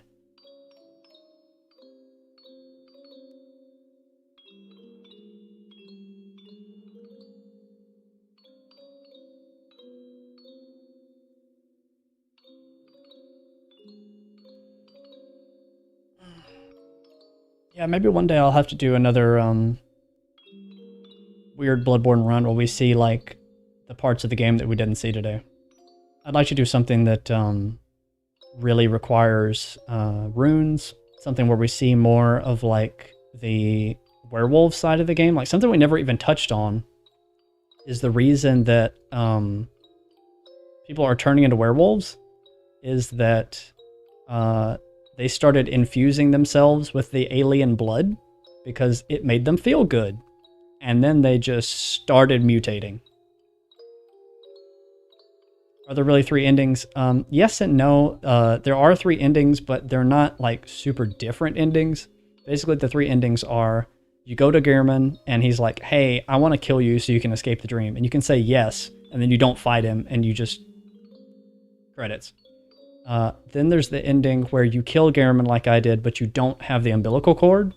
And so instead of the moon presence showing up, you just kind of get trapped in the dream forever, and you and the doll just kind of chill. And she's like, okay, well, I guess I'll take care of you forever, just like I did with Gehrman, since you're trapped. And then the third ending is the one that I did, where you become the next great one.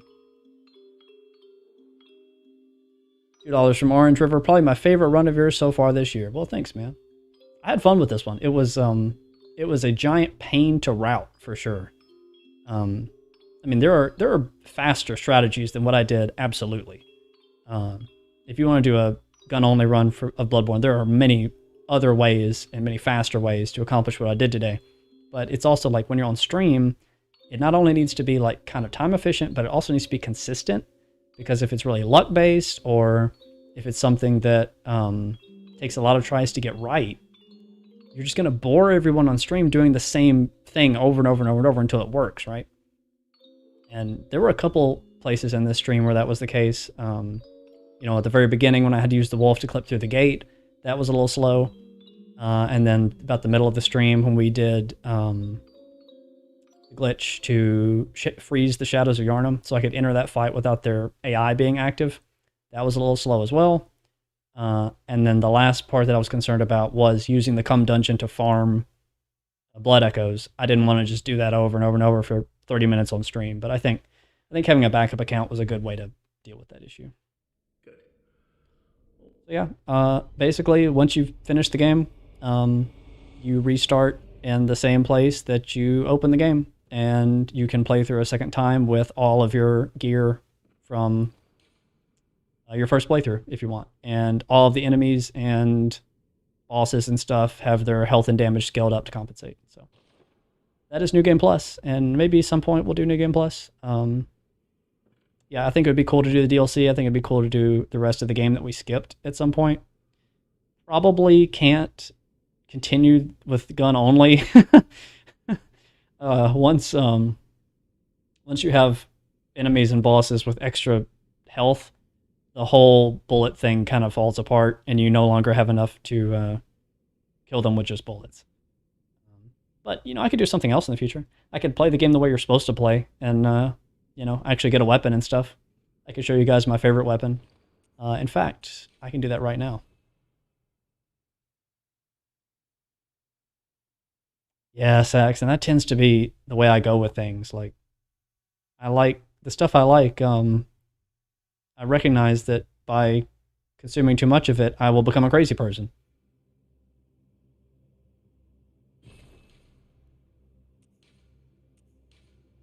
This is the non challenge run account that I have currently on this game.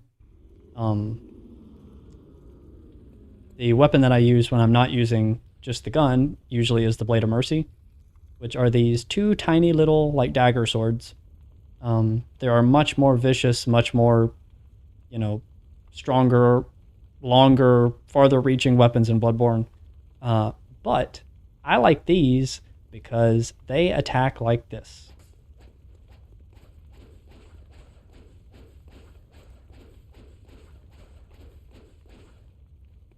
And you can get up and close on bosses and absolutely just shred them by just stab, stab, stab, stab, stab. It is, it's a great efficient use of like upgrading because it attacks so fast. Every little gradual upgrade gives you a lot of damage per hit. Also, I never really mentioned, like, we never got to see it because I didn't use a weapon, but the gimmick with Bloodborne is that every weapon is 2 weapons built in, and there's a dedicated button on the controller for transforming the weapon. So the Blade of Mercy is either a double-handed dagger. Let's see, I can actually bring our volume back. It's either a double-handed dagger like this, which lets you have your gun out so you can use your gun, or you split it in half, and it becomes 2 daggers in each hand, and you put your gun away. But what's neat is you can chain the combo, like the transformation, in combos. So I can go like attack, attack, combine, separate, combine, attack, attack, separate, attack, attack, combine. Like you can just, you work in the transformations in the normal like part of using the weapon. So that's how you're supposed to play this game.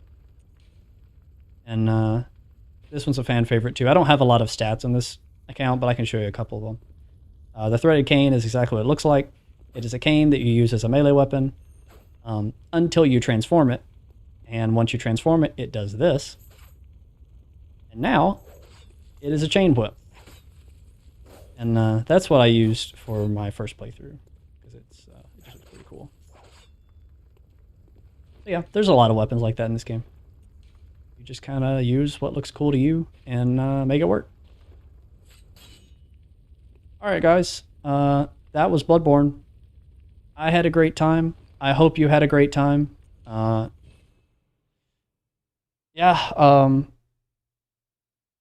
Thanks for coming out. Thanks for watching. Thanks for super chats, all that.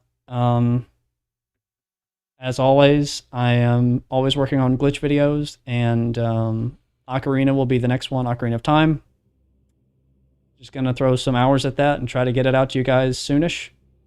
So yeah. Until then, I guess I'll see you around.